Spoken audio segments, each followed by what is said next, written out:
Hello.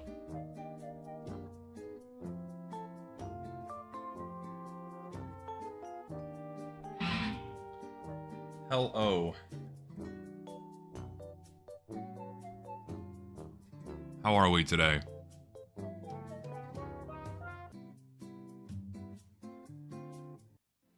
Well, we're discussing the Team Fortress Scream Fortress update. That's what we're doing. Talking about this shit show of an update. Jesus Christ.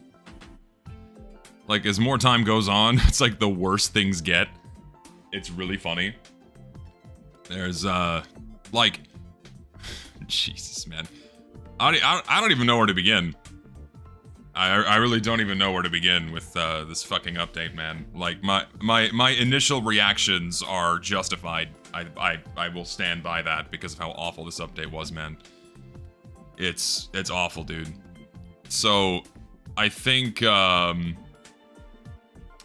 see, where do we start with this? Also, let me, like, bring my webcam up. Hello.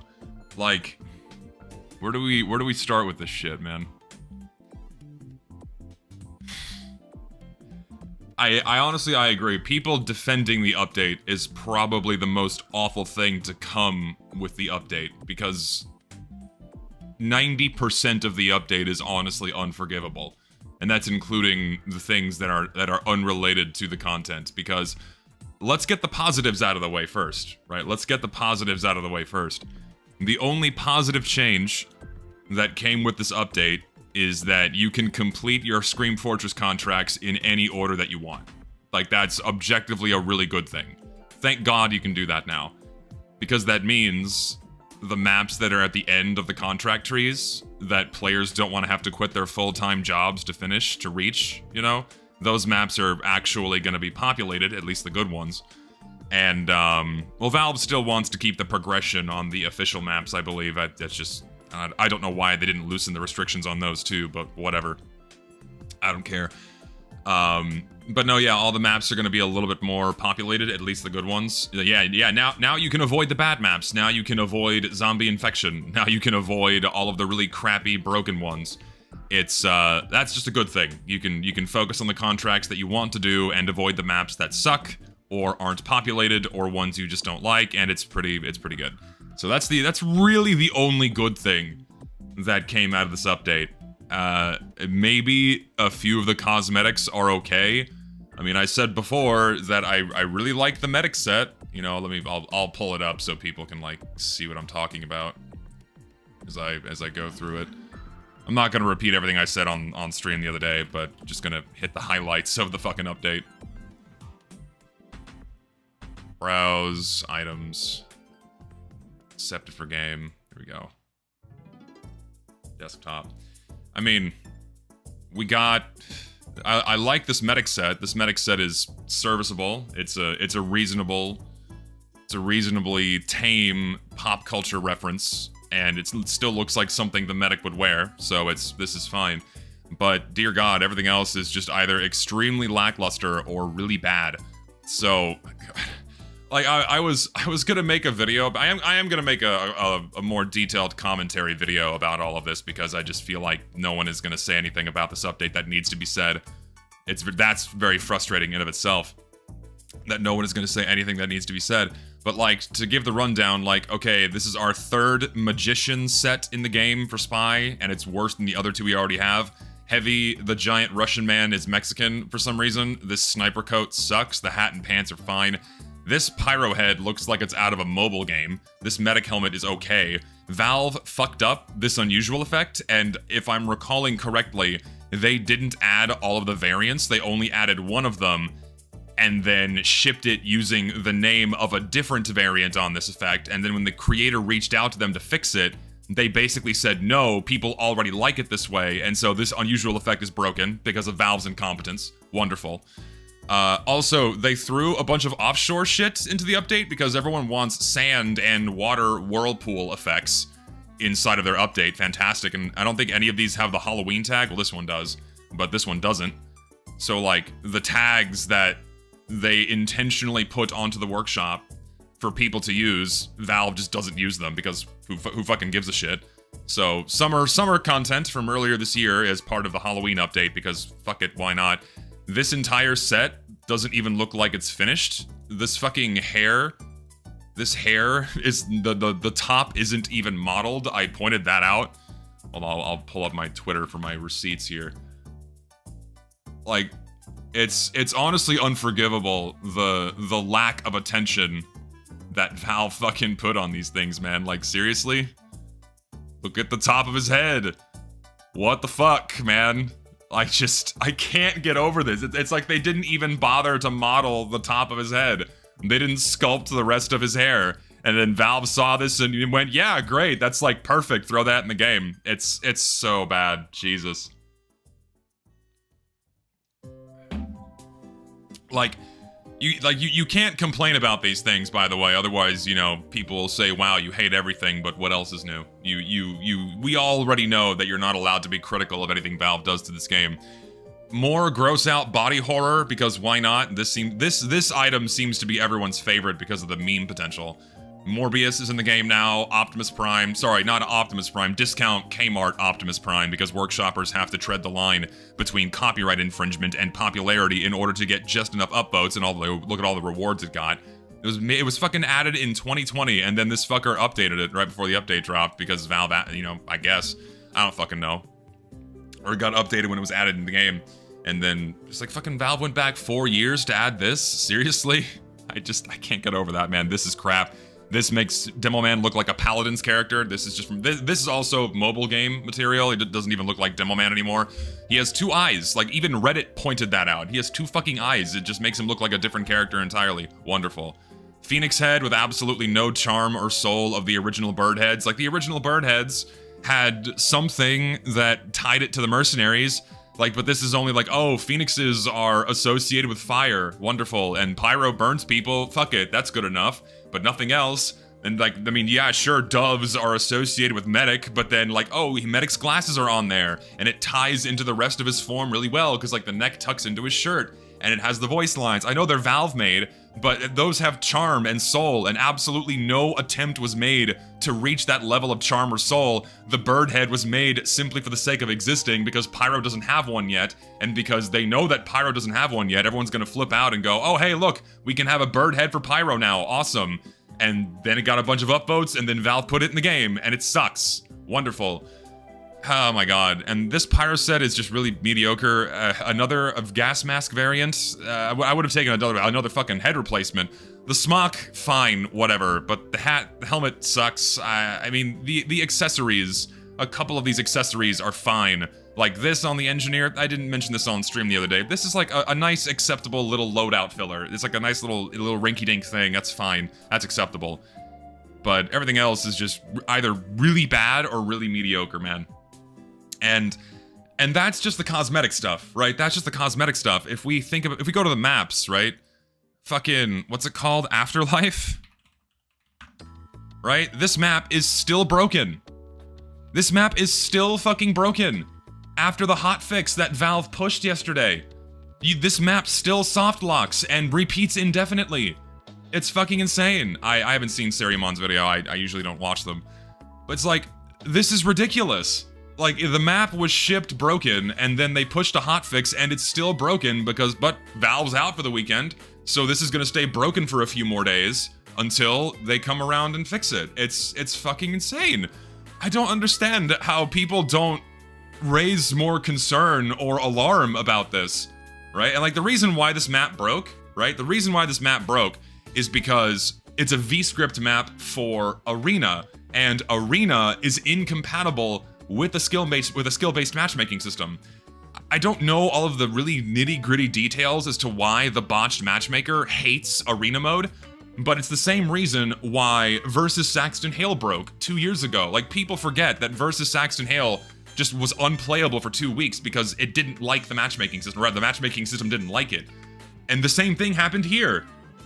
A VScript Arena-esque game mode fucking broke, and because the matchmaker sucks. If we didn't have this shitty matchmaking system, it probably would have worked fine, because Arena was already a game mode that existed in TF2, and it would have functioned totally fine.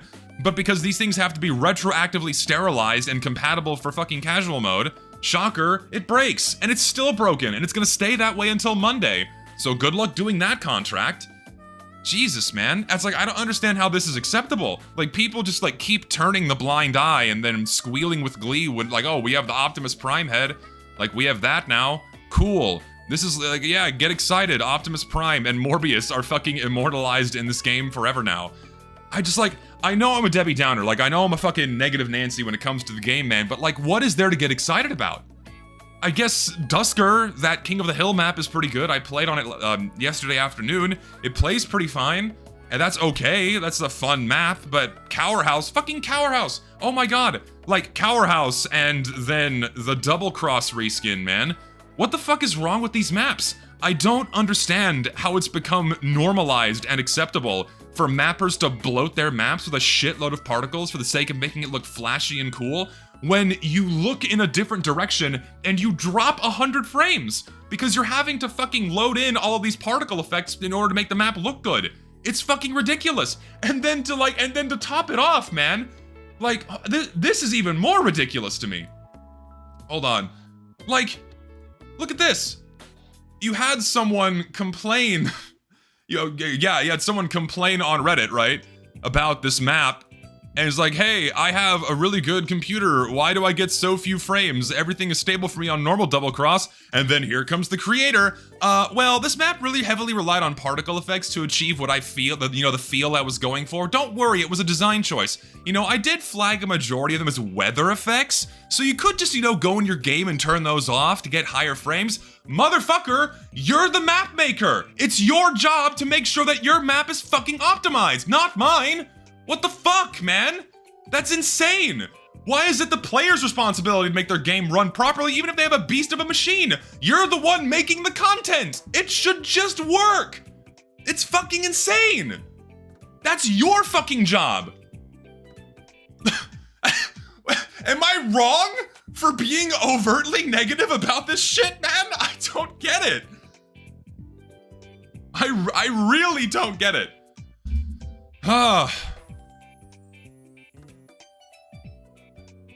And sure, yeah, because the game is over in 64-bit now, the game can handle more particles, but not if you bloat your map with them. Like, even, yeah, like the answer, oh yeah, just get a better PC or go out of your way to turn off a setting in your game. Maybe make your content compatible with how the vast majority of people play the fucking game, and don't be an egotistical prick. That's like the simplest thing to do. Like, the fucking egos on some of these guys, or like someone has a legitimate criticism about something that they made, like, hey, why am I getting 40 or 30 frames on this fucking map when the normal version lets me have 300? Well, that was a design choice, and maybe you should just turn off that setting to get higher frames. Oh, what is wrong with these people, man? I don't fucking get it. I don't fucking get it. And like, that's coming from a guy that's been making maps for years. This guy's been making maps for like fucking 15 years, and he's acting like this? I don't fucking know. Like, no one play tests these maps. Clearly Valve doesn't, otherwise these shit wouldn't be broken. Like, oh my god.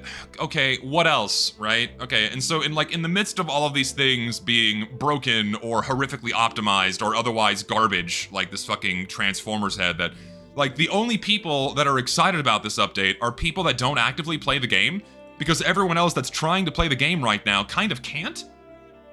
Because the fucking matchmaking system shit itself day one, and it's still struggling right now as people kind of came back to the fuck with their contracts again, because bloating the map pool to 183 fucking maps, gee, maybe that's not a good thing for a matchmaking system with a player base the size of TF2's. Oh my god. Like, And then if you complain, like, okay, no, dude, even Reddit is complaining about this shit. I'm not kidding. Even fucking Reddit is complaining about this update. Like, even Reddit is picking up on like, okay, maybe this one's a step too far. This has 5,000 upvotes. This isn't like some anomaly. People are agreeing like, oh wow, yeah, this really doesn't fit in the game. This doesn't look like Demoman anymore. Like, even Reddit is picking up on this shit. That's how you know it's bad. Because normally, Reddit just rolls over and shows their belly for Valve and goes, oh my god, we love everything they're doing. Oh, everything's so good. But finally, they're kind of waking up and going, oh wow, yeah, maybe this is actually a bad thing. And okay, well, now that I've said this, you're gonna see a post justifying this Cosmetic. It's gonna swing in the other direction. But, like, you know it's bad when even Reddit is saying your update is bad. You know it's bad when even Reddit is getting upset.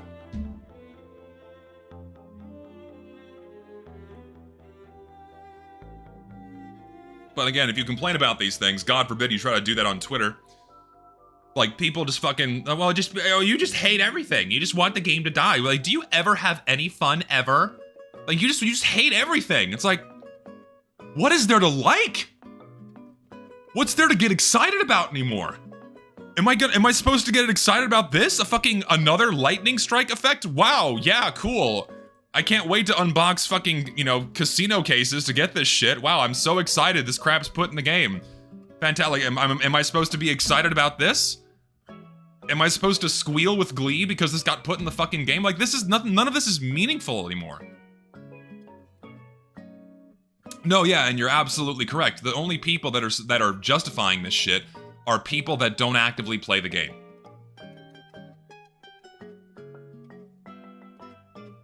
The only people that are justifying any aspect of this update are the people that don't play the game. They know what tf2 is. They're enamored by the mercenaries. They think the hats are funny. They think the memes are funny. So when they see a bunch of meme items like this, or a meme item like this, right, or something cool and flashy with smoothed edges like this, they go, oh my god, it's the greatest thing since sliced bread. Oh, look, it's a fucking, look, oh, I love this pyro head. It's so cool. They don't play the fucking game. No, yeah, and that's something else too. Like, I said the matchmaking system is broken. Sorry, like, I said you couldn't play one of the new maps right now, right? I was highlighting that one of the maps is broken, okay? I just said that. And apparently, even just saying that, like, I know people on Twitter are already geared towards not liking me. I understand that completely. But like, hey, you know, wow, this map is broken, you can't play it. Well, maybe just go to hell then. Maybe just die and go to hell for saying the game is broken right now.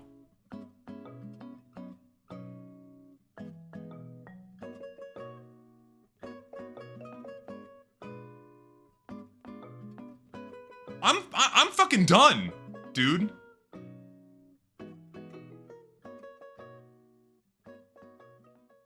Like, I don't, what can I do? What can we do, right? When like the majority of the vocal spheres are geared against being critical of the fucking game.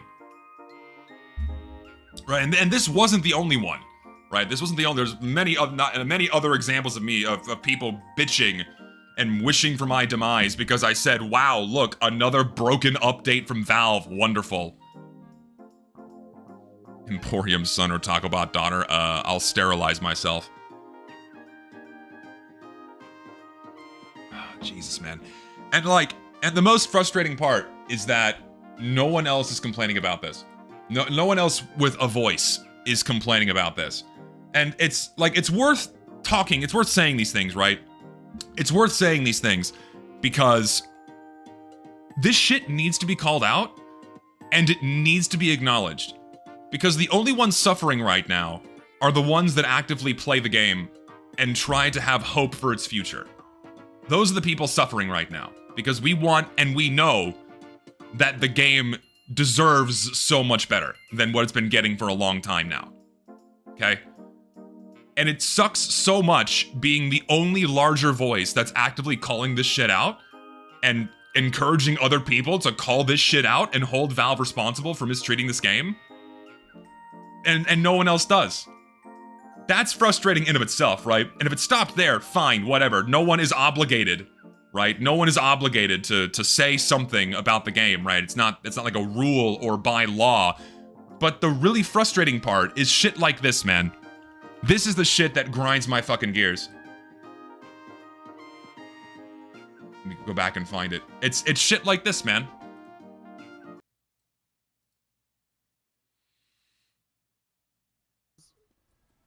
That's you when Blue 4 gets added to casual. Come on, YouTube. Yeah, that's you when Blue 4 gets added to casual. Wow, YouTube just fucking breaks. Hang on, let me open Firefox here because that is just ridiculous.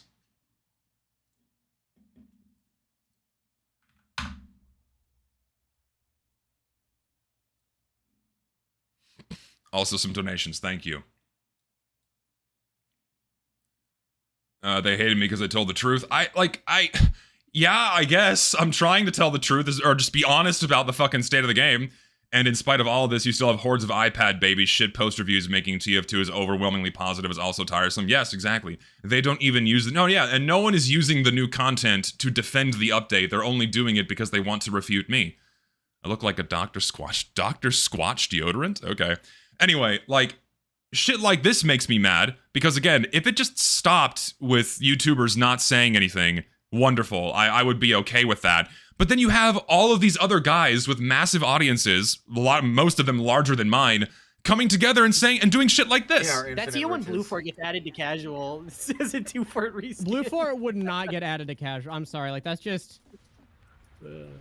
Have you seen where the bar is? So like, first they acknowledge the bar is low, and during this whole stream, they're tiptoeing around saying anything negative about the update that just shipped. Like, they're hinting on it, but they never get close, right? Hey, well, you didn't need to call my map shit. I'm just saying it's like not the sort of thing I didn't. I said it. If anything, I'm saying it looks like a fucking. You're giving a backhanded compliment, and that makes you toxic positivity. Yeah, you can't say anything even remotely positive. It has to be negative because it's new. I made this after 27. I'm a mustard cupcake or whatever. Holy shit, I'm fighting hard. God. Because it is socially valuable to disagree with me, right? Because it's socially valuable to disagree with me, instead of stating the obvious that they clearly understand to be true, that Valve is horrifically mistreating this game and are continuously shipping broken updates with content that no one likes and no one gets excited for. These fucking chuckle nuts guys, instead, because again, socially valuable to disagree with me, you know, they take the piss. They hand wave away these things, right? They mock people being concerned with the state of the game and wanting for the game to be better. These are the people that these are the fucking YouTubers that people listen to. And I'm calling you fuckers out. This is so petty. And this isn't the only clip. There's multiple clips in this stream. I encourage people to go back and watch all of this on their own time. I'm not rewatching a whole fucking VOD on my own stream. What the fuck is wrong with you guys? Seriously, what the fuck is wrong with all of you? I don't get it. You guys have built channels off of this game. You guys have built audiences off of this game. You, like, claim to love and support this game. Like, it seems like you do. I would assume that you do. But because I said these things first, and because they're coming from me, that's the reason why you're avoiding it? And I've heard like some other conversations behind the scenes from these guys, like the reason why they don't talk about these things is because it's not fun, because they're afraid of getting negative comments. They don't want to have to deal with annoying people. Like, oh my fucking God, God forbid you get a couple of mean comments on your videos because you're commenting on how awful Valve treats this game. Like, fucking grow a pair. Put your fucking money where your mouth is, guys. It's fucking retarded that you guys behave this way. Like children. Like fucking children. Grow up. My God. That's why it's so frustrating for me. Like, I don't need these guys to be my fucking friends. I don't fucking give a shit. I don't need to interact with these guys. But I'd like to feel like we're all on the same fucking page here, that we want what's best for this game, and that I would assume we all agree that Valve should be treating it better, instead of constantly shipping broken updates with half the content either being botched because they fucked up and were lazy on their end, or they didn't playtest anything. Like, I would assume we all agree that's a bad thing, but instead of calling these things out, which would hopefully have a good reaction and make Valve treat the game better, which they did before, when it came to the bots, right? They did this shit before, with Fix TF2 and Save TF2, but the buck stops there? Like, Valve got rid of the bots and now everything's fucking hunky-dory? It's not. Like, the bots were a symptom of the overall much larger problem that is Valve's neglect against this game. But that, like, it stops there for them because, oh, it's not fun to be critical of the game anymore beyond that point. I don't get it. I really don't get it. It's so fucking infuriating. Oh my god. And so, like, it sucks now. Hold on. I can't wait for the MVM update to have 50 new Australians for gambling and all the maps be shitty reskins. Like, I mean, you're hitting on a very good point. Like, if this Scream Fortress update is of any indication for how the MVM update is going to go, God help this game. Seriously. If how Valve handled this update, which, I mean, and also, frankly, a lot of previous updates, if that's of any indication as to how they're going to handle the MVM update, oh my god. It's going to be a fucking shit show. They're not going to playtest anything. Shit's going to be broken on day one. Like, my expectations were already subterranean. Like, they're already, like, below bedrock. But somehow Valve manages to keep pushing them lower and lower with each passing update. And, like, I had a little bit of hope. I had a little bit of hope in 2023 when, like, oh wow, like a summer update, cool. Like generically themed content and better war paints. It seemed like they were kind of getting back on track. But, like, within a year, they slipped right back into fucking up again. And then people just, like, turn the blind eye because they're too scared to talk about it, or they're too annoyed, or because it's socially valuable to disagree with the things that I say. Like, what do I do? Like, I'm gonna keep talking about this because no one else is. Like, maybe a couple of other smaller guys, but not as frequently as I do. Like, what the fuck do I do?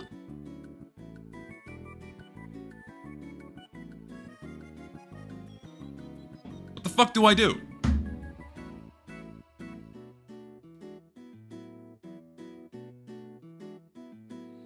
We're on a reservation we can't get off, it's over. As many have mentioned, among others like myself, nothing ventured, nothing gained. I guess, man, I don't know. Like, Richter said at the other stream that any sane person would have let this game go years ago, right? $1, thank you. But, like, I guess I'm insane, because, like, for me, I don't want to let it go, because one, I don't want to let these people win. That's my ego talking, and I admit that. I don't want these fuckers to win. Because the instant I stop making videos, you're gonna see, like, fanfare. Like, oh my god, he's gone! You know, we can enjoy the game again as the game slowly continues to bleed players. And Valve pushes more broken content updates. Yeah, sure, I'll let them be kings of dirt. Go for it. You know, plant your flag in the festering pile of rotten crap the game has become. If you want to claim that mound as your home, go for it. I don't give a fuck. The reason why I keep going also is because I know how easy it would be for Valve to just put in a tiny amount of effort. This is Valve we're talking about here. This was the company that used to be heralded as pioneers in the gaming and tech industry. Their galvanized reputation has uplifted them on this fucking pedestal as one of the greatest game companies, if not the greatest of all time. And this is the best they can do. For one of their flagship titles, for one of their most loved games ever, for one of the most loved games in gaming history ever, this is the best they can do.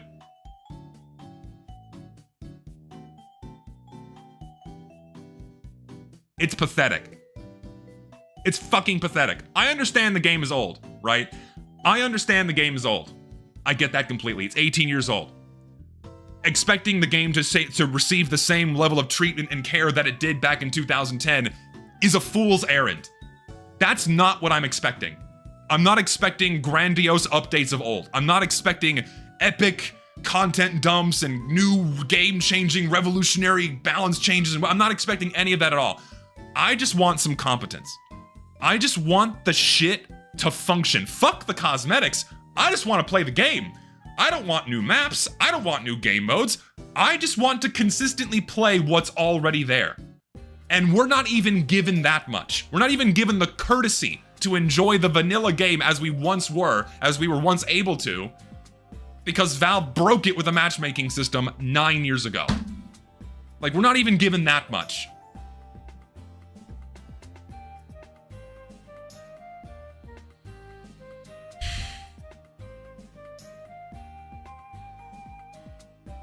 It's so fucking maddening. And, like, I lost sleep last night because I'm like laying in my bed, seething, angry about this. Like, what the fuck am I supposed to do? And I guess the only thing I can do is talk about it. Because like, again, like what else can I do? I can't fucking like write an email to Valve and go, hey, you guys are really fucking up here. I think modern gaming expectations have made players eagerly sacrifice responsibility and control cultivating the game experience after the fact for convenience's sake. Is it even convenience? Like, I think, again, the only people that are defending these things largely are ones that don't play the game on a regular basis.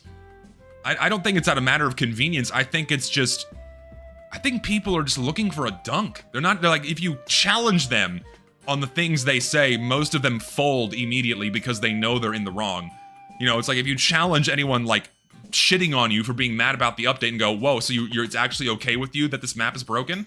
It's actually okay with you that the matchmaking system is broke again? We can't play the new content when the update comes, as should be expected?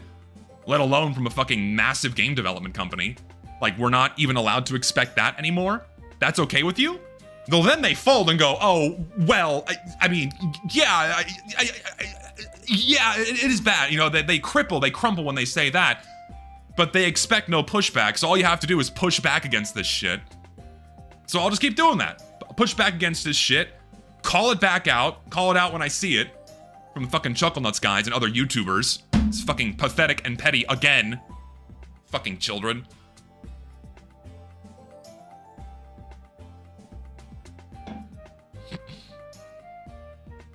I guess Valve and the community would rather get us hooked on mustard cupcakes than cook anything else. That's really sad. All of the workshoppers, the ones that get content accepted into the game, have why try harder syndrome. Because they know their shit's gonna get in the game anyway. And the main way they get their content in the game is by getting attention. They don't make content, most of them, not all of them, because there are still plenty of workshoppers out there that make amazing content for this game and make it very well. Valve just ignores it. But shit like this. Shit like this. This is made to get your attention. If Blue Panda was in this room with me right now, I would hug the man, because the man is a fucking prophet. He's a brainiac with this fucking, with the shit he said, because it hits the nail on the head. This content is made to get your attention. It's not made for the love of the game. It's made to get your attention. Whoa! It's this IP! It's this character from another game! It's this character from a movie! Oh my god, I love that character! Yeah, I love Optimus Prime! Oh my god, it's the engineer's head! It's Optimus Prime! Oh my god, I gotta go upvote that right now! Designed to get your attention, so it gets a shitload of upvotes on the workshop, so it bumps it to the front pages, and then Eric Smith sees it.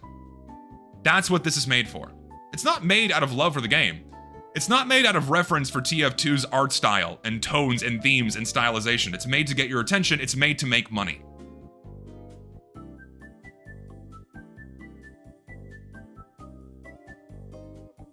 Content made for people. Like, this content is made for it's made for themselves. It's not made for the players. It's made for themselves. The only way I see it is to add competition in the workshop or promote ideas directly to Valve as a business matter. The competition for games is competitive and adding external media. No, I mean, that would be great too. The problem, I think, is it's like...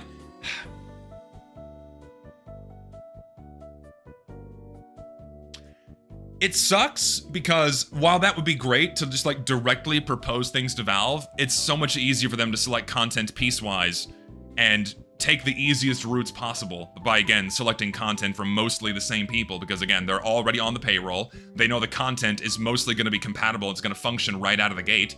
It's going to take a little extra work to ensure that it functions, right? That's why they always go back to the same people, rarely picking new creators. It's so frustrating.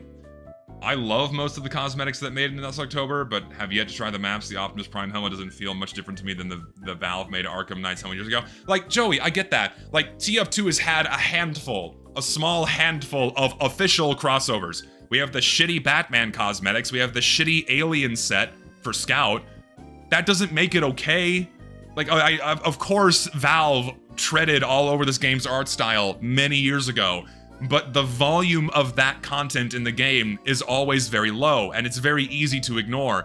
It's not good to say, well, fuck it, there's 2 examples of this in the game, now let's just open the floodgates and let everything else flood in here. Fuck it, anything goes now so long as it's Halloween restricted. Halloween restrictions used to mean something, man. Like, a Halloween restriction used to mean, like, this item was for Halloween, and you should enjoy it on Halloween. It is Halloween themed, but now it's used as this excuse to pump anything you want into the game. Well, why do you care that Scout can dress up as Malibu Barbie? Well, what if I like Malibu Barbie? It's Halloween restricted, why aren't you mad? I mean, that's what people are doing right now with this fucking Optimus Prime shit. It's the exact same argument. They have no justification for this stuff being added into the game other than I like it. And they don't even play the game! Content made for people. Couldn't fit this in a standard comment, so money again. TF2 is made to be a specific and in-depth experience, not a series of shiny keys you bounce around the moment one gets bounce around the moment one gets challenging. No, I agree. Like, yeah, I mean, anyone with a half a brain can look at TF2 and go, wow, a lot of love was poured into this game. It was not made to be a vehicle for microtransactions. It was retroactively transformed into a cash cow because Valve dumped so much time and resources into making this game that they needed to turn a profit, so they used it as their experimental guinea pig for building and paving the way for modern-day microeconomy machines that many other games use now. To much more egregious lengths, too, beyond what Valve does, to give them a little bit of credit.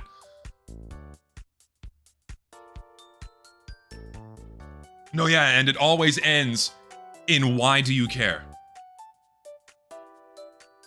I care because I love the game. If you obviously care too, if you have to say that. Like, you obviously have some level of investment. Like, I don't care, why don't you care? It's like, you don't get to project that onto me.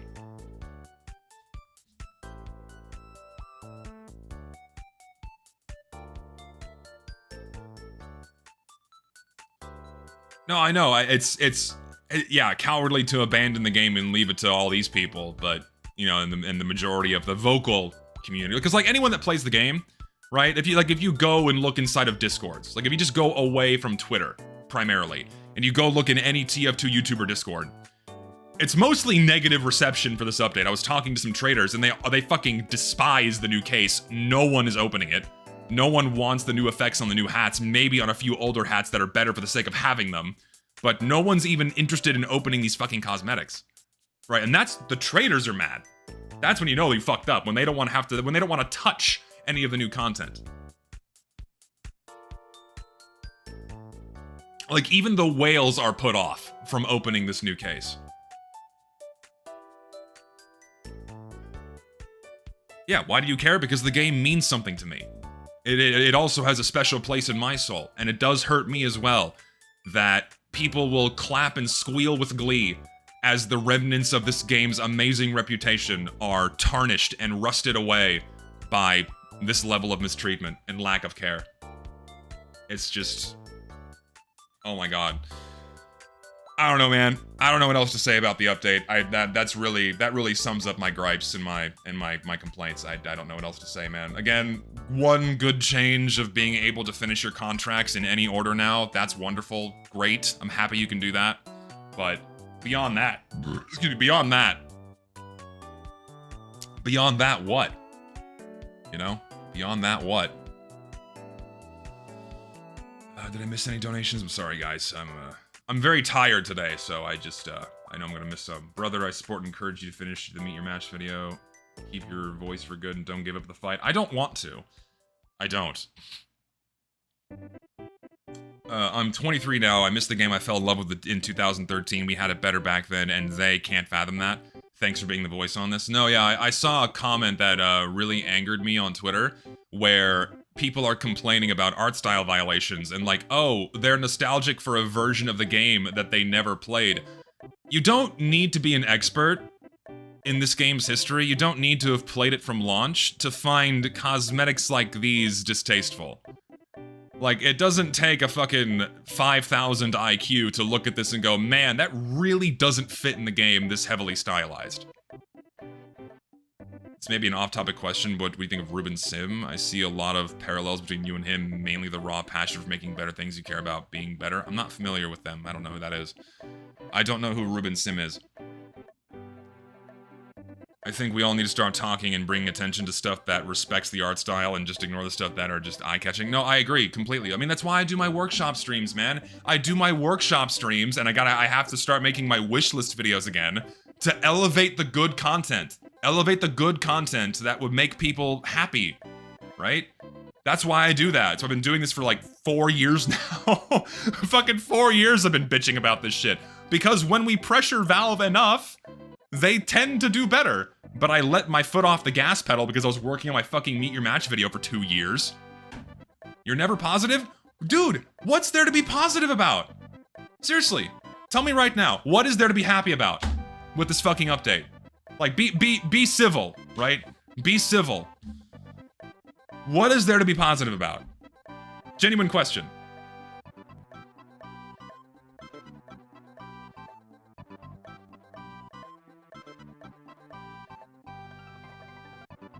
I would love an answer.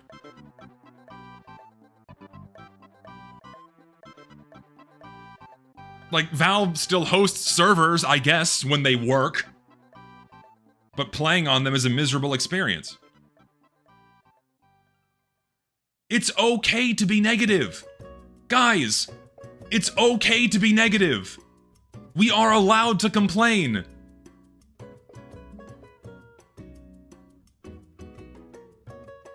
Like, we're allowed to complain when we're dissatisfied with the state of a product. I don't understand why it's taboo to complain about these things. Why it's somehow become socially unacceptable.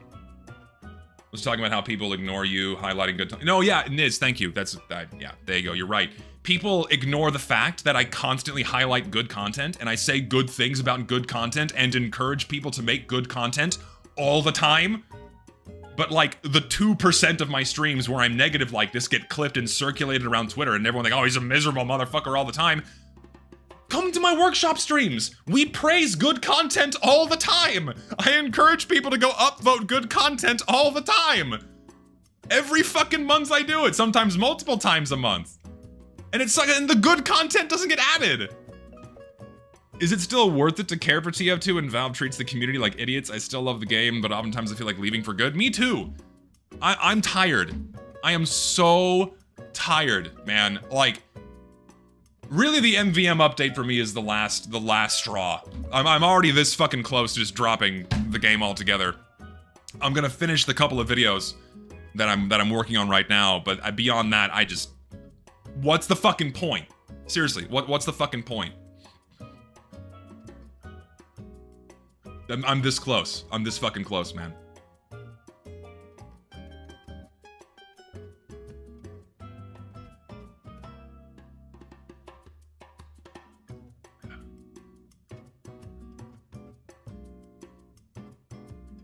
You're gonna clip that and get people's input? Dude, clip that, put it on Twitter. People are going to beg for Valve to do worse, just so they can see me leave. That's what's going to happen. It's mostly become socially taboo to be critical of the game because my name's attached to it. And because my reputation has been tarnished by psychopaths that label me as every evil thing under the sun because they just don't like that I'm aggressive and hold a couple of viewpoints they happen to disagree with. You know? Because my name's attached to being critical of the game. Oh, you don't want to be seen agreeing with the bigot. You don't want to be seen agreeing with the racist transphobe. Oh, God. I don't see it as negativity. I see it as proper criticism towards this blatant greed and disregard from Valve. Thank you. 100%. Yes. It's just pointing out the obvious. This is just Valve now. TF2 gets more in its updates than CS2. All Counter-Strike gets now is bad skins, actual trinkets, and maybe 3 maps a year. I mean, that's what happens in TF2. TF2 gets the same shit, man. Can't wait for Soundsmith to make another video opening 100 cases while cracking jokes and ignoring the state of the game. God help us. No, yeah, I mean, there's no value in complaining about the game for these guys. Not in their eyes. There's no value in that. Because they just want to have fun and make videos and get paid. And I mean, I don't fault them for that. Again, no one is obligated. No one's obligated to speak about the game and be critical of it. The shit I'm mad about is the way that they openly mock those that are critical of Valve. And they openly mock those that are critical of the game and are asking for better. When you're openly mocking the people that are hoping and trying to get the game to be improved by the fucking developer, when you're going out of your way to be pieces of shit towards them, that's bad. Like, I don't know how, for lack of a better adjective, that's just bad. What the fuck is wrong with you guys? It's so disheartening and sad that the biggest names, the biggest active names in the TF2 sphere, other than Dane and Soundsmith, are going out of their way to downplay and belittle and demean those that are openly trying to get the game to be improved and for Valve to treat it a little bit better. That's fucked up. It's immensely fucked up. I hate that shit. They're just bullies. It's petty. They're children by doing this.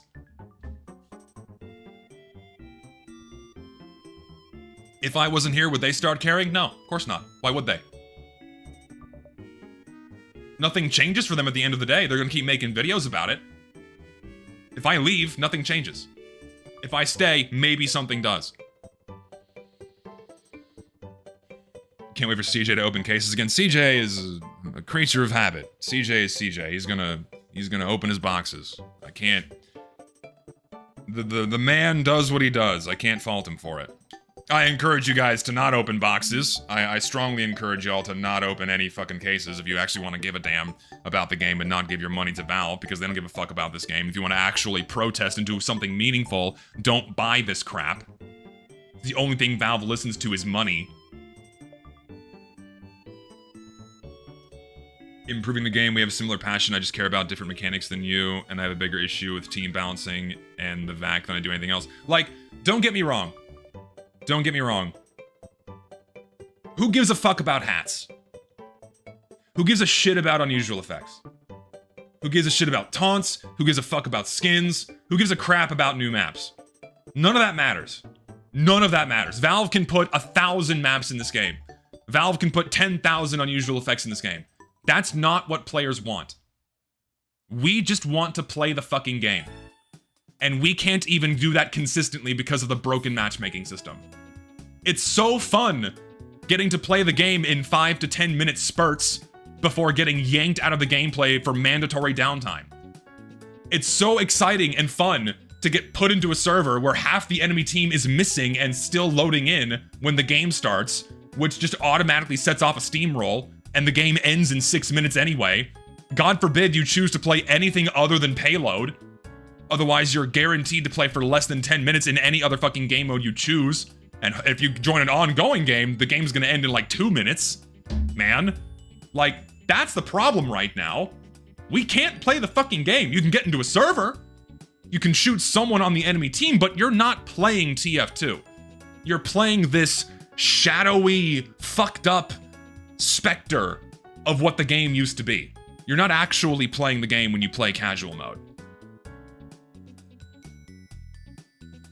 Sold 95% of my inventory the other day since because of the update. I'm scared for the future of this game and for the statement you just said. No, yeah, I mean, the future is bleak. Again, if the fucking update we just got is of any indication for what's going to come, it's very bleak. Just don't waste your time. Just don't waste your energy with these kinds of stuff, dude. Keep the criticism, keep bumping the good and praising the good stuff. At this point, Valve's trying to be Fortnite. No, yeah, I agree. Like, Valve's not going to listen, right? Valve's not going to listen to any of this shit. They're not going to listen to me, not directly anyway. The only way we can actually have an influence on these things is by, you know, bumping the good content. Bump good content, make Valve see it, they add it to the game, and that's just the best way to do things. That's what I've been trying to do. That's what I did with those fucking wishlist videos. I had to start doing those again.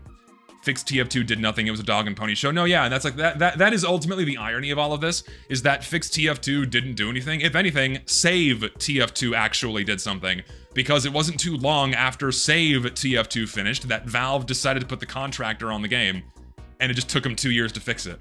Or a year. My timeline's fucked up, but yeah, Fixed TF2 did nothing. It was this fucking dog and pony show that was rightfully criticized, in my opinion, by me and others that were pointing out its lack of teeth because they refused to engage in a financial boycott. So, something about biting the hand that feeds you came to mind here, and a lot of that crowd either seems to have forgotten or doesn't realize it. Yeah, man. And that's something else too that makes me mad, is like, anytime you're critical about the game, you have these people that come out of the woodwork and say, well, if you're being too negative, then, well, Valve will just turn off the servers. If you stop spending money, well, they'll just shut down the game. No, they won't. Like, you're not gonna guilt trip me into thinking or behaving differently using this hypothetical that's not going to happen. Because Valve is never gonna shut off these servers so long as Counter-Strike is here. Because if Valve turns off the hat game, if Valve turns off these microtransactions, all the Chinese whales that dump $100,000, $500,000, $5 million into the fucking CSGO inventories are gonna go, oh shit, this shit can just be turned off whenever they want? Fuck this, I'm out of here. They don't want that to happen. If they see tf2 just fucking get nuked, what do you think is gonna happen to their skins in the future? They're out, bye. So Valve's never gonna shut off this game so long as CSGO is around. Plain and simple.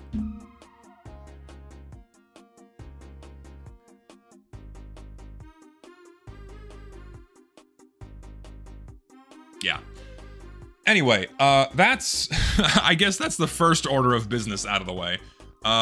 Somewhat like 50 people have sent me this fucking video, man, and we're gonna watch this now. I shit you not when I say like 50 people have sent me this video. Like, I know it's like Ragebait, I get that. Like, this is a video that you're not meant to take seriously, I understand that. It's just, I feel like it's still worth addressing these videos, because this video is the number of people that still take it seriously and think it to be true, it's still worth knocking these things down a peg. I've not watched this yet, for the record. I've not watched this yet. I've only seen like 2 minutes of this, and I'm like, okay, this is probably something I should watch in entirety on a stream. So, the game is actually dying and people won't speak up about it just because you're the one who's doing it. No, yeah, I agree. That is what's happening objectively. No one wants to speak about the game in being in this horrible state because I'm the guy that's doing it. Also, in before review bombing, leave negative reviews to tell Valve as directly as possible. The game is in a shit state. Content is not enough. I agree. I mean, if you want to, if the best 2 ways to be heard directly by Valve, don't spend money on the game and leave a negative review. That's like the most direct feedback you can give. The best direct feedback you can give.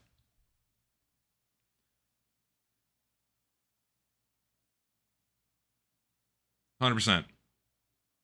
How would you defend the original hats like the rubber glove, pirate hat for demo, or sombrero for pirate? No, they don't. I don't defend those hats either. Like, the thing is, those hats, for one, are infinitely more tame than the shit we get now. It doesn't excuse them, but it's not as bad as the shit we get now. And the volume of tacky and unbefitting stuff was way lower than what we have now. Like, the tackiness and novelty and silliness got ramped up to 11 as Valve swung in the opposite direction after Meet Your Match came out. Like, oh shit, we can't make this an esport. Let's make it the goofy game instead. Blue Pander, thank you again for saying that. Fucking a fucking what's the name for those that can see the future?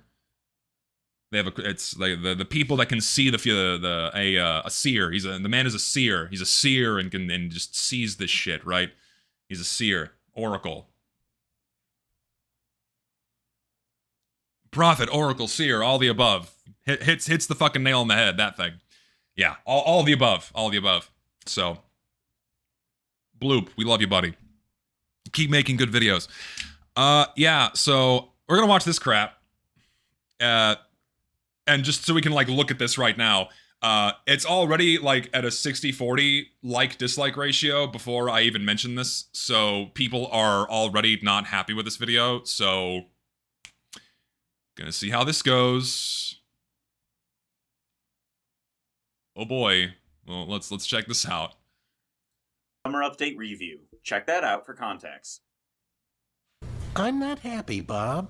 Not happy. What? You've gotten complaints? Complaints I can handle. What? Of course, these are all like screenshots of people from the Emporium about bitching about the Emporium.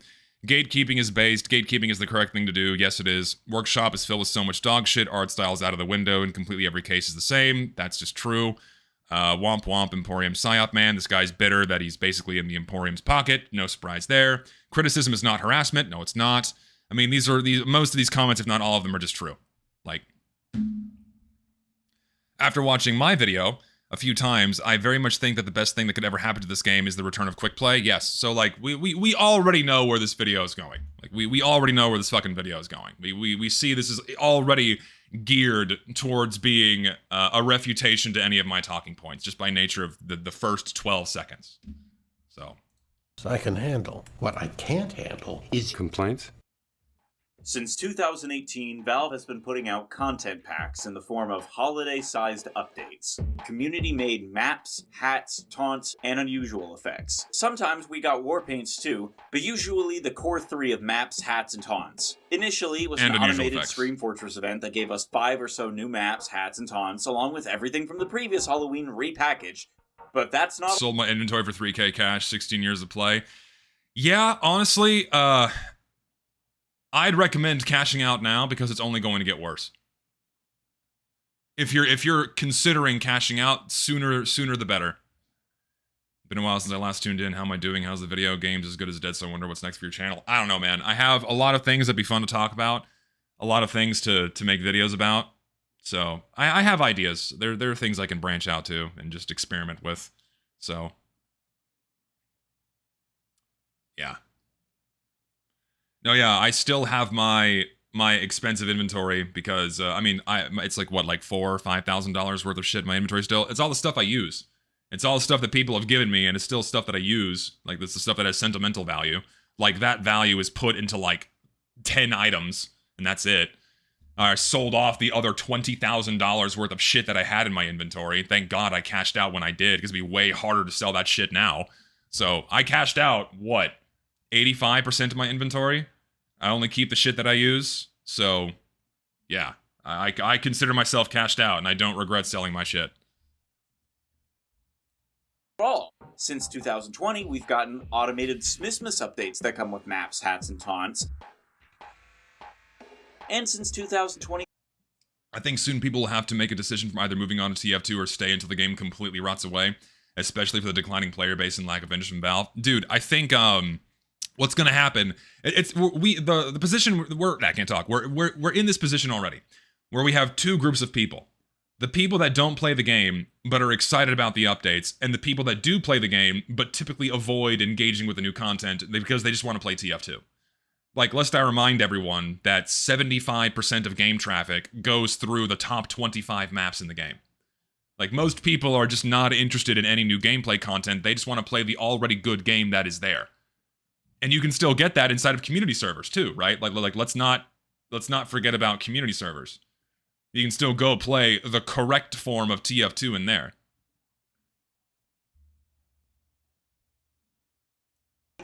We've gotten summer updates with maps, hats, and taunts. These updates don't have their own update pages, even though by now they really should. Oh God, use easy ease on your editing. That was hard to look at. Haven't even counted any of the Smithmas events, and they haven't changed the history section on the official blog since 2022. Yes. I don't know why these don't get their own dedicated update pages. It was cute back in 2018 when it was just a splash of text on the update tab, but at this point, each holiday-sized update contains more content on average than the majority of official Valve-made ones. There's more than enough effort on display to warrant those pages, and the people involved deserve to be credited on the highest pedestal possible.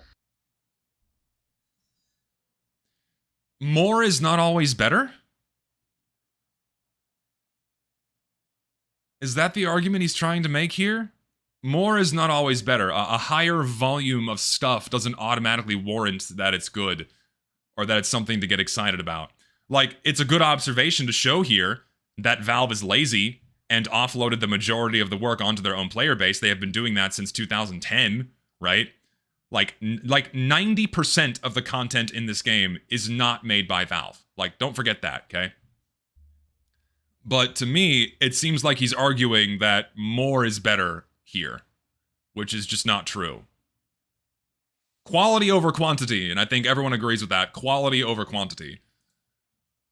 But they won't do that, and I don't know why. Because these last few years of holiday-sized updates have contributed to a word that's a hot topic on the discussion boards: bloat. I'm a bit concerned about the amount of maps we're getting, because 10 maps in a single update is way too much. Keep in mind, back when tf2 still got major updates from Valve, we would only receive 4 to 6 maps at a time. This is 10 maps during a minor seasonal event. At the rate we're going, the map pool is going to get insanely bloated, insanely fast. It's already is. Like, we're already here. The map pool was bloated in 2017. We already had like over 70 maps in the game. We don't need more than 40 in TF2, but here we are now with 4 times that practically.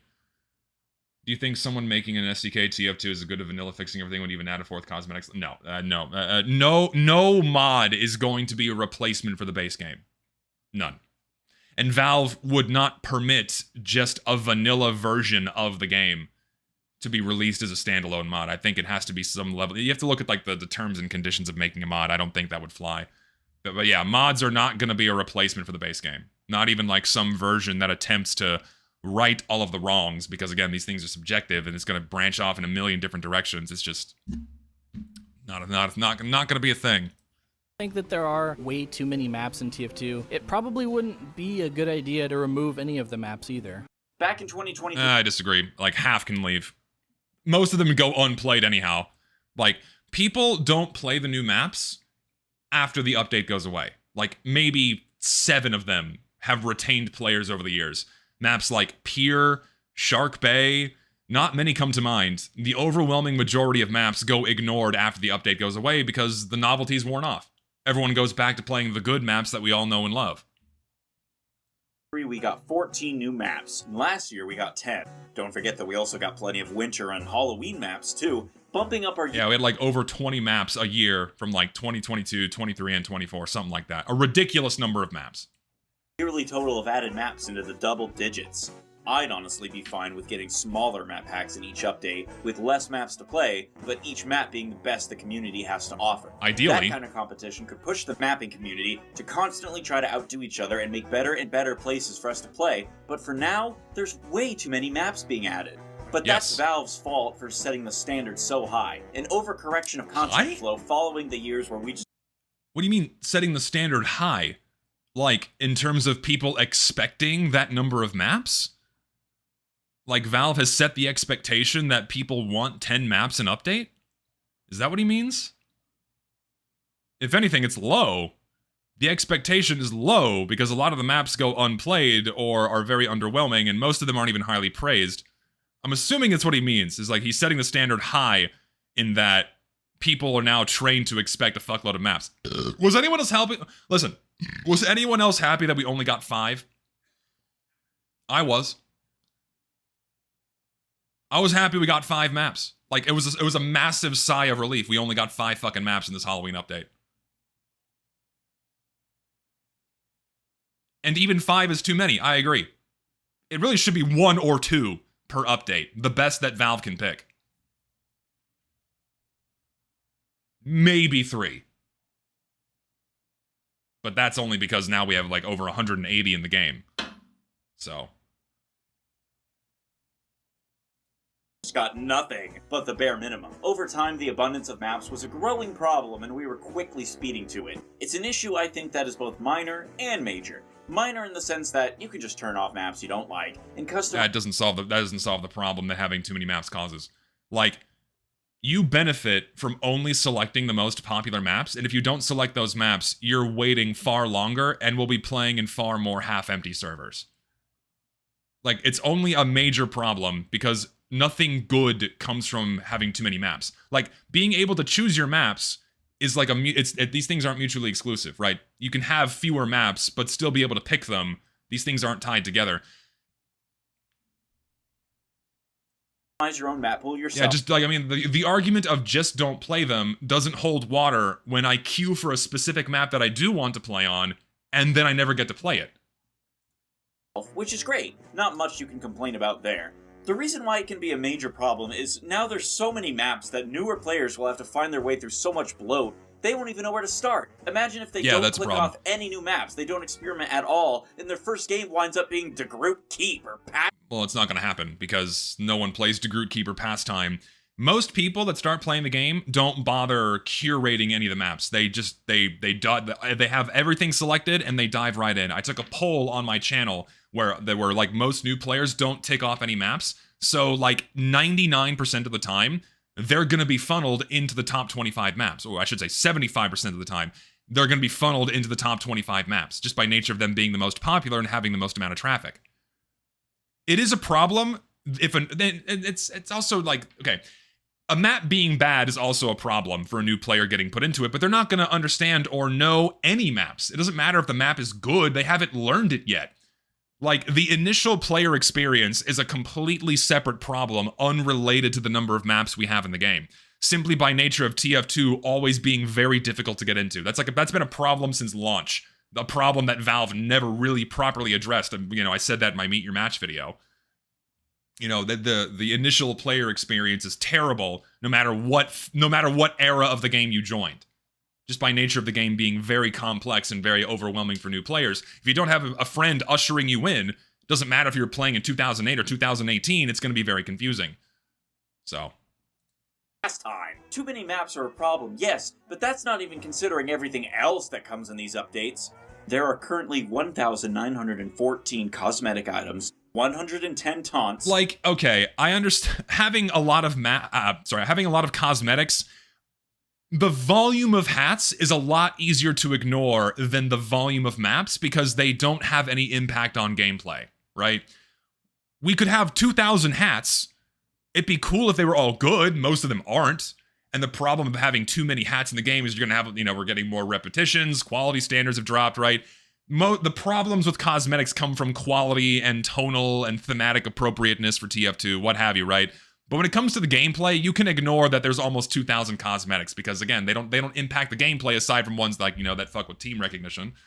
So, yeah, no effect on gameplay outside of those that do.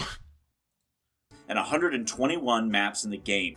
This is our third. No, there's 183 in the active rotation right now. Third year in a row getting these. And I think there's like over 220 if we count all maps that can appear in the rotation. Like the maximum number of maps we can have the rotation at any time is 183 now during Scream Fortress, which is fucking insane. 2/3 of an update, max 6 a year. Oh, sorry, 2 to 3 an update, max 6 a year, only the best get in. I mean, I would say 3 a year. At this stage, 3 a year is already more than enough. Holiday-sized updates, and I think by now I'm starting to get a little tired of. No, yeah, he meant paid taunts. There's a shitload of paid taunts in this game now. I think it's over 100. Let me see, hold on. TF2 taunts. There's a lot of them. Let's see, how many do we have? I want paid taunts. Yeah, so how many do we have here? We have, let's do the math on this. 1, 2, 3, 4, 5, 6, 7, 8. Or rather, 3, 6, 9, 12, 15, 18, 21, 22, 23, 24, 25, 26, 27, 28, 29, 30, 31, 32, 33, 34, 35, 36, 37, 38, 39, 40, 41, 42, 43, 44, 45, 46, 47, 48.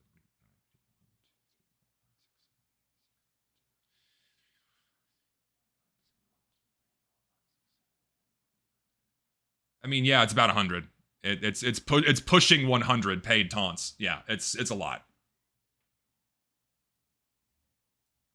Only getting new maps and hats. Yeah, like I mentioned, it's a step up from only getting hats for 8 years, but it's starting to get a little. Well, it wasn't only hats for 8 years. It was Scream Fortress maps and Smithsmith maps here and there, and a couple of them ended up in the vanilla rotation. But then again, it's like, we don't need new maps. Players, the novelty of new maps wears off very quickly, and most people, the overwhelming majority of people, just want to play the game. A little crowded around here. If you told a TF2 player from 2015 during the great dry spell that we get 3 updates a year with dozens of hats and... There's a dry spell in 2015? What? We had like 3 major updates that year. Like we had Gunmetal, we had Invasion, we had Tough Break. I think there was a couple earlier in the year. There were a lot of updates in 2015. What fucking dry spell is he talking about? That's indicative that he either didn't play back then or didn't do his research.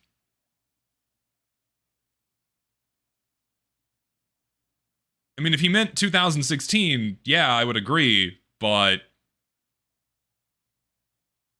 proofread your shit?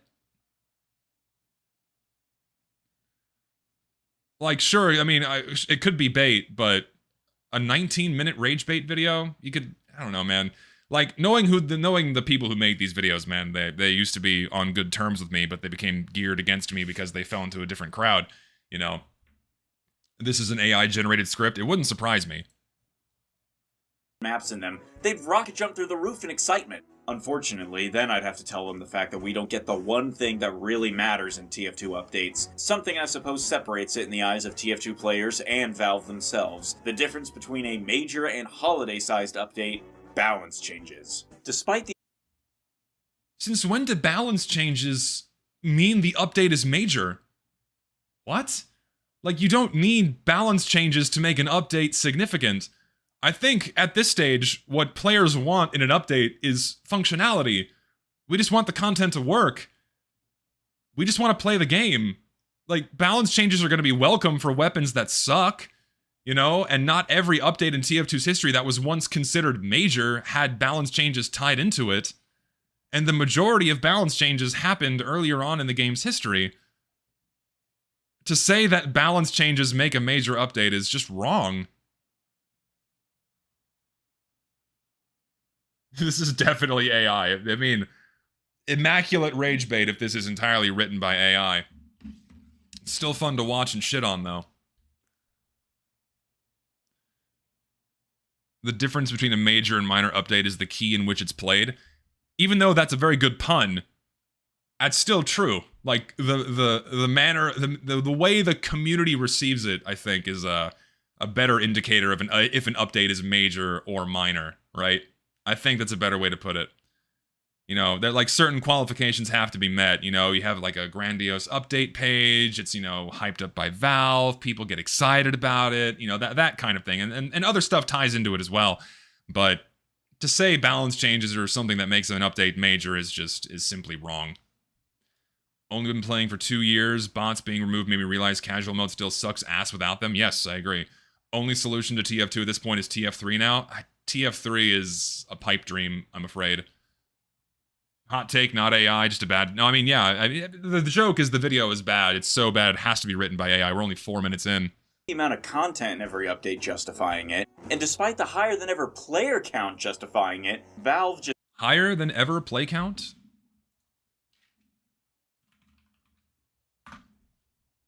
Now I know this guy's rage baiting, because I don't know if you guys are... I don't know if we're looking at the same charts here.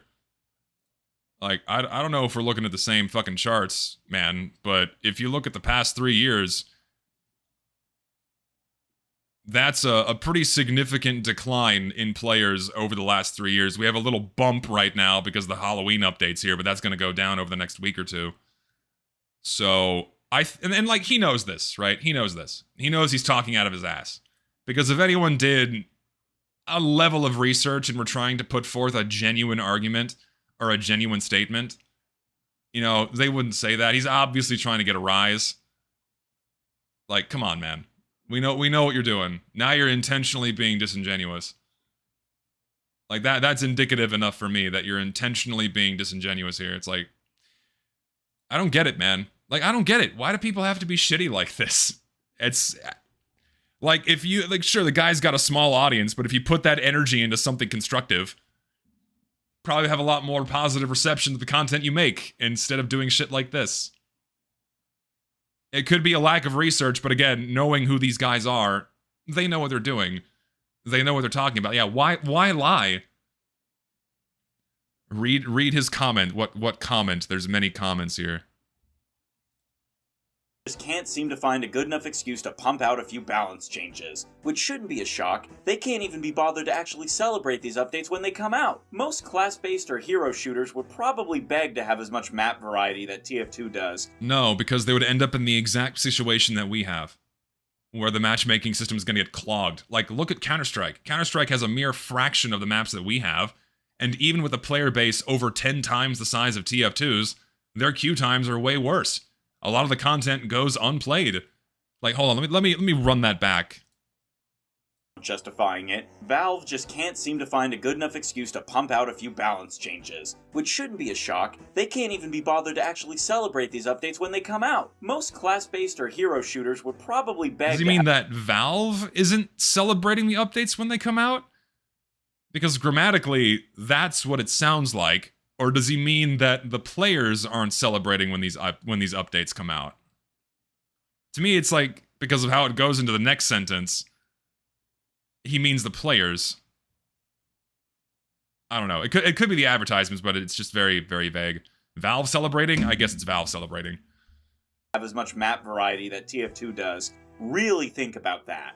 Our diehard team of community mappers knows the engine like the backs of their hands. There's practically no limit to what you can do with map making in this game. Compare that to Overwatch, which has no counterpart to the Hammer Editor. Not even Marvel Rivals, the new hotshot game, has any mapping tools. There's upsides and downsides to having the community make your content, right?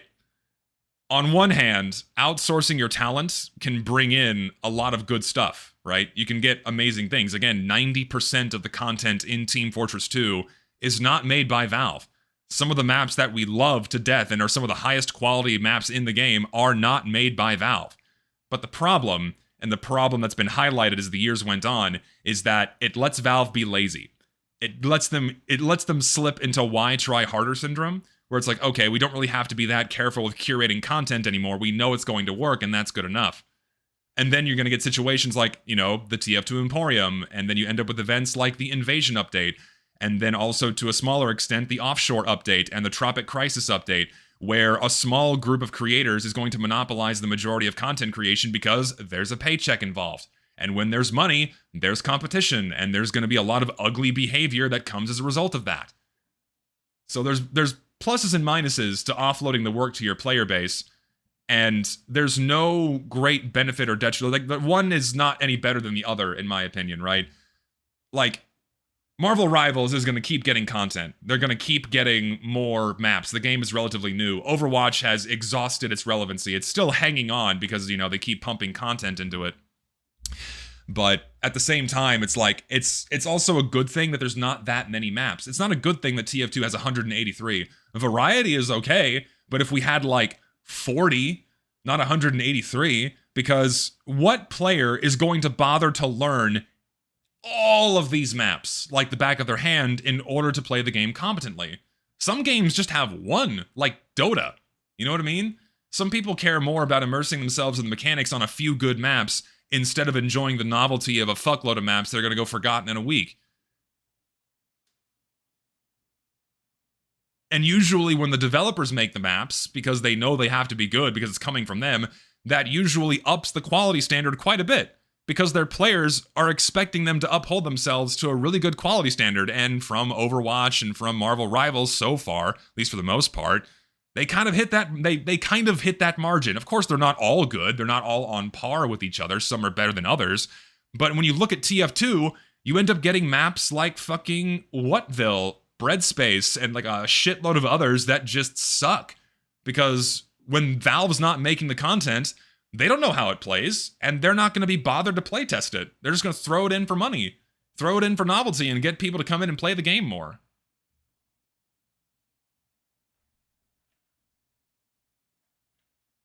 So there's benefits and detriments to both pathways here.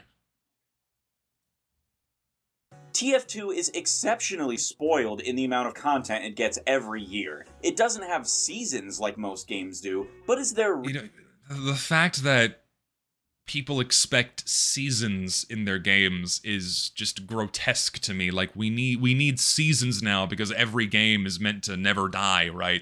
You need a constant stream of new stuff to get excited about, otherwise people are going to leave the game. You need to find a way to treat your game like a second job, to grind your battle pass and your season to get all the new content, otherwise you're going to like miss out, fear of missing out, that kind of shit. Like, TF2 is in a very fortunate position that Valve is still willing to support it, because the game is 18 years old, right? They could have shut it off many years ago. They threw their hands up and they gave up in 2016, and they could have just left it at that. But we are in a fortunate position that the game is still offered as playable mostly, because casual mode sucks, right? So that's a good thing. But we're not exactly spoiled for content when the majority of it, the overwhelming majority of it, is forgettable, lackluster, oftentimes broken and unplayable. That's not spoiled, that's bloat. That's why this is a bad thing of getting too much content. Quality over quantity is far more valuable than just more. Really a difference. We get holiday updates, they get seasons. We get new maps, hats, and taunts. They get new skins, emotes, and maybe one new map. But again, while TF2 does get many things that other games don't, the same applies the other way around. Modern hero shooters get regular balance changes. TF2 is not a hero shooter. In fact, when it comes to shooter games, TF2 is the only one I can even think of that gets new maps instead of balance changes. Modern hero shooters... It's not like this is some intentional, deliberate... I mean, it is an intentional, deliberate decision on Valve's part, but it's not like they don't want to do balance changes. Sorry, that came out wrong. Valve doesn't want to do balance changes because they're lazy. The game needs them. It's something the game could need, right? But they intentionally choose to not do them because they don't want to have to fuck with any extra work. The only thing that Valve is willing to do is copy and paste content other people make and put them into the game. Holding TF2 updates on the same pedestal as actively supported games updates it's a miscomparison. It's apples and oranges. You can't put these things on the same level. You can't even really consider these updates that TF2 gets as updates. They're content dumps. Nothing is being updated. Stuff is being added. Nothing's being changed. It's just more stuff on the pile, you know? It's not really an update that can be compared to other video games whose developers actively support them. So, I know countless games that will never see another update again where the communities run events and servers with what is there and it's beautiful. I mean, yeah. I mean, and I think Lucid has a really good point in that whenever Valve decides to stop actively supporting TF2, the game's going to enter a new renaissance. For that reason. Because what's going to be left? The people that actually play the game. And the discourse is going to be entirely surrounded by people that actually play the game. And not fringe voices on Twitter that get excited about novel content that don't play the game, right? As soon as TF2 stops receiving content updates, all of those people are immediately getting axed and they're gone. The only people staying behind are the ones that actually love the game and want to play it. So, when the updates stop, which they never will, because if they do, again, you know, Counter-Strike's economy is going to go under out of fear. But if that happens, then yeah, it would just be better for everybody. It would like you would see a massive resurgence in YouTubers. Players would come back. I think it would be a more welcome and positive thing to say. Yeah, we're not pumping more garbage into this game anymore.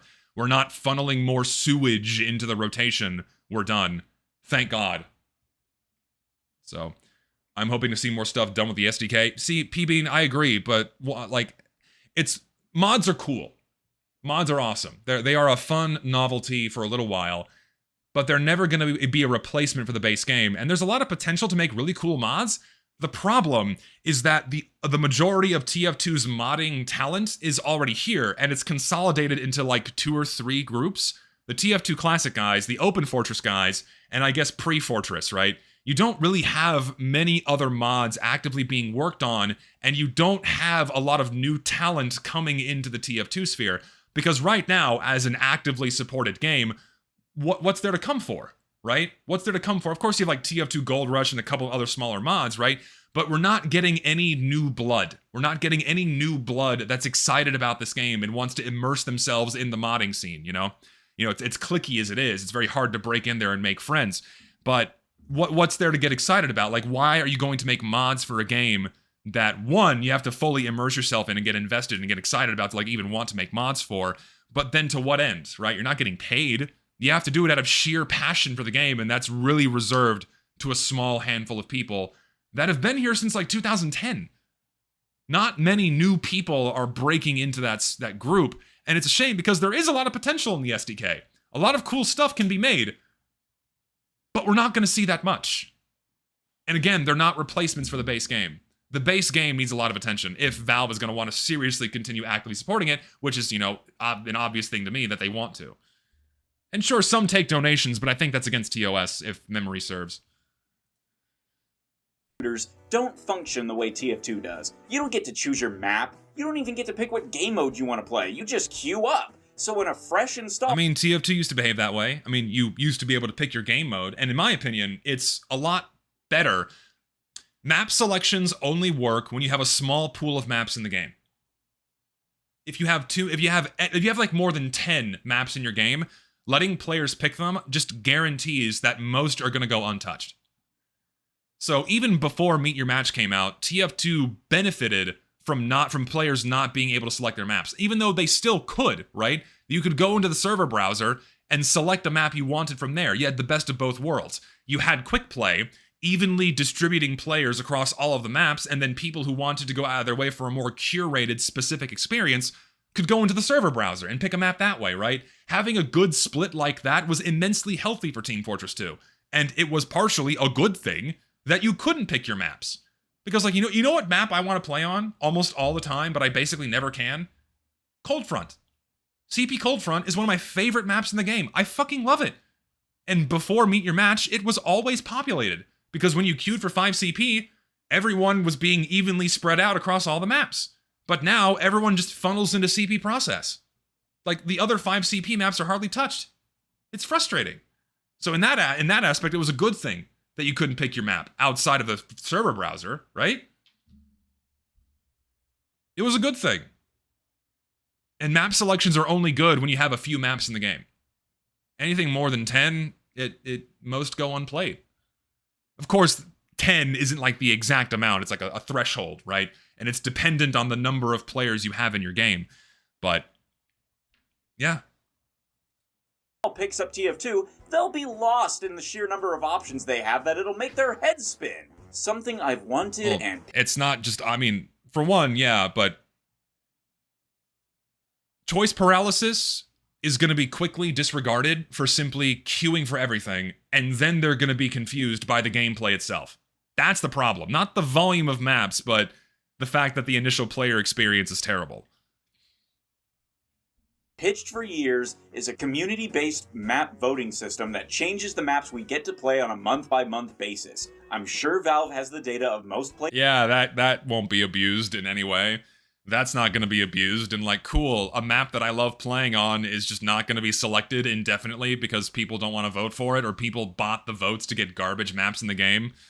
Yeah, I'm thinking it's a really bad idea for players to vote on the maps that are in the active rotation. I think it's a terrible idea. Like, it sucks.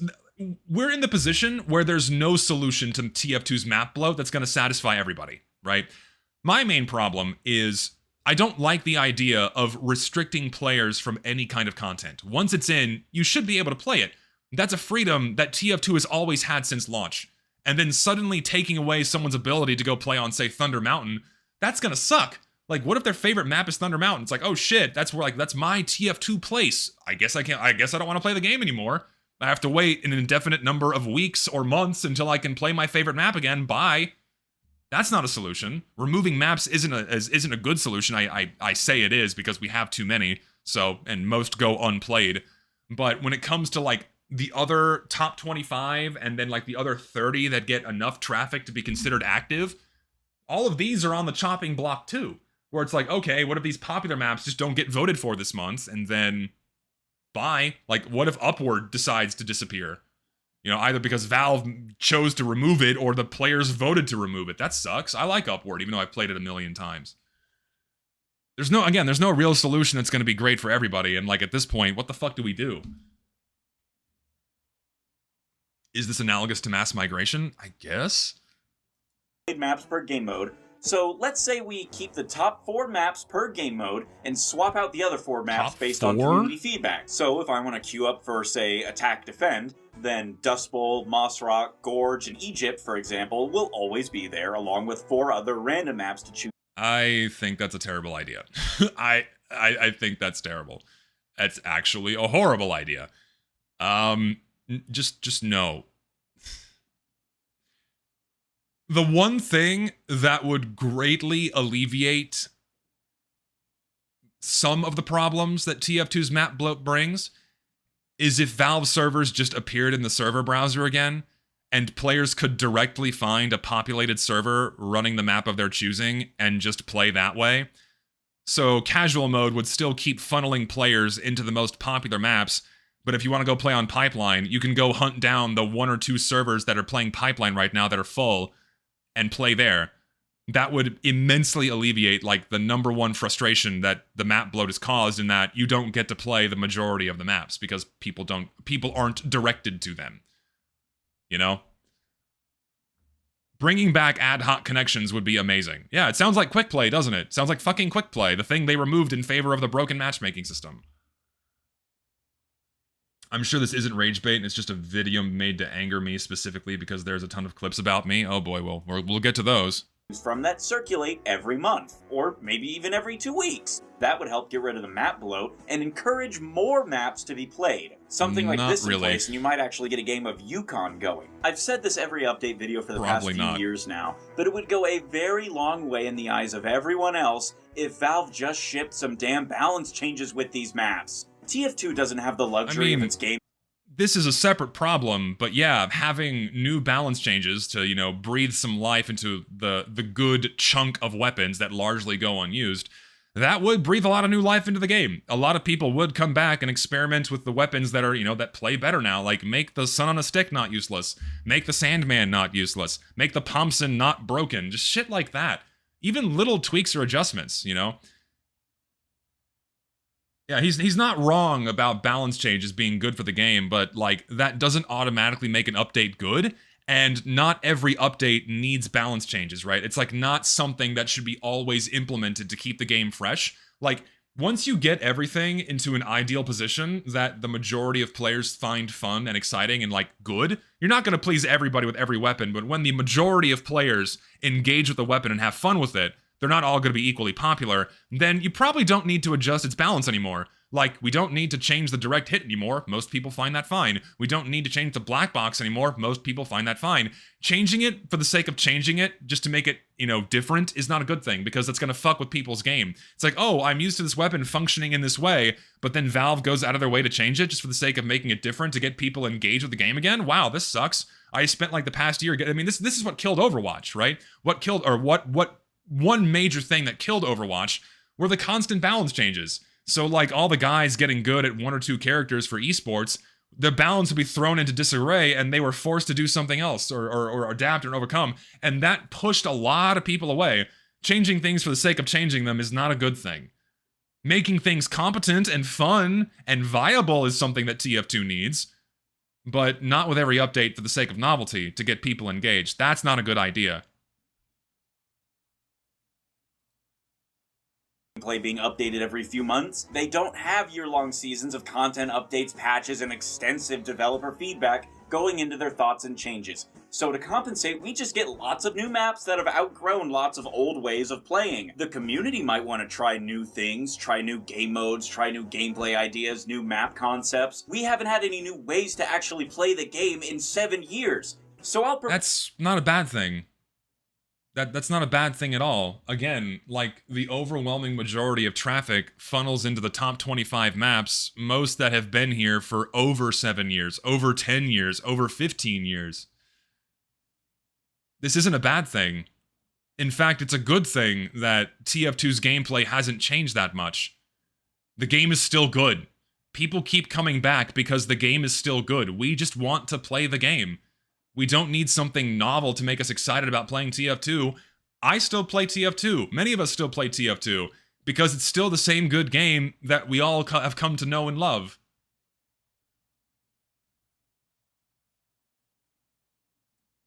Propose a partnership for you, Valve. As your unofficial community ambassador, how about you develop some patches on the side while we do the more heavy lifting with mapping? And Valve would hardly have to do any real work if you think about it. What does that even Community mean? feedback would not be that hard to obtain. And I know they have the data on every weapon and playstyle. Yeah, they have equip statistics on weapons being used, and that's about it.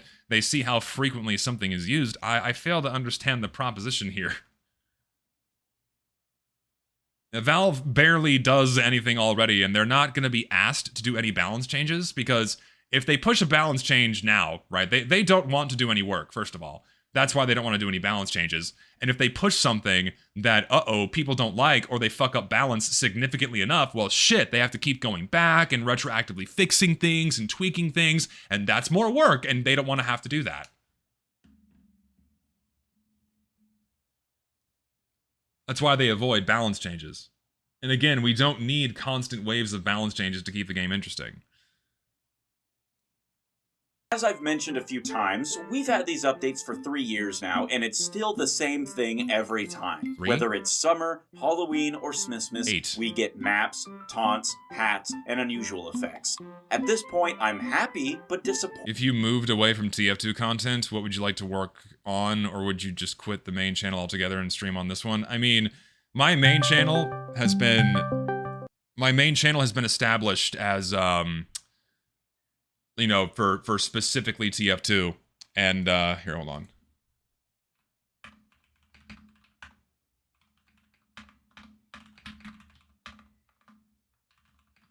It's my buddy. We're gonna hang out and do GTA Taxi in a second, or after this video is done. Okay, so hold on, bud. Hold on, Gary. We'll get you in here in a bit. We'll get you in here in a bit, buddy. But I lost my train of thought. What was I saying? Shit. Hold on, let me go back. Christmas, we get maps, taunts, hats, and unusual effects. At this point, I'm happy, but oh right, my content direction. I'm sorry, I got yanked out of my train of thought. Yeah, I mean, I probably wouldn't upload on my main channel anymore because that's been established as TF2 content. I'd probably just stay here because, you know, this is where my face is. People are used to my face now. My channel icon is my face. It's more about me and not the game I'm playing, so I'd probably just stick here if I decide to break away from TF2 completely. Disappointed. It's gotten really stale, and by next year, I'm really, really hoping for something more substantial. I think the general community is getting really bored of Valve content farming the workshop, and wants them to put their foot in the door no matter what. I really think some original... No, I mean, and he's just correct here. People are incredibly tired of the same vicious cycle of mediocre FOMO content that is not working, that breaks often, and doesn't bring anything... Like, there's nothing to get excited about anymore. There's nothing to get excited about. Because Valve is not giving this game what it needs. The game needs proper care to the matchmaking system. That's the #1 problem. So, well, I gotta change my name? No, I'll keep my name the same, I suppose. I don't know. I haven't thought about this in depth, really, about like the proper way to transition away from TF2, but I'll figure it out. Balance changes would do these holiday updates wonders and really make them stand out and come into their own. Like, okay, so let's bring forth the hypothetical here. If Valve shipped balance changes with every seasonal update, 3 times a year, Valve decides to change balance, that novelty and that fun is going to wear off very quickly. It's going to wear off very quickly. If Valve keeps rebalancing shit 3 times a year, that's a lot and too much. It would very quickly push people away for things being changed all the time. That's a very quick way to get players to stop playing your game, is when it becomes inconsistent. Oh my god, I'm not a transgender person. You guys are so fucking weird. Like, even as a joke, I find that fucking weird. I know it's a joke, but like, there's a non-zero number of people that really want me to be a woman, and that terrifies me. It would help if they had a proper fucking update page to really hammer that in, because again... You don't even, listen, old update pages are cool, but an update page isn't necessary to make an update meaningful. They're cool to look at, they're exciting, I mean, it shows that Valve kind of cares, but you don't need a full splash page to get people, like, excited about the changes they push. People get excited about the genuinely beneficial changes. I got excited by just reading the one line that I can choose to play whatever contract I want. I didn't need a splash page, like, I didn't need, like, Scout holding the contract or, like, pogging like this, you know? Like, fucking... I didn't need that on a splash page to get me excited about that change. I just needed to read it. Content-wise, they absolutely dwarf most of Valve's original updates. By and large, we get more hats, maps, taunts per holiday update. It's not a good thing, than we though. were ever Again, more isn't automatically good. getting during Australian Christmas or even the Love and War update. Yeah, thing is, because it was better when we had reserved content selections, right? Reserved content selections were, again, quality over quantity. That was a good thing. More isn't always better. Despite this, they seem to have one foot in the community pool and one foot out. We've got the SDK. Valve has no feet in this pool. They occasionally glance over at the dry lake bed that is TF2, and they see like the dead fish flopping around, and they like pour a cup of water on it at like 3 times a year, and then they go back to fucking around with Deadlock. Like Valve has no stake in this game anymore. they just the pool is dry. The pool is dry. And VScript now, allowing for limitless map and game mode possibilities. But when they've been developed and ready to ship, Valve doesn't seem very inclined to add them or even acknowledge them. Gee, I wonder why. I wonder why. Well, that's also just not true because they did it first. We got Versus Saxton Hale within a year, and then we got Zombie Infection. But guess what happened? Every time Valve pushed a VScript game mode, they fucking break. And Valve is lazy as shit. And they don't want to have to keep going back and fixing things that break over and over again.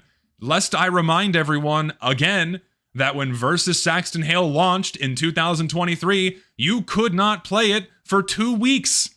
You couldn't play it for 2 weeks because Casual Mode's matchmaking system was shitting itself. Because it did not like both teams not being the same size. And they could not figure out why it wasn't working. It took them like almost a month. 3 weeks. It took them almost a month to figure out how to make this VScript game mode function. They don't want to have to fuck with that again. And then they tried Zombie Infection one more time, and that caused a slew of bugs and problems. It's a nightmare to maintain, even if Valve was more attentive and actually gave TF2 the level of attention it needs. Because they're having to retroactively put these game modes into their broken casual matchmaking system, but inadvertently in 2016, they just made more work for themselves because casual mode sucks. It's no wonder they immediately, like within the first year, became allergic to adding VScript game modes because it just makes more work for them, and it sucks. They break, and it's a fucking hassle. They don't want to mess with that. They're lazy, don't get me wrong, and they should make the hassle if they choose to add them, right? And like VScript absolutely has a ton of potential. It doesn't have to be an entirely brand new game mode. TF2 doesn't need new game modes. You can put something interesting in your map with VScript that doesn't completely revolutionize and change the way TF2 plays. You know? And that's the same thing that happened with Afterlife, by the way, and why Afterlife is still broken. Casual mode was not designed to facilitate arena mode. So when you retroactively sterilize that game mode to make it casual mode compatible, it's gonna fucking break.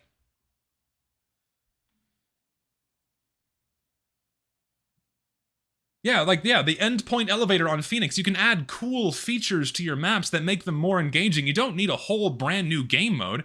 And that's something else with VScript too, man. It's like VScript has a ton of awesome potential, but what have we mostly seen? What have we mostly seen? We've mostly seen rehashes of once beloved community-made game modes that were largely played and active inside of community servers. But when community servers died in 2016, thanks to Valve pushing that awful update, no one could play them anymore. All those servers went fucking extinct. So, in order to cash in on novelty, and like, here's your nostalgia, remember this game mode you used to play, remember Prop Hunts, remember Randomizer, remember VIP and TF2 Classic, here's this new, nice, sterilized version of that game mode, polished and ready for casual mode with VScript, right? The problem is that we don't want that. Like, we come to the base game for just TF2. These other community-made game modes should just stay there. That's where they're appropriate. Prop Hunt and all these other fringe game modes that don't reflect TF2's gameplay in any way don't belong here. And every time Valve adds them, they fucking die. I mean, we experienced that even before Meet Your Match came out with Pastime and Manpower. Like, they were novel for a couple of weeks and then they just fucking died. No one touched them. And that's going to keep happening time and time again because people are here to play TF2. They're not here to play Prop Hunt. They're not here to play Randomizer. They're not here to play fucking Pastime or Manpower. They're here to play TF2. Right? It's like VScript has so much potential, but because these guys only want to try to cash in on nostalgia, they keep revitalizing dead community game modes for a paycheck. And that represents like 90% of VScript content that's been put on the workshop so far. Nothing interesting or engaging on existing game modes or trying to spice those up. You don't need to do much to spice things up. No, fuck it. All of the dead game modes that are just gonna die again if they get put in casual mode. And then when people like myself called out that garbage, saying like, hey, no, we're here to play TF2. This game is not fucking Carries Mod. Don't turn it into a fucking carnival. Valve probably saw that. I mean, probably the bigger problem is it's too much work. The lesser thing that like made Valve steer clear was that like people cried out against this shit. Like, we're not here to play fucking prop hunt. Like, maybe fix the normal game, give the normal game attention. Like, even if they added these new fucking game modes, good luck playing them, because the matchmaking system's gonna break again. You're not even gonna get to play the new fucking game modes. The game modes themselves are going to break, or the matchmaking system's gonna break. It's no wonder that Valve fucking leaves them alone now. They tried and it fucking failed. Saxton Hale was a brand new game mode that got no fanfare when it was released. That's just not true. People were fucking ecstatic about versus Saxton Hale being released, and then they were so hideously let down because they could not play it. Because it was broken in casual mode. They couldn't even fucking touch it. It's also not even new. Versus Saxton Hale's been in TF2 like practically since launch. It was like one of the first like community-made game modes. And then, you know, it died, the novelty wore off, and nobody cared. Like, you had like, they had a lot of coverage when it was officially added in casual mode. Like, oh my god. To say that there's no fanfare is just a lie. That's just not true. Is really odd, because why make a post about wanting community content for these summer packs, then not announce them on that same main page when it comes out? Well, they announced them in the fucking update page. I mean, they don't make splash pages anymore. Whatever. Saxton Hale being playable was treated the same as them adding a new case. There seems to be this... Well, okay, that's a different problem. That's just Valve being lazy, right? That's Valve being lazy and not wanting to make like an epic update page like, oh, here's Saxton Hale, go play the new game mode. Again, they're only making these updates to keep the game looking alive from the outside in. And also, Saxton Hale was on the fucking title screen. He still appears on the title screen. Yeah, this is bizarre revisionist history once again coming from this circle of people. I mean, more fanfare would be good, but... I agree, more fanfare is good, but he's like juxtaposing good things against things that are not good. It's weird. It's this weird dance he's making here. Odd divide between the community and Valve, where they will ask for content to be made for them, but then head for the door when it's time to actually show off that content. I may have mentioned once or twice that I think it's ridiculous these holiday updates don't have real update pages, but not even a blog post about them being added? Saxton Hale didn't even get the bare minimum of an in-game notification! We don't get really the in-game notifications for like new updates. I mean, that's not been a thing for a while. I mean, he was on the fucking home screen. I mean, again, there's at least that. Like, it's a very odd thing to complain about. It's a very odd thing to complain about when there are much bigger fish to fry.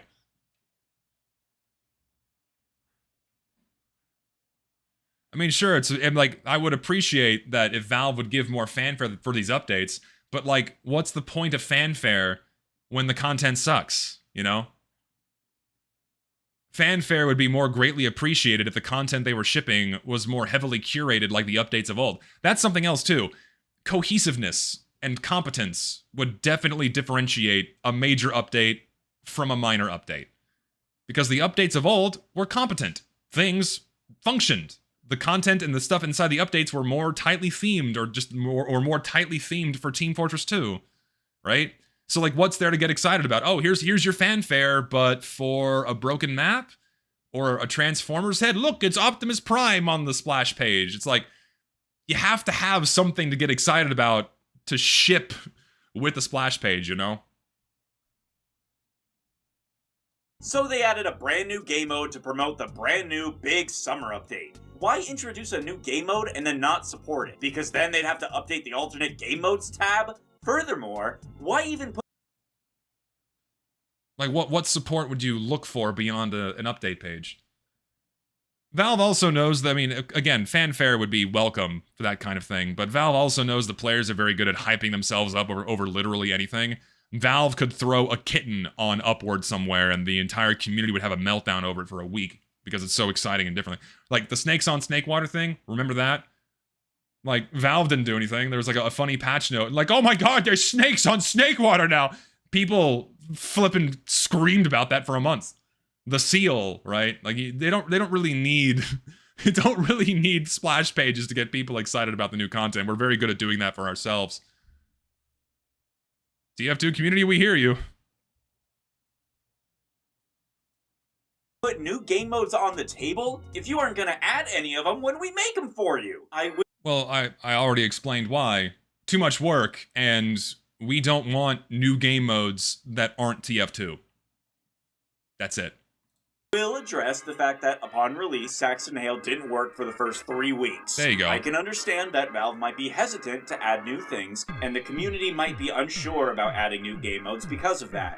But that was 3 years ago at this point. Shit's not the same. Dude, they can't even add normal maps properly. They can't even add not new game modes. They can't even properly implement traditional game modes. Doesn't matter that it was 3 years ago. They can't even get the basic shit right. Like, we were having this problem before they were considering custom game modes. Well, the V-Script update came out in, what, December of 22, I think? Winter of 22, I think. Years later, and you're telling me we're still only getting maps? What was the point of the V-Script release if you aren't even going to implement the things people make with them? This year's summer... I mean, they do. Like, V-Script has other applications other than brand new game modes. We've seen that. It's just that Valve doesn't want to add that for some reason. It's weird. It's not like... It's just fucking weird, man. But they do add things here and there. Things that have like a little V-Script edition, what have you. There's a lot of cool shit to make, but they just don't make it. People don't make it, man. They keep making entirely new game modes, trying to reinvent the fucking wheel. Update being so lackluster really burns when you look at the output coming from the workshop. It's not like these people aren't working their asses off. Have you seen the stuff they're making there? No, sure, there's a lot of amazing content, and this is another problem. There's a lot of amazing content that exists on the workshop, and Valve just fucking ignores it. That is a severe problem. They consistently go back to the same creators over and over again that don't need to try that hard to make something good because Valve's gonna pick it anyways. Fucking Brave keeps crashing. Really should just go over to fucking Firefox at this stage. No King of the Card, no arcade mode, no... Okay, you lose me here. Like, no. VIP was not needed in Team Fortress 2. A fundamentally flawed game mode, by the way. Do I even need to explain it? Like, we don't need a fucking arcade mode. We just want to play normal TF2. Like, oh, God forbid there wasn't a flawed VIP game mode added to Team Fortress 2. Like, dude, you were doing so well here, but you just don't want to play TF2. Obviously. Yeah, we have the better version of VIP and its payload. Valve abandoned VIP in favor of payload. Yeah, TF2 Classics VIP is more fun than this. I agree. Yeah, and then if you have an arcade mode, that would just turn into another miscellaneous tab where everything would go to die. You'd have to still scroll to the bottom of the fucking list to see any of these things. It's like, what's the difference? Mobster VIP, they still haven't added arena mode or given player destruction. Well, they can't add arena mode because it's fundamentally incompatible with the casual matchmaking system, and when they've tried to add it in the form of Versus Saxon Hail and a couple of other arena maps, guess what? It fucking breaks. That's entirely Valve's fault. Because the matchmaking system is incompatible with the fucking with the game mode. Its own dedicated menu. They also have... We only have what, 5 player destruction maps? What do we have? We have Atom Smash, we have Watergate, we have I'm thinking vanilla. We have Selbian. I think it's just 3 player destruction. It doesn't really merit its own tab. Well, I mean, of course we have like Farmageddon and Pit of Death and what have you. and Monster Bash, but those are like the Halloween ones. But yeah, we only have 3 player destruction maps in the game mode. Like that's also another problem with content bloat, is like when we have too many game modes that need to be sifted into their own individual tabs, that's when you know you've gone too far. Like TF2 doesn't need like 50 game modes. We were fine with like 5. We are fine with 5. The majority of people only play 5 game modes. With so many maps in the Halloween tab, I'd really wish they'd further separate them into game mode. I mean, that'd be valuable, but thing is, when people play the Halloween when people play the Halloween maps, they're not really playing it for the gameplay. Most people are doing it for the sake of finishing their contracts, so it doesn't really matter what game mode you're choosing. You're only doing it to finish your contracts. I mean, I suppose it matters a little bit more now because you can pick and choose the contracts you actually want to do. And thanks to that, I suspect the majority of traffic is going to be funneled into a small group of those maps once the contract grind is done. So... And game modes like Pastime and Manpower that have, what, 4 maps, have their own tabs too. That didn't help them. They're dead. Haven't done what lots of people want them to do, which is revamping casual matchmaking and bringing back quick play. But I got a theory that most of you guys won't want to hear. The ultimate truth that nobody in any community circle wants to admit. It's that even if Valve gave us everything we wanted, if you got everything you were hoping for, you wouldn't even want it. People are here for the cat.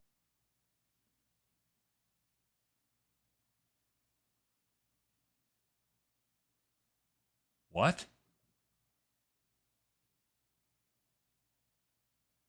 Seriously? If Valve fixed the game, you wouldn't be happy that Valve fixed the game and made it playable again?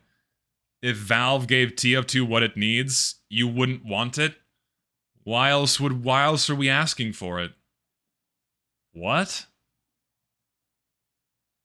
You wouldn't like it, and you wouldn't know it.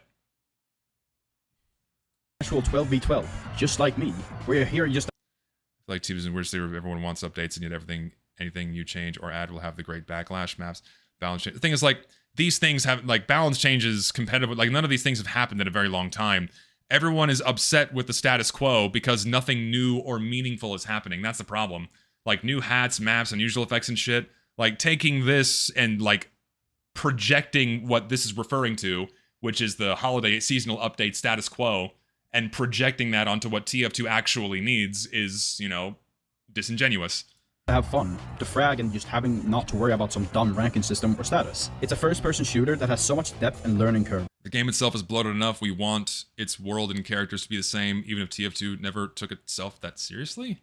I mean, the game's bloated, each sure. Individual class, except for Sniper, that it's almost impossible to not play all of them and have fun. We're here for that TF2 experience, not Saxon individual class, except for Sniper, that it's almost impossible. How about actually making a map fitting of TF2's art style instead of this modern-looking Valorant shit? And I'm not saying it's not well made. See, like, again, here we go. He's saying people being upset about low-quality content and content that doesn't fit in the game is transferable over to if Valve just made the game play better by bringing back quick play.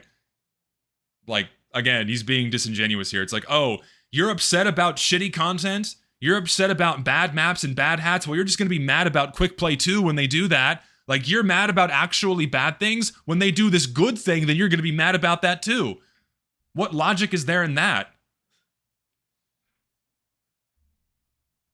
Possible to not play all of them and have fun. We're here for that TF2 experience, not Saxon Hale, not Zombie Infection, not Manpower, not Emporium Psyop. I mean, this guy's bitter because he got called out. Pastime, and certainly He's just showing all the comments from the start of the video. Criticism is not harassment, it's not. You're allowed to say items are bad and give your reasons if you want to. Again, yeah, it's like, we're being critical of shitty content that Valve is putting into the game. That's the problem. Bad content is the problem. That doesn't mean we're going to be upset if Valve makes the game function better. It's so stupid. not fucking prop hunts. Prop hunt? Minigames? This isn't TF2 branching out for something fresh, it's being a different game. Stop. Yeah, I'm just true here. I'm just correct. People are interested in playing the normal game. New game modes is not what TF2 needs. I say no thanks, not interested to V-Script prop hunt in the vanilla game. Yeah. Keep that shit in community servers or go play fucking Gary's mod. When I say that this is objectively bad and should not be in the game, I mean that with the utmost sincerity. It was rotten since the beginning. Yeah. And it was rotten. See, now what he's done here, what he's done in this video, right, is he's taken all the other YouTubers, right? He's taken the Chuckle Nuts, He's taken Uncle Dane, right? And on the few occasions where they've said things that are just true, like the game has too many maps, right? He's holding them up as the truth sayers, like, oh, these guys are actually correct and they're awesome. And then he takes the black sheep of the community, Monkey for obvious reasons, then me, and then Gabber, and he's belittling us and lowering us down as if though we're like always angry and bitter about everything we do, and we obviously are not the loudest voices in this fucking sphere that are calling out Valve on their bullshit and are constantly pushing for better things. No, we're not the ones doing that. It's the chuckle nuts. The guys that go out of their way and belittle people that are going out of their way to ask for better treatment for TF2. No, yeah, those guys are the ones that are awesome and epic. Oh my god. You see what he's doing here? It's this weird psyop play where it's like, no, the chuckle nuts and these guys are the actual heroes here. But all these guys that are being openly critical about Valve and want the game to be treated better and want the game to actually play better, who right here, motherfucker, is the #1 guy that wants quick play back? The loudest voice that wants casual mode to be improved and says that we have too many maps in the game. That's me, motherfucker. Not these other guys you put at the start of the video. You see what you're doing here? You see what you're doing here? Because of the false foundation on which it was built on. That foundation that was working fully against the very soul of this game. And instead of trying to... I think he's just mad that I'm right. I think he's just mad that I'm just correct about everything I say about this game. Balance shit aside, right? To salvage this broken, rotten, failed system. The best thing... This is just true. Like, we don't need new content or updates. If the game was playable, that's like 90% of our problems solved. They could do is scrap it completely. Now there are only alive community servers to actually play it. Like, why put this here? Like, this is bait. The death of community servers is objectively a horrible thing that was entirely Valve's fault. And undoing casual mode would bring them back. And right now, he's trying to make it seem as though the guy that made the 4-hour video saying these things and calling out Valve for this bullshit, for killing community servers and making the gameplay worse, he's trying to paint me and the other guys that consistently called Valve out for this bullshit, trying to make us seem like the ones that don't want it, or would be mad if Valve put it in the game. You see how fucked up this is? It's this lying by omission. It's this disingenuous bullshit trying to make us look bad and everyone else look better. Even though it's me and these other guys that are being painted as these evil black sheep that are the ones that are consistently calling for improvements. And return us to a system that was... Yeah, like, why are you demonizing actual benefits to the game here? Actually built to accommodate the needs of this game. Because quick play only needed minor changes and minor maintenance. Yeah, and he's showing what people are upset about. People don't want more garbage in this game. Hats and toys are not going to save this game. Fixing the gameplay will. To be a perfectly functioning system. And matchmaking needed 7 years to get to a point without getting spin bots. At the end of the day, Valve really lets these posts on their forum and then wonders how they're supposed to fix casual matchmaking. Like, yeah, guys, I'm sure it's so easy to add 3 text characters to casual mode strings. I mean, yeah, like, sure, it'll take work to fix casual mode. No shit. But that's no excuse. Valve should just do it. The guy who actually made the decision to go with this. And they're just lazy. Even Valve knows this shit's broken, but they just don't bother. Who gave the order, answering the question of who killed Quick Play, the most realistic answer is Gabe Newell. So look at it from the perspective of war crimes, right? Because basically what happened at TF2... Gabber was a law of his rocker here. ...is a fucking war crime. It's a crime against humanity what they did to this fucking game. But, you know... Yeah, there is a difference. Yes, there's a difference between wanting new things and good things. When we're consistently being given content that is mediocre or bad, that's going to make people upset, or just broken and non-functional. At the beginning of the video, we've always had the tools to bring back quick play, but there just haven't been enough vanilla servers floating around. Now it's so funny that, like, he says it's a good thing that Valve should bring back quick play, and then shows clips of people wanting to bring back quick play and trying to paint them as the bad actors here, and trying to paint them as the bad guys here. It's very interesting. You can generate them by just clicking a few buttons and not paying a single penny. I feel like we have a... Like, God forbid, based on these screenshots, people be critical about the content we receive. God forbid we be critical about the game being treated better, and we ask for things that are genuinely beneficial. damn good shot Such a at terrible bringing video. back quick play. We may have had quick play robbed from us for 9 years now, but after 9 years of development, we're taking it back! Ideally. It's constant infighting, self-sabotage, criminal activity, and all-around unprofessional behavior. In fact, there's a whole YouTube channel that covers the bullshit the modding scene gets up to. They're constantly involved in drama. There's also a long history of TF2 community projects eating themselves from the inside out. The failure of creators.tf. These are other problems that are like unrelated. This is me talking about how mods aren't going to save the game. This isn't related to like improving the vanilla game. You're taking this out of context. Once again, taking me out of context to try to make me sound like I'm saying something else. Casual.tf. Hell, in the past, Valve had to take direct action against the bullshit community projects we're getting up to. Remember the invasion update? Well, most we don't. That was back in 2015. Complaining is good. I don't understand why complaining is painted as this awful thing. Nothing changes. Like, why don't I want what I think I want? I'm so glad Waylon can think for me here. I'm so glad that he's like, I'm so glad this guy can think for me because I clearly don't know what I want. Like, the only way that things change is by complaining. Yeah, I really do live rent-free in these guys' heads. It's fucking crazy. Remember the invasion update, where the project leaders tried to take the lion's share of the revenue for themselves and fuck everyone else over that actually worked on the update? This is why we don't have community projects anymore. Because the community fucked it up for everyone else. So now Valve has basically said, fuck it, you guys keep all your No, yeah, the community did fuck up community updates for everybody else because a small handful of bad actors caused a headache for Valve, and now Valve doesn't want to touch that shit anymore. That's just true. shit to yourselves. We want no part of this. Have fun. That's how I interpret this. Yes. Where you try to mix casual and quick. It's okay. Does he just do this for like the rest of the video? It looks like he does. Yeah, he just has like another 5 minutes of this.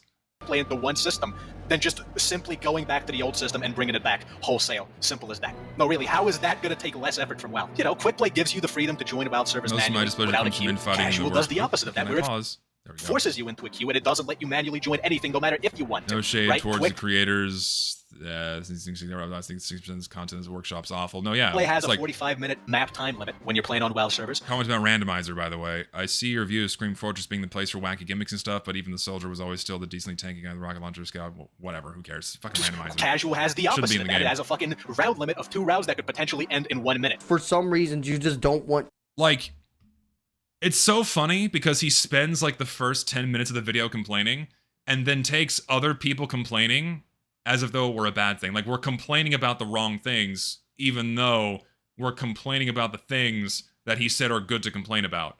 Like, bringing back quick play and fixing the way this game functions. Like, what is he hoping to achieve here?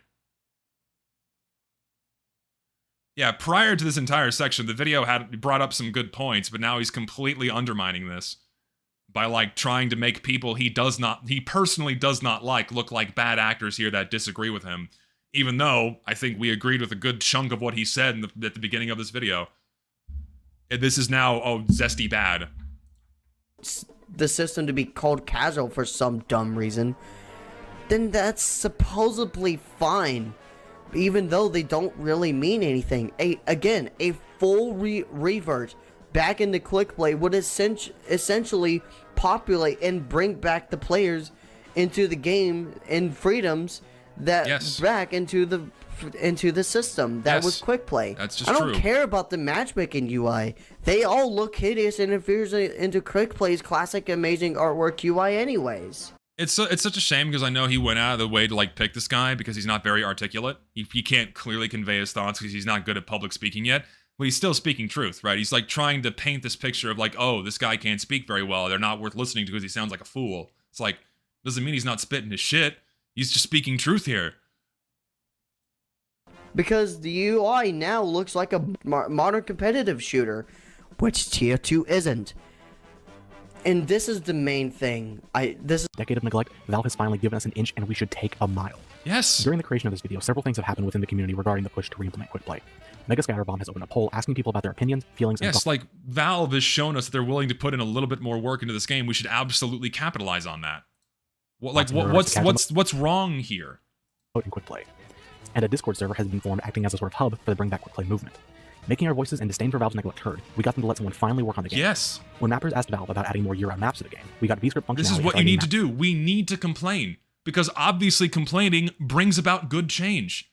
It's the only way shit gets done around here. In the summer updates. It took them a while, but when modders asked for some kind of official support for TF2 source mods, Have my we money eventually at got these, the thank SDK, allowing TF2 mods on Steam. Let's push for a return to quick play, a system that bolstered and upheld TF2's unique identity, a system that is welcoming and friendlier to all kinds of players, new and old, a system that can reignite the spark. They could implement every custom game mode, every balance change and menu revamp they wanted. They could create a better map pool for us to enjoy. They could showcase community content better. And they could fix the old server browser. But nobody will care because TF2 fans don't actually want anything new. We're tired of everything you just said. We're tired of the vicious cycle. We don't want new game modes. We don't want new maps. We don't want more toys to play with. We want to play the game. We want the game to function competently. Go back. What was it?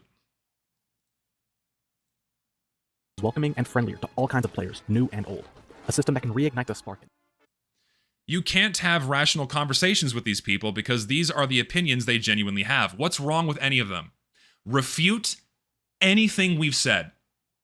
Refute anything anyone said in any of these videos that you just showed. You've done nothing to refute them.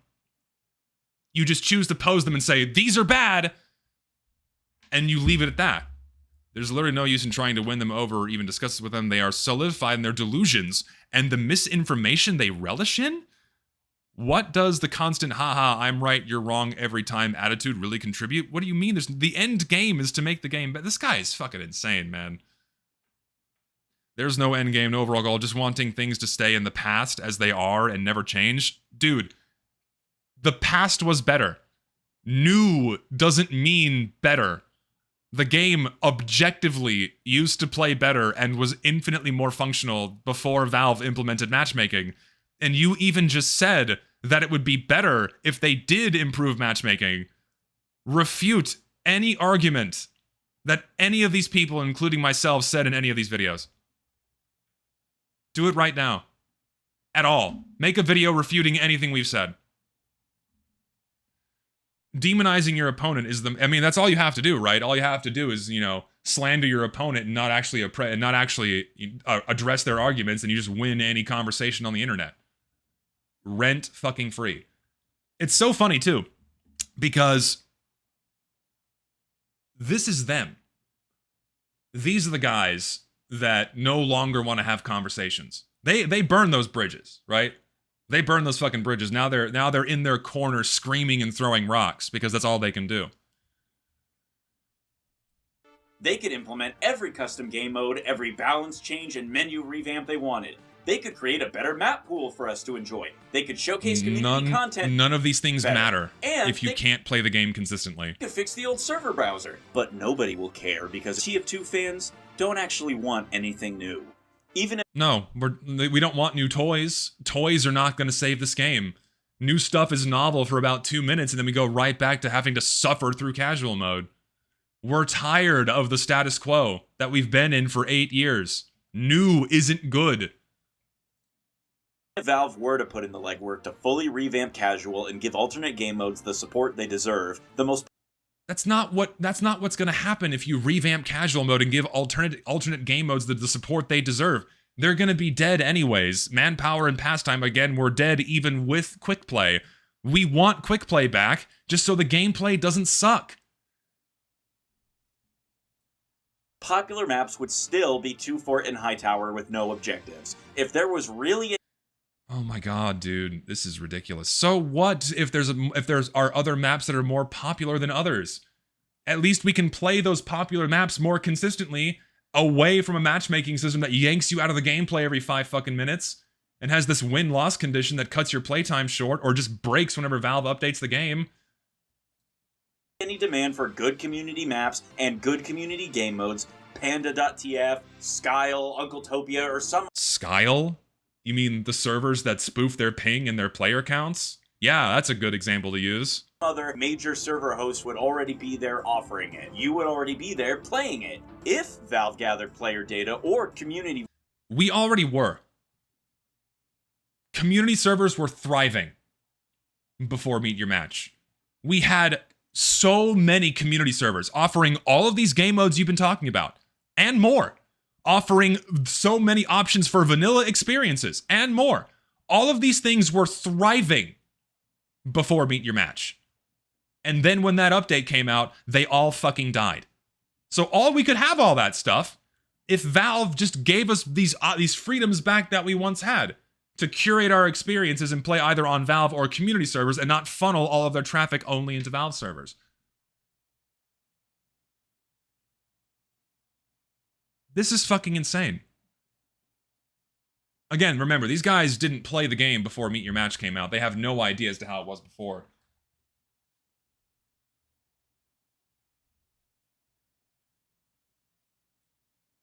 Votes to create a casual rotation, it would be the same 6 maps every single time. You see it in every single pseudo-casual server with a map vote. We've been getting these since 2018, and anyone still sticking around is happy with getting the same old crap. No, we're not. Who's happy about these updates? Seriously, who here actually plays the game and gets excited about these fucking updates? This guy exists entirely within circles that only talk about this shit on Reddit and Twitter. The actual players like look at this for about 5 minutes and go, "Oh, that's cool," and then fuck off and go away from it. Yeah, insane gaslighting. Like, listen, just consume the slop. That's all you have to do. Don't ask questions. Just consume product and get excited about next product. And anyone who really wants something new is already gone. It's not hard to grasp that Valve is busy. And when you look at Valve? Busy? Working? That's rich. Oh, God forbid. God forbid we strike at the heartstrings of the multi-billion-dollar company. Leave the multi-billion-dollar company alone. It's literally the meme. It's literally the meme. Leave the multi-billion-dollar company alone. Oh my God. That is hilarious. This is gold. Holy shit. the past 9 years of neglect, it makes sense. I completely understand why Team Fortress 2, a near 20-year-old game, isn't getting the same attention, and it would be idiotic of me to want them to prioritize this game over their many other, much more creatively fulfilling plans.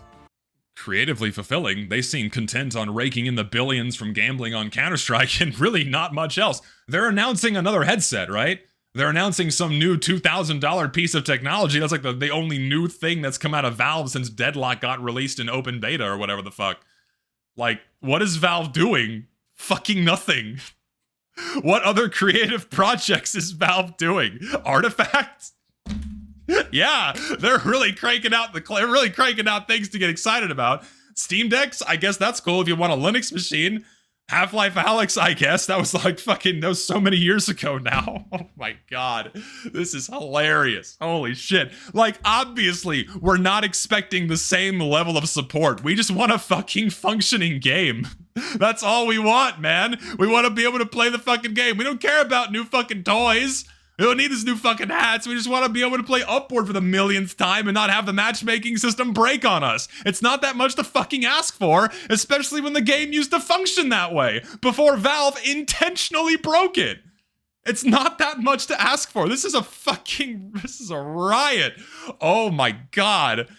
We got less and less TF2 updates from 2014 to 2020 because they had Half-Life Alyx, Steam Deck, Artifact, Source.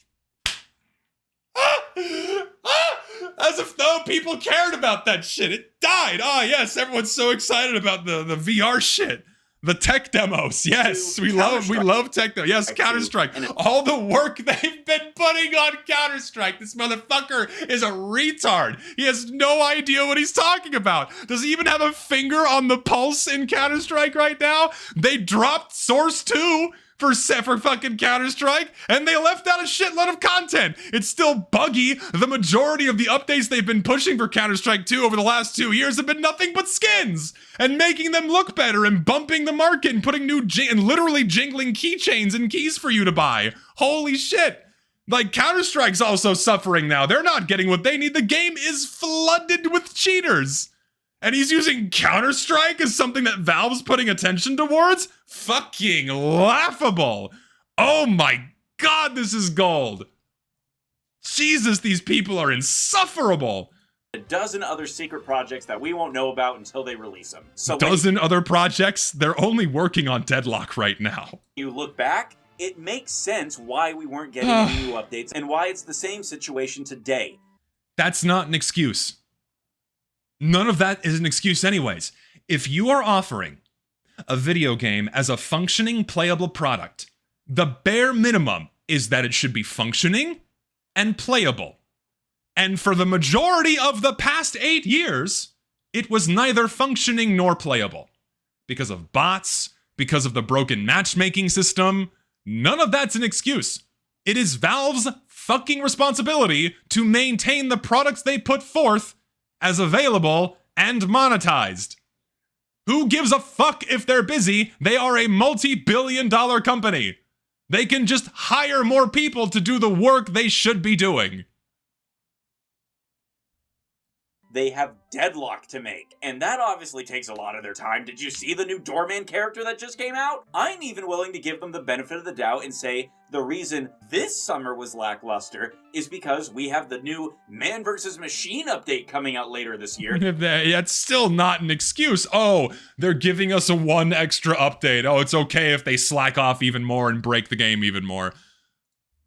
And that will be more substantial. No, but it if won't. that does No, it won't. If the summer update and the Scream Fortress update are of any fucking indication, it's gonna be a goddamn shit show. They're putting so much work into MVM, guys. Get ready, TF2 fans. The MVM update, what TF2 really needs. What TF2 really needs is getting so much attention by Valve, from Valve. Hallelujah. come out in a boil. Oh, I cannot wait for that update to come out and to be a fucking dumpster fire. I cannot wait for that update to come out and just be fucking miserably broken, and all the people hyping it up as the best thing since sliced bread's gonna save the fucking game, and it's gonna be a goddamn tragedy. I cannot wait for everyone to be let down. Just so it opens their fucking eyes. Just so it opens their fucking eyes. And then these morons are still going to defend it. Because it's socially valuable to disagree with me. Down to 4 variants of Cold Town with no new rewards, then that will just be a total kick in the nuts and will make me look like a jackass. Yes, so if that you've already done a very good job of making yourself look like a jackass. In 5 months from now, that's what I want you all to comment after you finish liking and subscribing. I think you should go comment that now. Be civil. But feel free to go ahead and call this guy a jackass. I wanted balance changes, but I've honestly never expected them, but I've also never thrown them off the table. I always wanted to just be pleasantly surprised that they got thrown in, but I want to make it explicitly clear here towards the end. Here we go, we have the heartfelt ending now. We're wrapping all this up with this heartfelt emotional ending. Yeah, you're right, it's not valuable to harass the guy. Ultimately, you're just gonna give him what he wants, right? Because that's why he made this video. He wants to make me look bad. So if you guys go out of your way and be a piece of shit to the guy, you're just going to give him what he wants. So on second thought, just go downvote the video.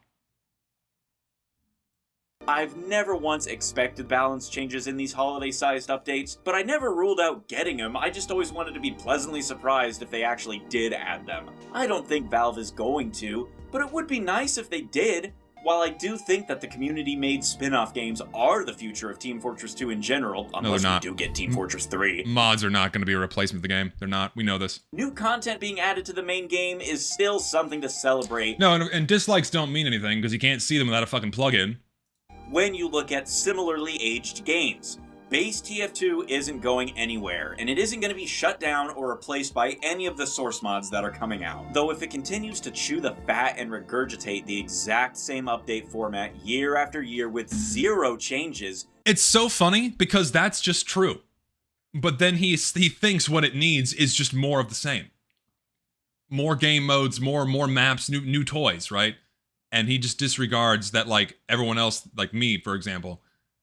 We need, the game needs so much more. Something actually meaningful. You'll find there won't be much to talk about. The game still deserves all the praise it gets, but you can admit that it has faults, and its age has brought problems that need addressed. Oh, the fucking hypocrisy and the irony from these bastards. It's okay to admit that there's problems. It's okay to complain while I shit on people for rightfully complaining about the state of the game. guessing. We'll just wait and see what happens, won't we? Never forget that Valve often keeps you guessing. In the meantime, I'm gonna... Guessing? We're just gonna wait for the fucking game to break again. Go play Marvel Rivals. Have you ever played Namor? He's like if they made Battle Engineer fun.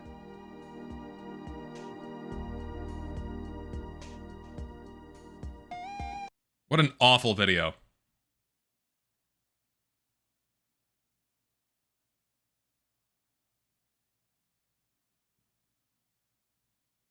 What a fucking terrible video. Holy shit.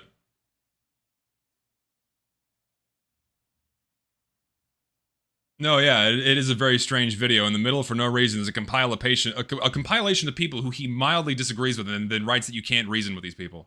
You know? They tried. I tried. But then they just cut everything off, right? They retreated into their corners. And, like, they burned the bridges with me. This quartet, you know, the whole, the Swishcast guys that this guy's affiliated with, what have you. All of those guys burned their bridges with me. Once they start, like, once, you know, that Azel guy tried to paint me as, like, a fucking pedophile and took my shit out of context to seem as though I was this malicious actor. They burned those bridges. They're not willing to engage in genuine discussions anymore. They've proven that to me. All we can do is this retarded back and forth. Check the description. I'm sure he knows I'm watching it right now and has updated it to say, haha, got him. I'm sure. Just many things can be true at once. That's it. That's it.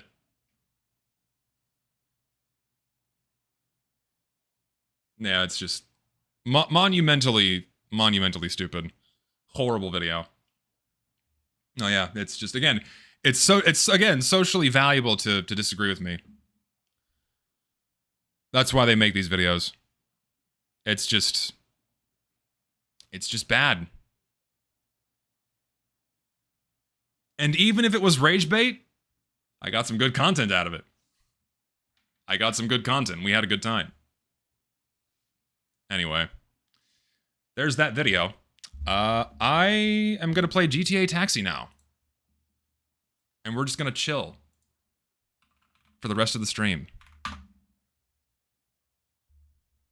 me put my music back on.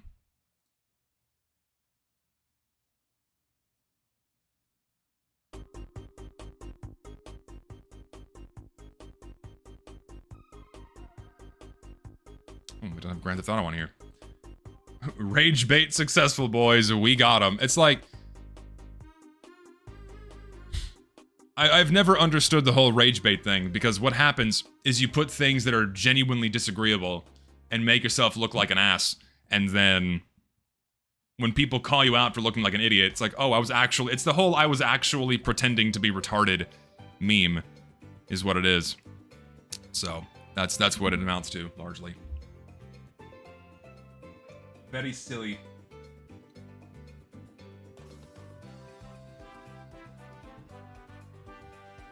Oh, I love having to, like, reinstall, like, the launcher every time I want to play GTA. It's so stupid. Let me get my buddy Gary in here. Get my buddy Gary in here. We can round out the rest of the stream. Hello, my friend. How are you? I probably need to pull up the stream again to get the chat as welcomed. I'm adjusting your volume. There you go. Gotten a bit caught up in ranting, so I was like, yeah, eventually I'll stop being angry. Yeah. It feels good to nip shit like that in the bud. Good night, PB, and take care, man. It feels good to nip that shit in the bud, because just things like putting forth videos like that are made in bad faith and are intentionally painting people as malicious actors that are just not true. That shit's got to be called out. It's got to be nipped in the bud. I hate that crap. It's the whole, you know, gatekeep your fucking games and don't let people like this take over. That's my issue. Of course, yes, well, and you know what's going to happen is they're going to like seethe and cry that like, oh no, my video got a bunch of negative comments and downvotes. I mean, for good reason. It started pretty strong, but then you went completely off the rails. I was not here for the beginning, sadly, but I did catch the end when it started to like go over to like the fact of, oh yeah, the game is bad, but also you shouldn't be mad about it being bad because guess what? Valve is a busy company. I'm like, my guy. Yeah, it's really bizarre contradictions. I almost feel like drawing all the kind of similarities between like this Hassan nonsense and TF2 with like Valve being Hassan in this case, where it's like everybody defending him because they're afraid of the fact that if anybody criticizes him, or in this case criticizes Valve, then the Valve fanboys or the Hassan fanboys will go after those people, so they don't criticize them enough when they should anyway. I don't know. That's just me though.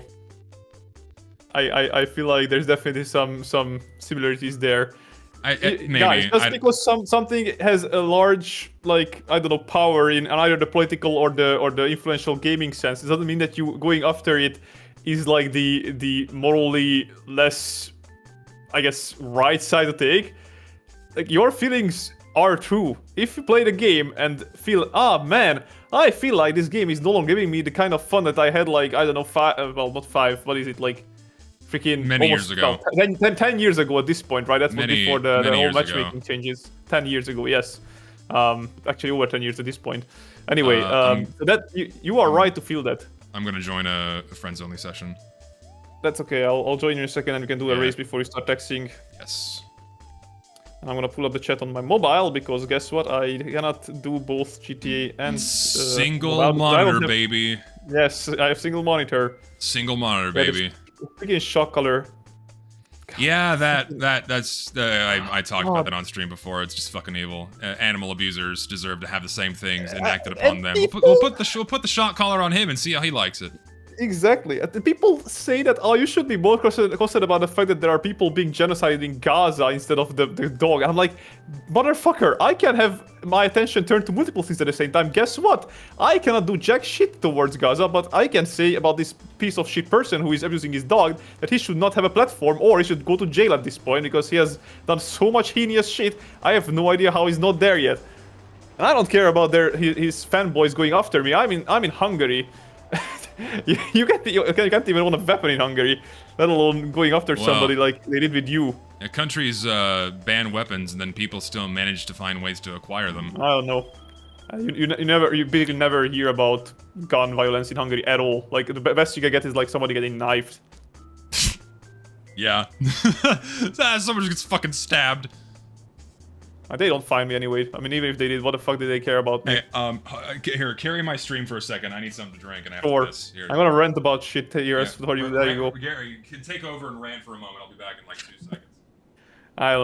I hate that also, like, complaining about apparently Hassan is immediately becomes political, which is just not. Like, he's being a dog abuser is not political at all.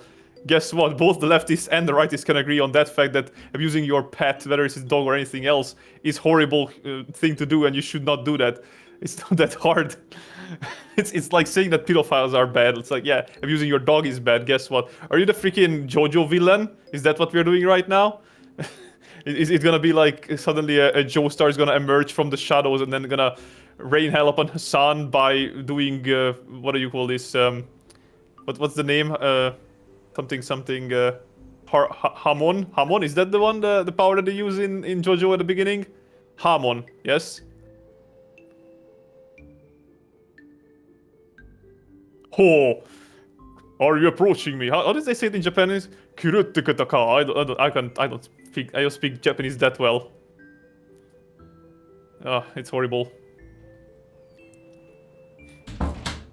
I have no idea what he's saying. I'm sorry. Am I speaking that fast again? Okay, I'm back. Hello. That's possible. I'll try to like. Hamondo. Yes. I've returned. I'll try to listen to speak a little bit more. What? Pronouncing things better, I guess. Apparently, people are still not understanding sometimes what I'm saying, which is. You do speak fast, my friend. I speak not enough inflection. What is that called? I think your pronunciation's fine. It's you talk really fast. No, it's not the pronunciation. It's the fact that I don't open my mouth wide enough. I feel like. Wait, he hid the video? He like privated the video or unlisted the video? Which one? Really? The one I just watched? No way. That'd be hilarious if he did. Talk about a coward, man. There's no way that he actually did that. Oh, horrible. If he did, that's fucking hilarious.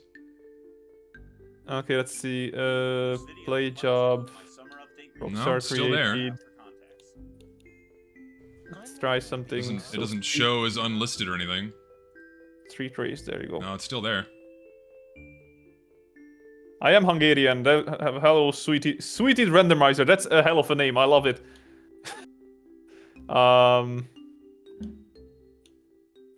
Yeah, still here. So I'm not sure why he thought he hid the video. Maybe just wasn't loading for you. There you go. You should see an invite now. 1 sec. Hold on. Adjust. I have a really strong accent. Do I? You do actually. No, you do have a strong accent. I have. Is it that strong? Is it as bad as my father's though? No, your dad is very hard to understand. Very hard to understand. But I can't. Oh, but like I have to Hungarian. like I have to really like lean in closer in order to understand what's being said. Hello, sweetie randomizer. Yes, magyar vagyok. But no, your accent is strong, but it's not so strong that like we can't understand you. Fair enough. Well, I mean, I'm sorry for everybody who is gonna miss something that I say. I do actively try to pay attention to speak with more inflection and less fast. I used to be worse, I think, but I don't know. Yeah, when we first met, you were a chatty boy. I harassed Hassan, so but he yes. If I could do something to deplatform him, I would absolutely do it without question. That guy should careful. not be... Oh, them's fighting words. I don't care. Them's fighting words, my friend. As long as it is something that is not illegal or not like a, how do I say this, below my ethics, I would do it because, let's be honest here, everything he does should have gotten him deplatformed a long time ago.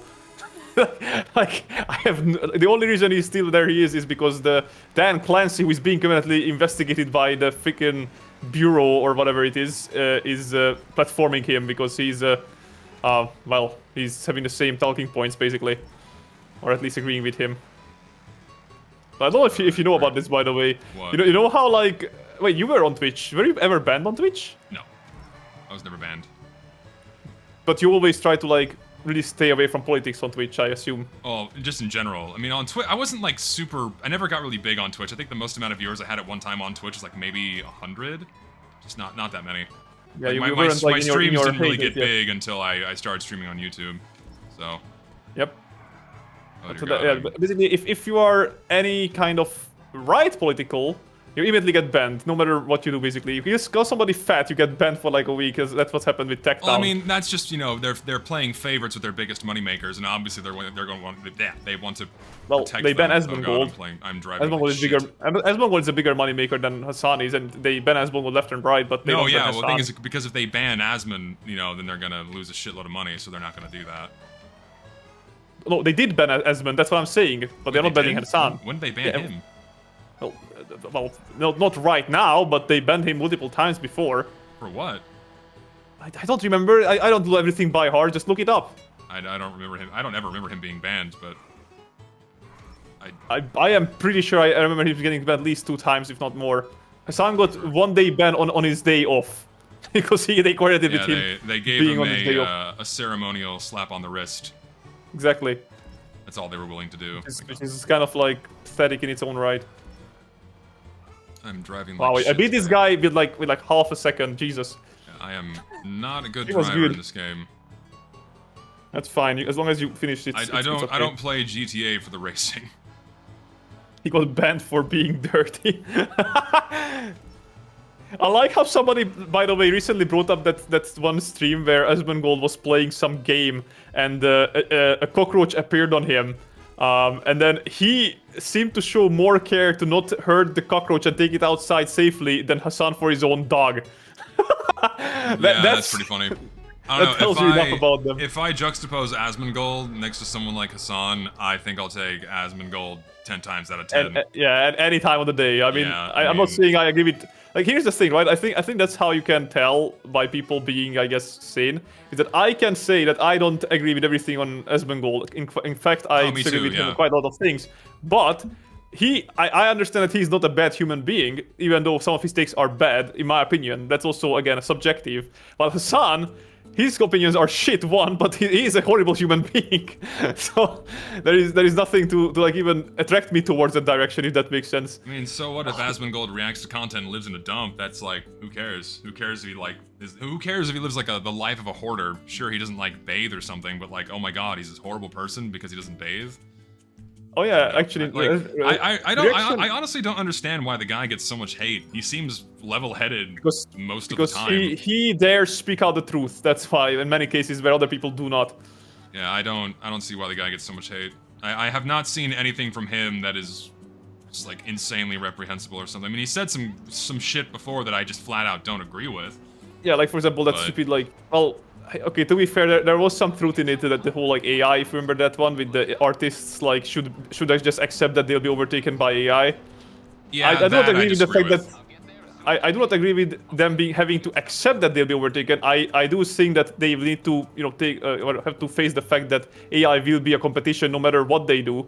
But like they don't have to like just lie down and accept being murdered by it. You could very much complain and say, hey, AI sure exists, but guess what? People need their jobs, and you shouldn't take away all our jobs just because you find AI to be cheaper. Like, God. And then people who use AI wonder why, that no longer has the soul that they once had when they had actually real people working for them for the same kind of job. Yeah, like, yeah. Wow. Surprise.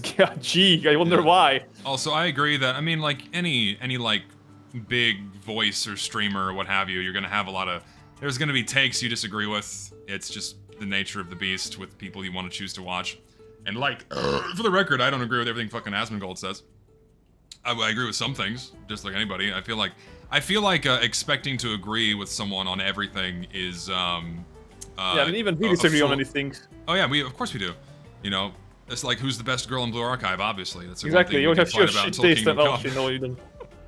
But like, I mean, who cares if you disagree with somebody? Like, that's the thing I don't understand is like, if you have a disagreement with somebody, what I don't understand is like how they like suddenly must be your enemy.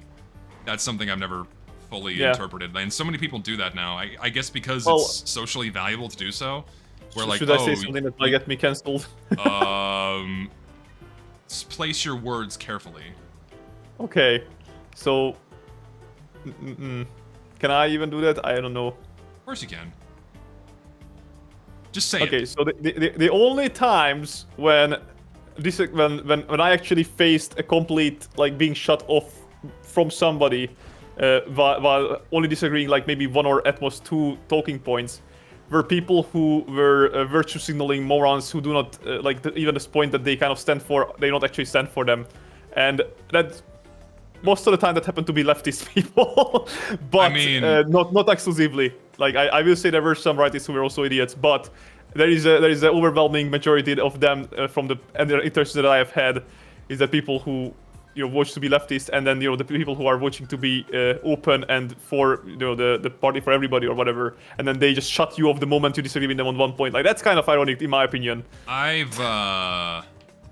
think I've been like on a clear 50-50 because people that are more left-leaning have cut me off because of a few things I disagree with them on, but then people that are more right-leaning have cut me off because I don't go even more extreme on the viewpoints that I hold. Like, I'm not extreme enough for people that are more right-leaning, and I'm not, left-leaning enough at all because I have a few certain opinions I have.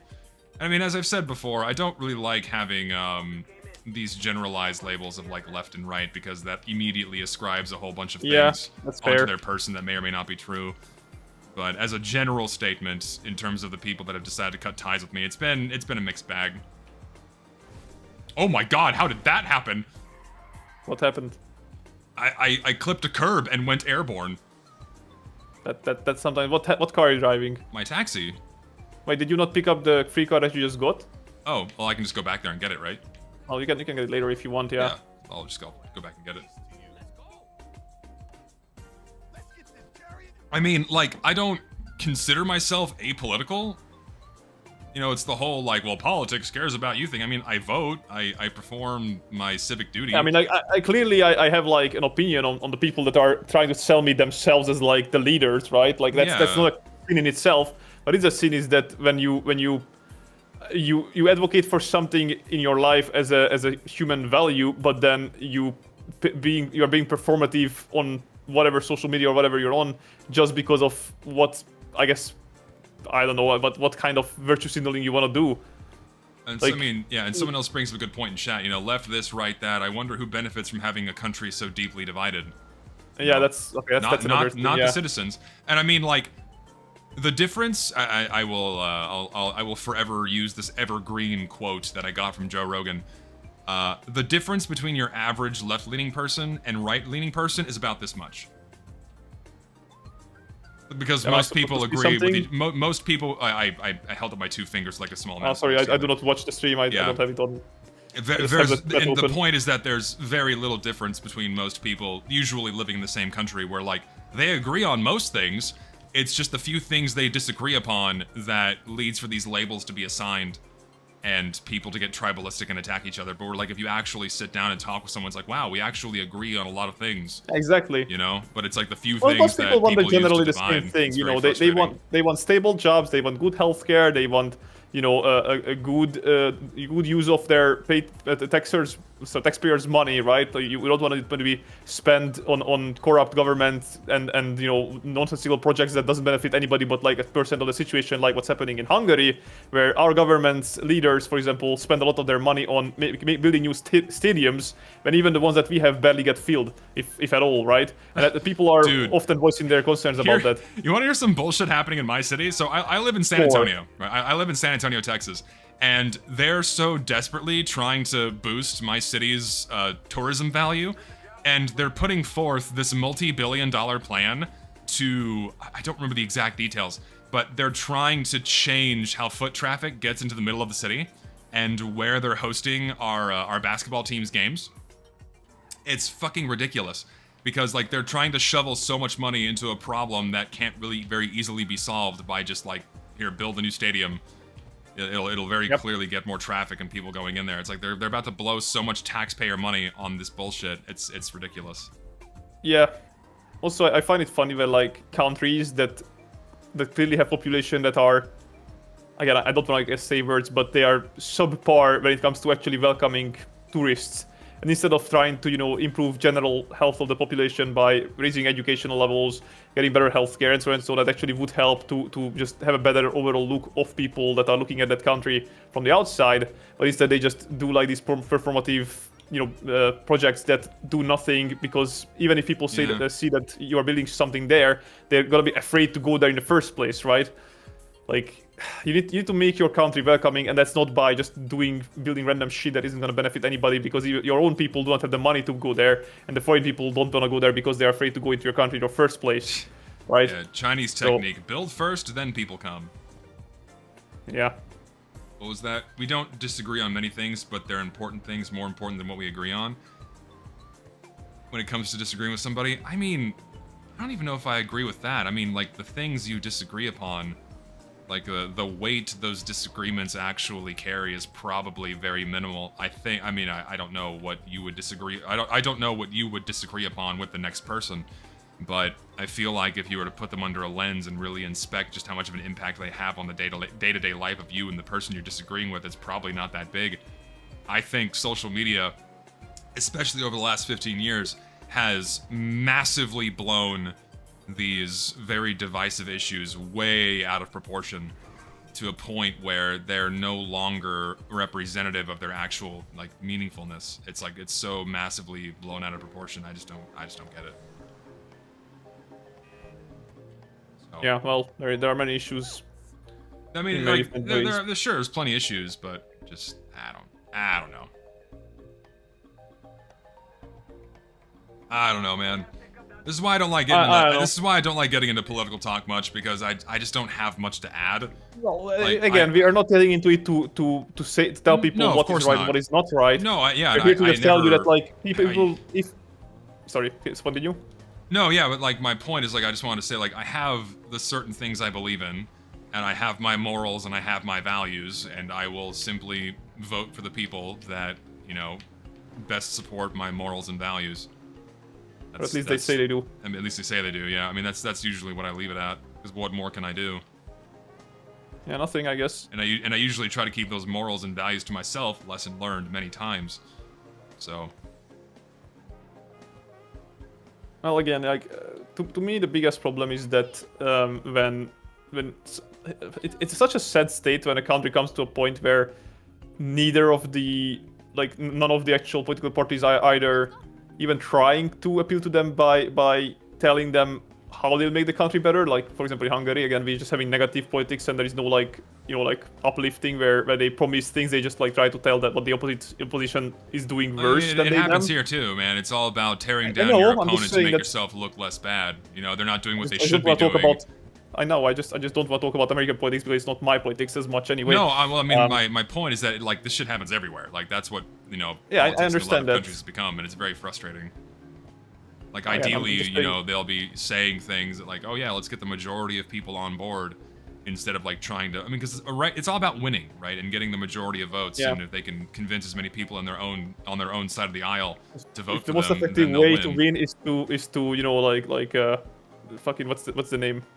Kick the leg out of your opponent instead of actually just trying to overtake them. Then they'll absolutely do that without hesitation. Yeah, that's annoying. It's a shit show, and it's very exhausting whenever another election cycle takes place. But I don't know. Yep. Anyway, on to less depressing topics. Yeah, let's get away from this. It's all old hat. There's nothing new to. Good news, really not good expand news, upon. but exciting news. I wonder how many car heads are in the chat. Car heads rise up. What do you call them, like gasket heads? I guess. I don't know. I don't know. Vehicle enthusiasts. Vehicle enthusiasts. I like cars. Very first Vehicle comment. I like Top Hat Lad immediately. He just likes cars. Motorheads. There you go. So, anybody having any love for the 1990s Celica series? You know, the pop-up headlight one. No, I've not listened. Actually, no, I've listened to a couple of Pantera songs, but not my thing. There you go, Top Hat Lad. Go and subscribe to my channel. There you go. You can show your infinite love. There you go. Toyota fans right away. New era of Top Gear coming your way from Gary. Yes, well, I mean, you can join, and you will be the guy who likes cars on the surface, but know nothing about them. So you're just there, like, oh yeah, I like this car because it looks cool, and I'm like, yeah, that's all that matters. Usually where it stops for me is I like this car because it's cool. This dog's that's freaking fine. out. This dog's just trapped in here. You see this? Yes, I see. I'm curious to see what these NPCs do. What's gonna happen here? The dog's gonna yank you out of the car in that video, and it's gonna murder you. Can I let the dog out? Oh! Here, I'm holding it open for you. Hold it open. Oh, yeah, there you go. Go, doggy. Go. I think that's supposed to be a guard dog for this place, by the way. So probably it's not supposed to leave the place. Okay. But I don't know. Anyway, regarding the whole car talk, I'm going tomorrow. I'm riding a 3-hour train ride. That's just on the way there. So I need another 3-hour home to other city down in the other side of the country to visit one of those cars. It's gonna be interesting. This is the only one out of all the ones that I've seen that is actually fully restored to basically factory new condition, other than was it the blue one you're looking at? Sorry? Is it the blue one that you showed me? Yeah, it's the blue one. Yeah, you saw that one. It's fucking cool. Should I send you pictures so you can pull it up on the stream so people can send me a picture. I can show people what you're talking about. Yeah, give me a second then. Send me an image. People might be interested in this one. So I'm gonna send you pictures of all the ones, and maybe people will just like them in general, I guess. How do I change the first person? Yeah, I'll try driving first person. How do I do that? Press the back button on the controller, or V on the keyboard. Oh god, this is... Whoa, that's disorienting. Yeah, it's gonna be hard. I can't do that. I'm gonna get motion sick if I do. It's really hard. Yeah, I'll get motion sick. I can't do that. Give me a second. I am... Let's see. That is very my fucking field of view is so narrow. Jesus. Oh. It is not the best. I'll try. I'll do it until I get to this next... I can't even see out my own fucking windows. Oh god. This is rough. It sucks because oh Jesus, I'm sorry. I can't gauge my speed. I have to look at the speedometer. It's I'm actually driving right now. I need a proper steering wheel and brake system here. Ah! I'll send you a few of these. The options. I wish my windows weren't tinted. If my windows weren't tinted, I could see what I'm doing. Oh yeah, you freaking handicapped yourself by that tinted window. Oh god, no! Head-on collision. This is the worst. I'm not even going that fast. Oh, this is rough, dude. This person is so far away. Hey, can you, like, get the fuck out of my way? Thank you. No. I'm gonna, like, back out, and my door's gonna be gone, isn't it? Possibly. Probably the entire card is gonna be just, like, scraped off. For it. Oh my god, why is this one so far? Alright, well, we're getting on the highway now. Okay, I'm actually getting motion sick. I can't do that anymore. I really can't. Oh, nope, the door closed. We're good. Yay. Here, 1 sec. Let me get to my destination, then I'll show the pictures. Also, I found out apparently another day I was watching one of the Top Gear episodes, or is it? I don't even know if it was Grand Tour or Top Gear, but I know there's also Top Gear and there's also Grand Tour, right? So, it's 2 different series, but basically the same 3 people just talking about cars, I guess. Anyway, so they were comparing a little like a cabriolet, or what do you call these, like, you know, topless coupes against each other. There was the Mazda MX-5, you know, not the Miata, the one after it, I believe. There was the BMW, I forget which one it was. Was it the Z8? Something like that. I'm not that good with like car names sometimes. And there was the Fiat Barchetta. You know the saying for the Fiats, right? This is the car that he's gonna go look at, by the way. It's freaking nice, man. Sorry, that's for you, yes. It's the beautiful It's Celica. a very nice car. Fix it again, Tony. There you go. Zero knows it. So yeah, and apparently they all agreed, even though it was a freaking Hammond's car, that the Fiat was the best out of the 3. I regret the first person driving decision. I laughed until coughing. Oh my god, thank you.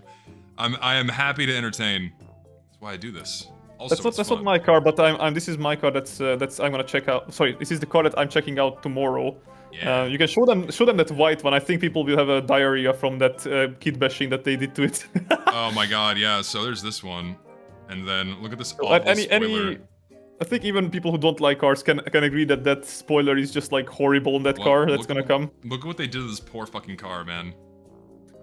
They had to drill 6 holes on the freaking trunk to attach a spoiler that's for babies. It's so bad. And look at these rims too. The rims are bad, and this fucking tailpipe, it's so bad. Igen, randomizer kipróbálta. That is pretty bad. And the exhaust pipe, yeah, also that the stupid exhaust pipe is so big, it just doesn't look good on that car.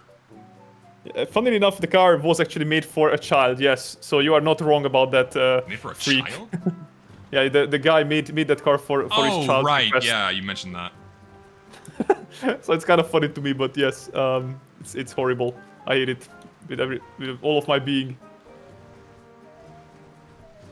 Ooh. Yeah, the spoiler does not fit at all. It's pretty fucking ugly. This is horrible. I hate it. I told the guy that if I were to buy that car, I need to like get the cost off of it from that car. That is gonna cost me to patch up the 6 holes that the stupid wing is for. Because there is no way in hell I'm keeping that wing on that car. Yeah, I wouldn't either. I would rip it off immediately. I'd prefer the holes they drilled in the damn thing. It's probably and have those be visible than that fucking spoiler. It's that bad. 50% off the Celica because of that blemish. Demand Horrible. it immediately. Have I tried Palinka? Yes, I have. You tried the ginger, right? I have it right here. Oh, you do? Yeah, I saved the bottle. See? Oh, the little one, yes. Yeah, I've tried it. It's very good. I like it. I kept you have it as a decor. I kept it as a souvenir. Show them the. Do you have the bottle of the marzipan liqueur? No, I threw that away. I'm gonna be sure to keep that one when I go there and buy more. Yeah, next time. I didn't keep it. It was a little big for me to want to keep it. I should have, in retrospect. What do I drive? I drive a 2008 Ford F-150. Not a bad car. Yeah, I mean, F-150s are just really good trucks, man. And I know enough. Cars. Yeah, like anything before 2010, I'm pretty satisfied with. The newest car we own right now is we have a, what is it, 2017? I think it's a 2017. A 2017 Ford Expedition. And it's a nice car. I don't like all the bells and whistles because it's just more shit that breaks. I like having a backup camera, but because the car is so big, you need a backup camera. You know, big cars, so annoying. Yeah, but, funnily enough, the biggest problem for me when I tried out that Celica was that I actually could no longer rely on my camera to the back. Yeah. To see what's behind me. My only. Go ahead. No, like basically, both of the cars that I drive have some sort of like rear camera that I've just gotten too used to, and I can no longer drive it out. It's sadly. Yeah. It annoys the hell out of me. Yeah, I've been spoiled by the backup camera on our newer Expedition because I drive. We own multiple cars, and I drive whatever car is available in my house. So we have 2 Expeditions in my truck, and I'm spoiled by that backup camera because it's very convenient. But you only need one because the cars are made so big. It's like driving a bus. You kind of need it because you have so many blind spots. Or rather, your blind spots are so big that you need the camera to, you know, see around them. AE86 is the base car, but I'll be honest with you, if I... Oh yeah, you want to tell them about that maybe when we go to Japan, what we got going for us? Oh my god, yeah. I think I mentioned it on stream the other day, but I'll say it again. I don't know. I haven't watched the whole stream. Yeah, we are going on a driving tour in the Japanese countryside, but not just any driving tour.